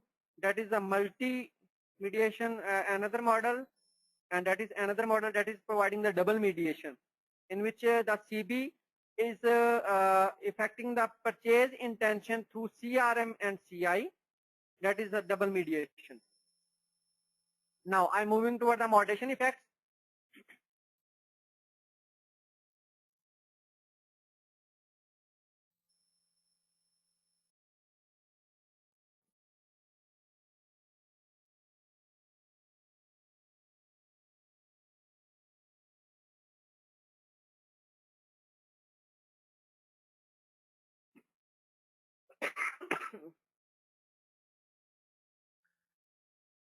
I have sent you another file of SPSS.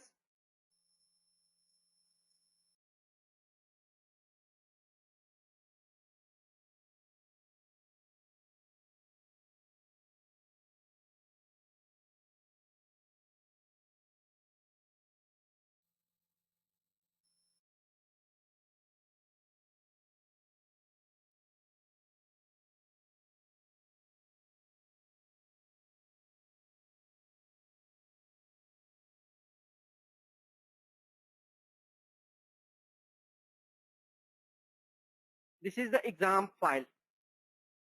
Exam MGT Finance.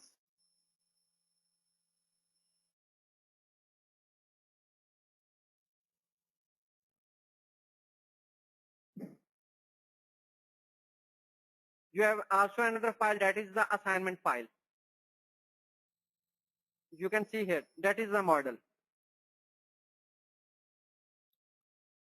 Everybody have these files? Okay, I will share all these slides with you, Abu Bakr.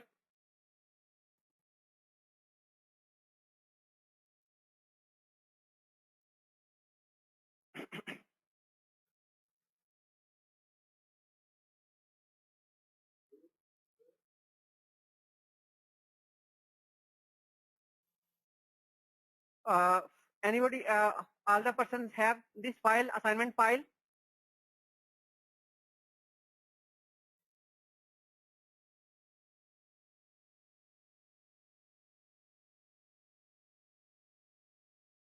Now, at this time, we are going to calculate the moderation effects. Whenever we are going to calculate the moderation effects, it normally happens. We calculate the moderation effects in different steps. For example, in this session, firstly, we will calculate the moderation effects of PSS on self-efficacy. That is the moderation. We will calculate the effect of PSS on SC, and in this way, that TAW is playing its role as mediator, as moderator. So for this purpose, you will open your SPSS file that I have shared with you. This is the file exams MGT finance file.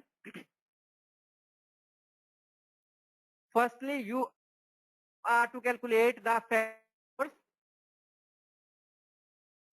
to perform the moderation analysis. What are the independent and moderators? The independent is PSS and TAW is moderator. So you are to calculate the factor scores of PSS and TAW. To calculate the factor scores, you will move toward analyze, then you will move toward dimension reduction, then you will click on factors. Here you will just select the PSS, and then you will click on scores, and you will click on save as variable. I again repeat the things. You will click on analyze, then you will click on dimension reduction, and then you will click on factor. Here you will select the independent variable PSS. Then you will select these variables. After that you will click on scores. Then you will click on save as variable, and after that you will click on continue. And then you will click on OK. And after that you will see here the one variable is generated, that is FACT1. You will write here its name, PSS underscore F.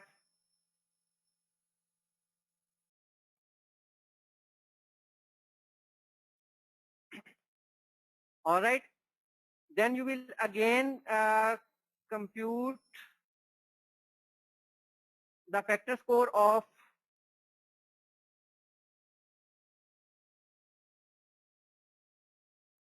TAW, because TAW is a moderator.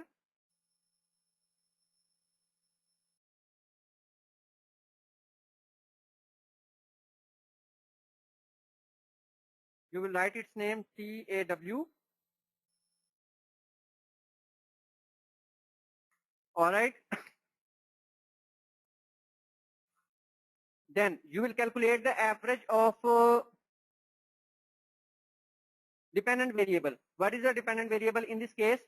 The OCB is dependent variable. So for this purpose, you will calculate the average by computing the average OCB AVG will be calculated by OCB1, OCB2, OCB3, and OCB4, and divided by 4. Okay. And in this way, you have also the OCB value. Now, firstly, we will calculate. Now, we are in this position to calculate the moderation effects. All of them have the templates file. This is the templates file.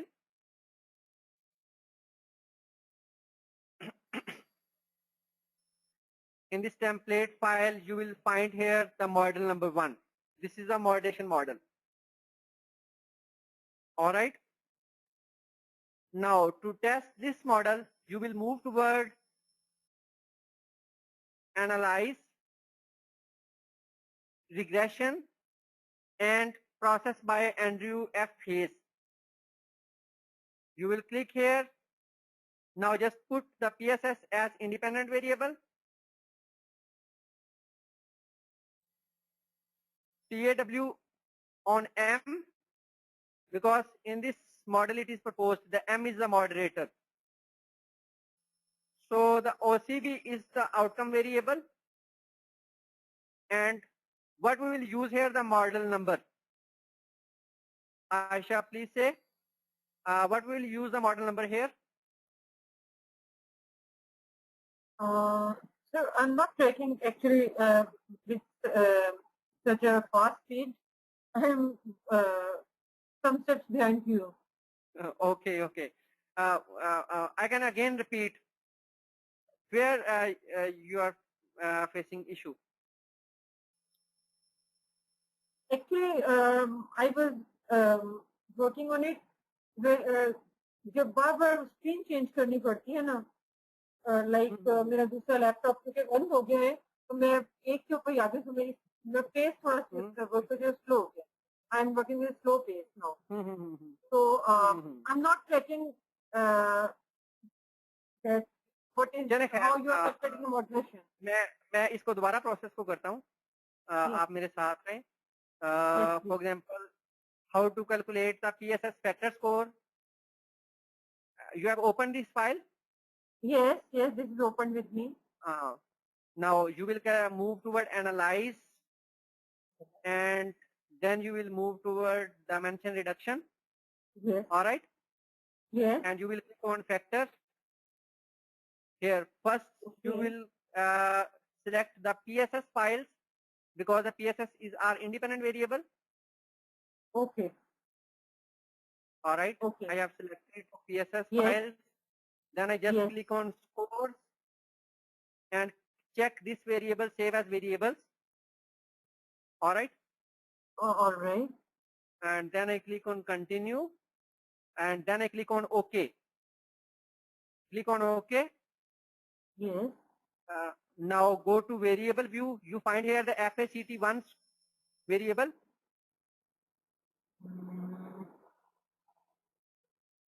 In variable view, go to end of the data set.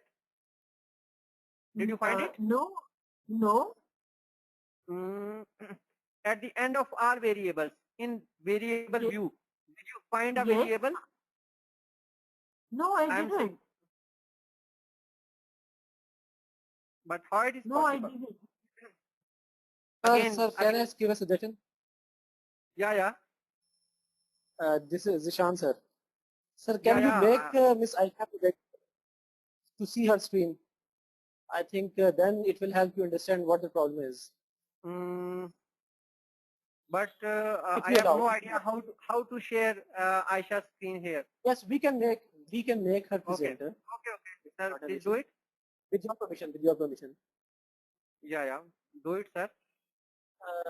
I think is she Aisha name? Will you like to tell me the name of Aisha Khalil? Aisha Khalil. Okay, Miss Aisha, we are going to make a presenter. Yes, please. Aisha.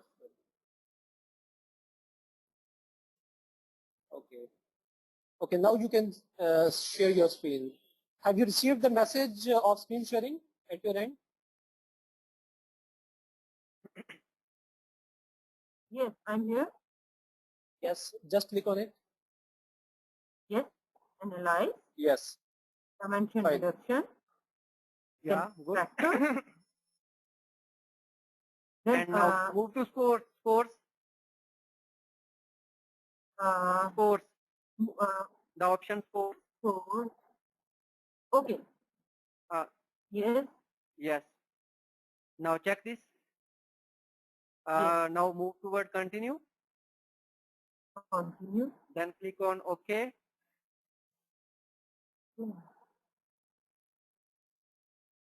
Now minimize this window. Go to a variable view.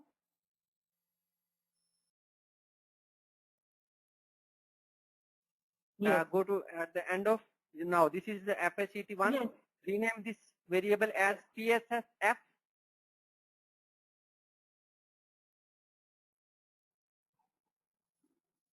Okay. Now again go to analyze and reduction. Yes. And move PSS variables back. Now get the TAW as moderator. Okay. No, Okay. just get TAW. Move back PSS. First PSS, move sorry. back PSS. I'm saying. Okay. Okay. Yes. Yes. Now just select the TAW. TAW. Yes. Yes. Select these three. Move them. Yes. Move. And now just click on OK. Scores are already selected. Minimize them. Okay. Yes. Now rename the variable FSCT1. Participants will close this session at 5:30. If you Okay. have no any issue. What should be the name of this variable? TAW. Okay. Underscore F. Yes. Now, you will calculate the average of other variable, that is the dependent variable, SC. Okay. In the same way. No, at this time you will move to a transform. Okay. Okay. No, Okay. no. Okay. Compute variable. And yes. And which variable? You will calculate SC. SE. Okay. Just write the name SCAVG. SCAVG. Now write here, calculate the SE average. Good. Your speed is also very fast.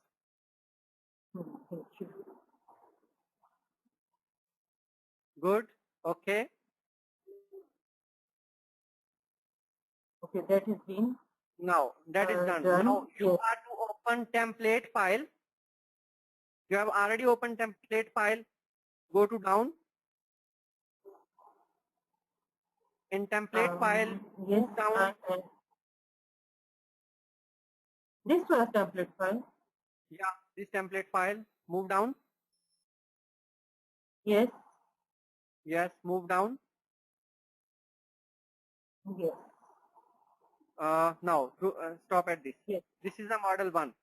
Yes. In this model 1, you can say here the X is the independent variable, M is the mediator, and the Y is the dependent variable. Yes. Now you will again go to your SPSS. Yes. And go to analyze. Analyze. Regression. Regression. And process. Yes. And now select at this time the PSS as independent variable.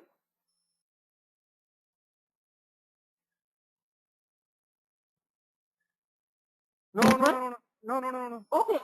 PSS. Yeah. Okay. The first one. No. I'm go to end of the variables, and here the first one. This first one. Yes. Yes. That is the independent. Yes. Right click on this data file variables. Right click on data file variables. Yes, right here, right click. Yes. And display variable names. Yes. Okay. Now you can see here. All right. Now TAW select as M. Moderator. Yes. TAW select as M. Yes. And SE as Y. SE is Y. This one average? Yeah. Average. SE as Y. Y. And now select the model number. What will be the model number here? 3. What will be the model number according to that template? 1. That would be model number 1. Okay, select here 1. Yes. Now select here the 5000 bootstrapping. That is the standard for moderation and mediation. All right. Now click on OK. Yes. Yes.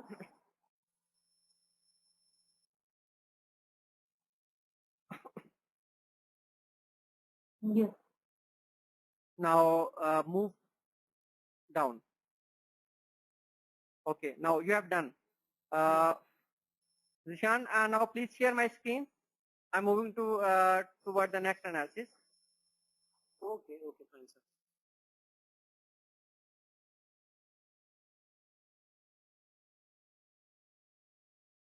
Ruxana, I'm repeating this process. Don't worry about it.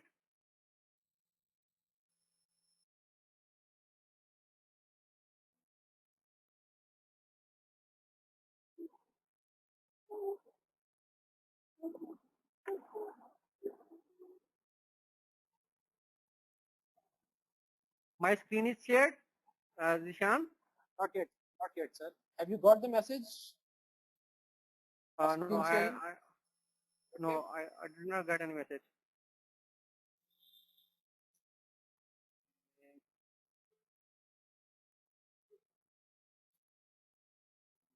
Okay, let me check where the problem is. No. No, I have received the message. Now, participants, I am going to repeat this process. Everybody is aware how to calculate the average score and the factor score from the variables. You are to make sure whenever we are going to calculate the moderation effects, we are to calculate the factor score for the independent variables and for the moderator variables, and whenever for the dependent variables, we are to calculate the average score. So in this file, I'm going to compute the average score of SC, because here the SCR is our dependent variable. In this case, I am going to calculate SC average divided by 3. Then we will click on OK. Now you may see here the S is calculated. Now to calculate the moderation, I will move toward the process. Then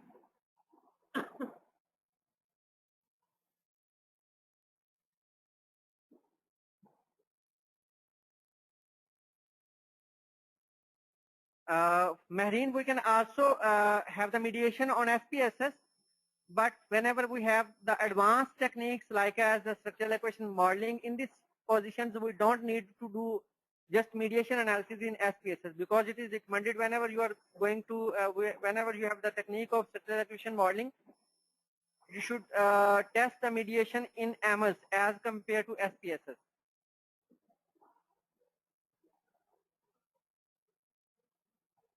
Ruxana, please come on mic and guide us how I can repeat this process. Are you here? Yes.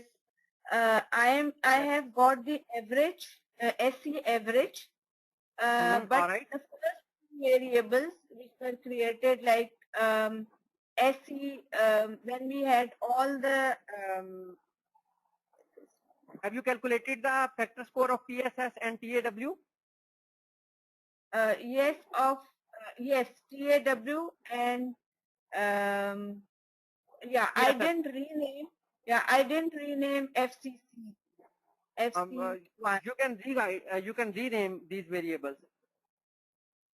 Okay. And you may also remove and another thing. You may also remove the labels of these variables. The PSS and TAW labels. Remove the labels of these variables.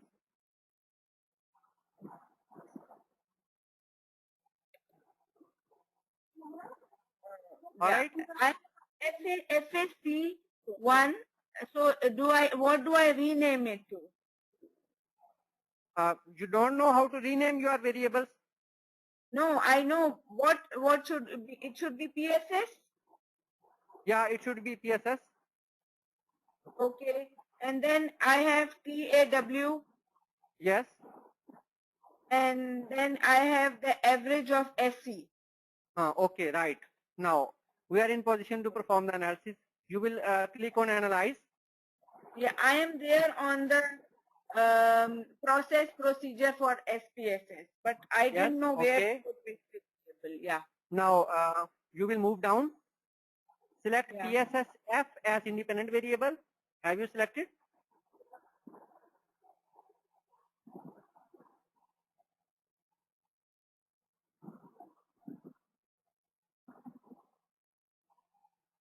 Ruxana, have you selected PSS? PSS as and then select TAW as moderator and then SE as Y. Select the model number 1. All right. And then perform the bootstrapping 5000. All right. okay. Now is it clear everything? Yes. You will click on OK.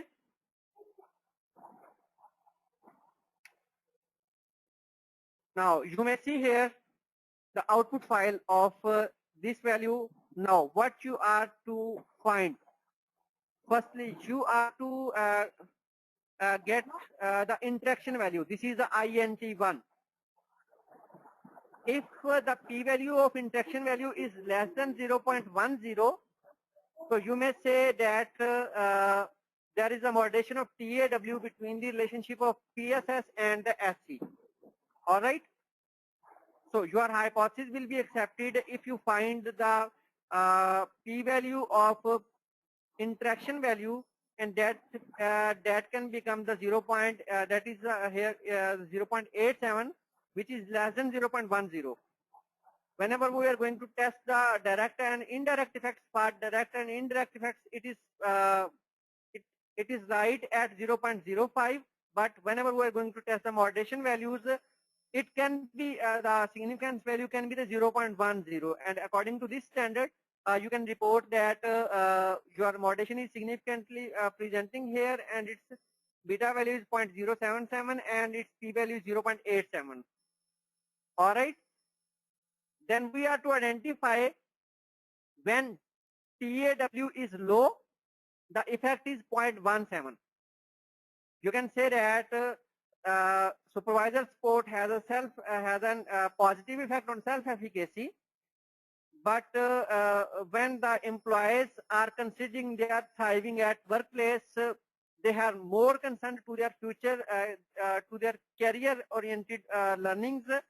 In this situation, when they have less career orientation, in this way, even the supervisor is supporting them, but they have the lower self-efficacy.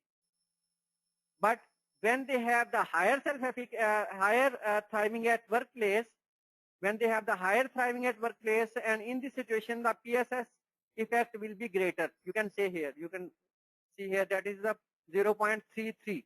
So it becomes double. आप ये समझ लें, मैं आपको जरा थोड़ा सा repeat भी कर देता हूँ कि हम ये कहते हैं जी कि जो सुपरवाइजर सपोर्ट है ना, उससे एम्प्लॉयज की सेल्फ एफिकेसी, उनका काम करने का कॉन्फिडेंस बढ़ जाता है. लेकिन डिफरेंट तरह के एम्प्लॉयज होते हैं. कुछ एम्प्लॉयज वो होते हैं जिनकी यू कैन से दैट कि उनका ना कैरियर की तरफ मूवमेंट उनकी बड़ी ज्यादा होती है. वो ये समझते हैं कि उनको बहुत सारी चीजें सीखनी चाहिए. तो वो लोग जो ये समझते हैं कि उनको बहुत सारी कुछ सीखनी चाहिए, उनके केस में सुपरवाइजर सपोर्ट जब बढ़ेगी तो उनका कॉन्फिडेंस लेवल ज्यादा बढ़ेगा, क्योंकि उनका कंसर्न है सीखने की तरफ, तो इसलिए उनका कॉन्फिडेंस लेवल ज्यादा बढ़ जाता है. और वो एम्प्लॉयज जो कहते हैं छोड़ो यार सुपरवाइजर सपोर्ट कर रहा है, तो वो फिर अपनी सेल्फ एफिकेसी तो बढ़ाते हैं, लेकिन उनके केस में जिनको फ्यूचर से ज्यादा कंसर्न नहीं होता, उनके केस में ये इफेक्ट कम होता है. बात समझ में आई?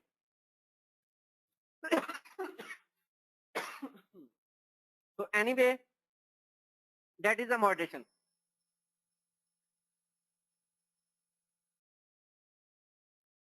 In this table, you may find the different tables, like as you can test the different models. For example, you can move toward the model number 58.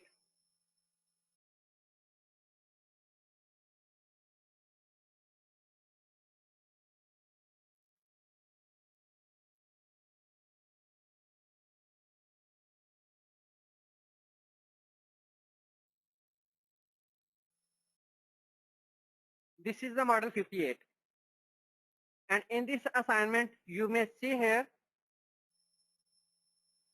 that is the moderated mediation. हम यहाँ पर ये कहते हैं कि जब supervisor support होती है तो उससे ऑर्गेनाइजेशनल सिटीजनशिप बिहेवियर बढ़ता है, लेकिन वो ऑर्गेनाइजेशनल ट्रस्ट के थ्रू बढ़ता है. अब किन लोगों में ऑर्गेनाइजेशनल ट्रस्ट के थ्रू बढ़ता है और किन लोगों में ऑर्गेनाइजेशनल ट्रस्ट के थ्रू नहीं बढ़ता.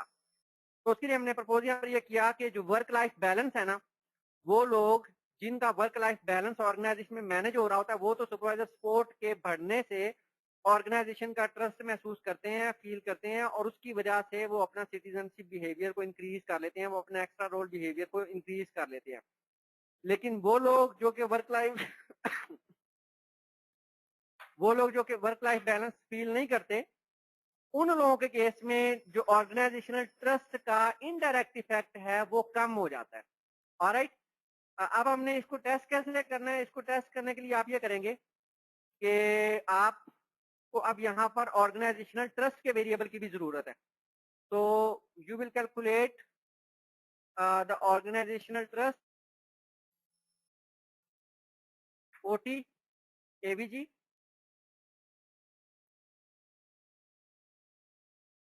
and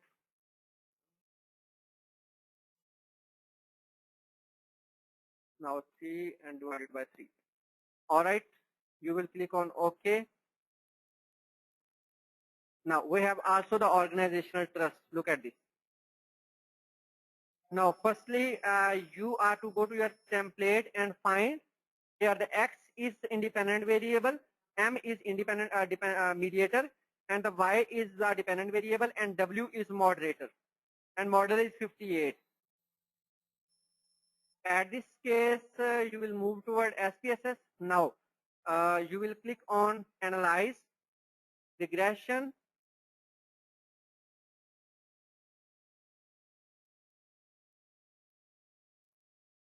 the mediator is basically trust, organizational trust is here, and you have to also calculate the work-life balance.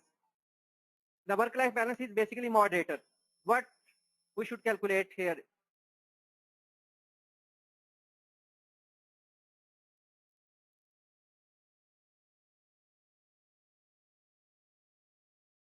Aisha Khalil, it depends upon your objective of studies. If you do it, it will be well done. You can say that it will provide you the further understanding about your thesis, about the further research processes. Now, I'm talking about the organizational trust, and I'm going to calculate the moderation of work-life balance. Before this, I will calculate the factor score of work-life balance. Now, at this time, our moderator is WLB. Now, I will select WLB, and I will calculate its score. We'll click on Continue. Now, this is the WLB. And now,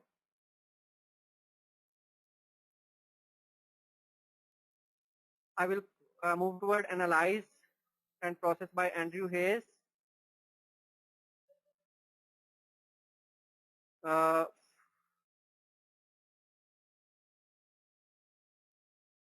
Now, listen, at this time, the X is SPSS, independent variable, and the M is mediator. Mediator is here in this case the OT, organizational trust. So the OT is mediator, and the WLB is moderator, that comes in W. And OCB is dependent variable. So you have to make sure that every variable is going to its right place. Now you will select model number 58. All right. So I'm going to repeat again this process. You will click on Analyze. Then you will move toward Regression. Then you will move toward Process. And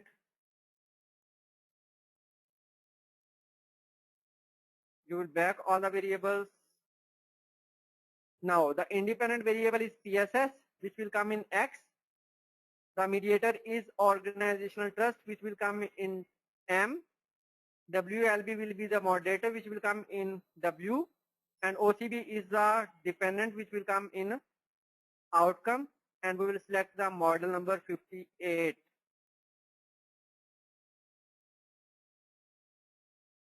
Then we will perform the analysis.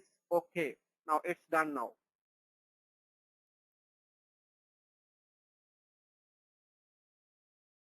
Rabia Mushtaq is here.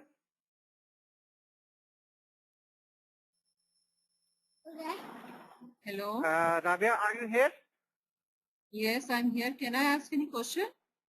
Yeah. Okay. Yeah, How we decide about model? How we decide about model number? I am saying for this purpose, you will see here. This is our assignment file.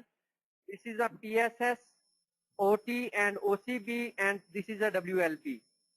Okay. You may see here. This is a model. PSS has a positive effect on OCB through OT, and the moderator is affecting here.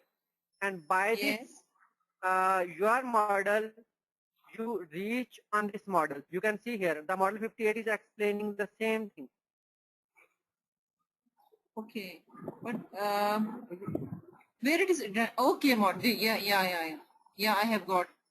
Here you have written model 58.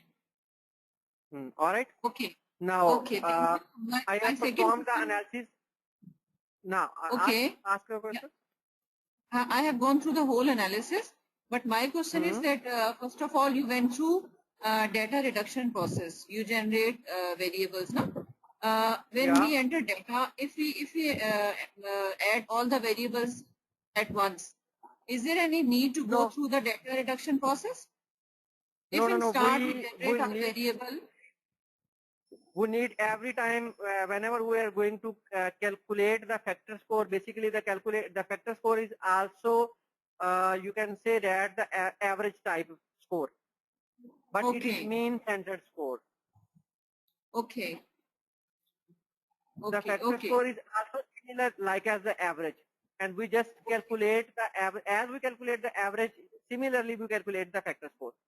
But we also calculate average in compute variable, na?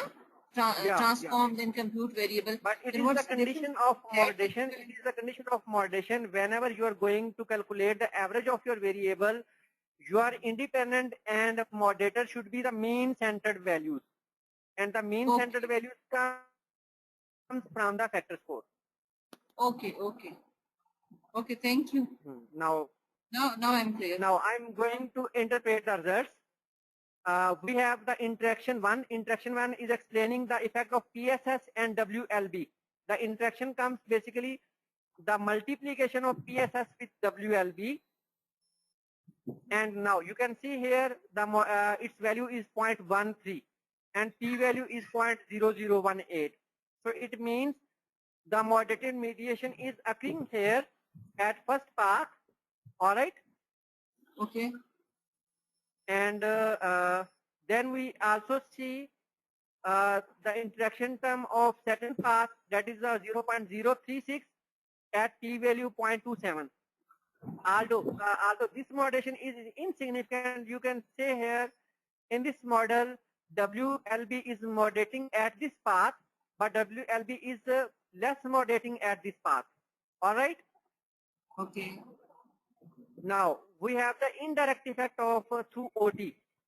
Before this, now at this time you can say here when the organizational trust, when the WLB low, this explains us when जब supervisor support हमें करना होता है तो उस वक्त हमारा extra role behavior generate होता है through organizational trust. यानी कि जब हमें सुपरवाइजर सपोर्ट करता है तो हम समझते हैं जी कि हमें अपनी ऑर्गेनाइजेशन पर बड़ा ट्रस्ट है और उसके अकॉर्डिंगली फिर हमें अपनी ऑर्गेनाइजेशन के लिए एक्स्ट्रा रोल बिहेव करना चाहिए. लेकिन कब, जब इवन देन हमें सुपरवाइजर सपोर्ट कर रहा हो लेकिन ऑर्गेनाइजेशन हमारा वर्क लाइफ बैलेंस को कंसीडर ही ना कर रही हो, तो उस वक्त सुपरवाइजर सपोर्ट हमें करेगा भी तो हम ऑर्गेनाइजेशनल ट्रस्ट के थ्रू अपना एक्स्ट्रा रोल बिहेवियर जनरेट नहीं करेंगे क्योंकि हम समझेंगे कि ऑर्गेनाइजेशन जो है ना वो उस पर ट्रस्ट करना ही नहीं चाहिए जो कि हमारे वर्क लाइफ बैलेंस का ख्याल ही नहीं करेगा. Is it okay? Okay, I'm trying to understand, but these things are a little bit difficult for me. Listen, I'm this trying. is a work life balance. Work life balance is low. मैं आपको further explain कर देता हूँ. आप एक जगह पे काम करते हैं ना, अब आपका वहाँ पर एक सुपरवाइजर है, एक बॉस है, वो क्या करता है, वो आपको ना बड़ी सपोर्ट दे रहा है.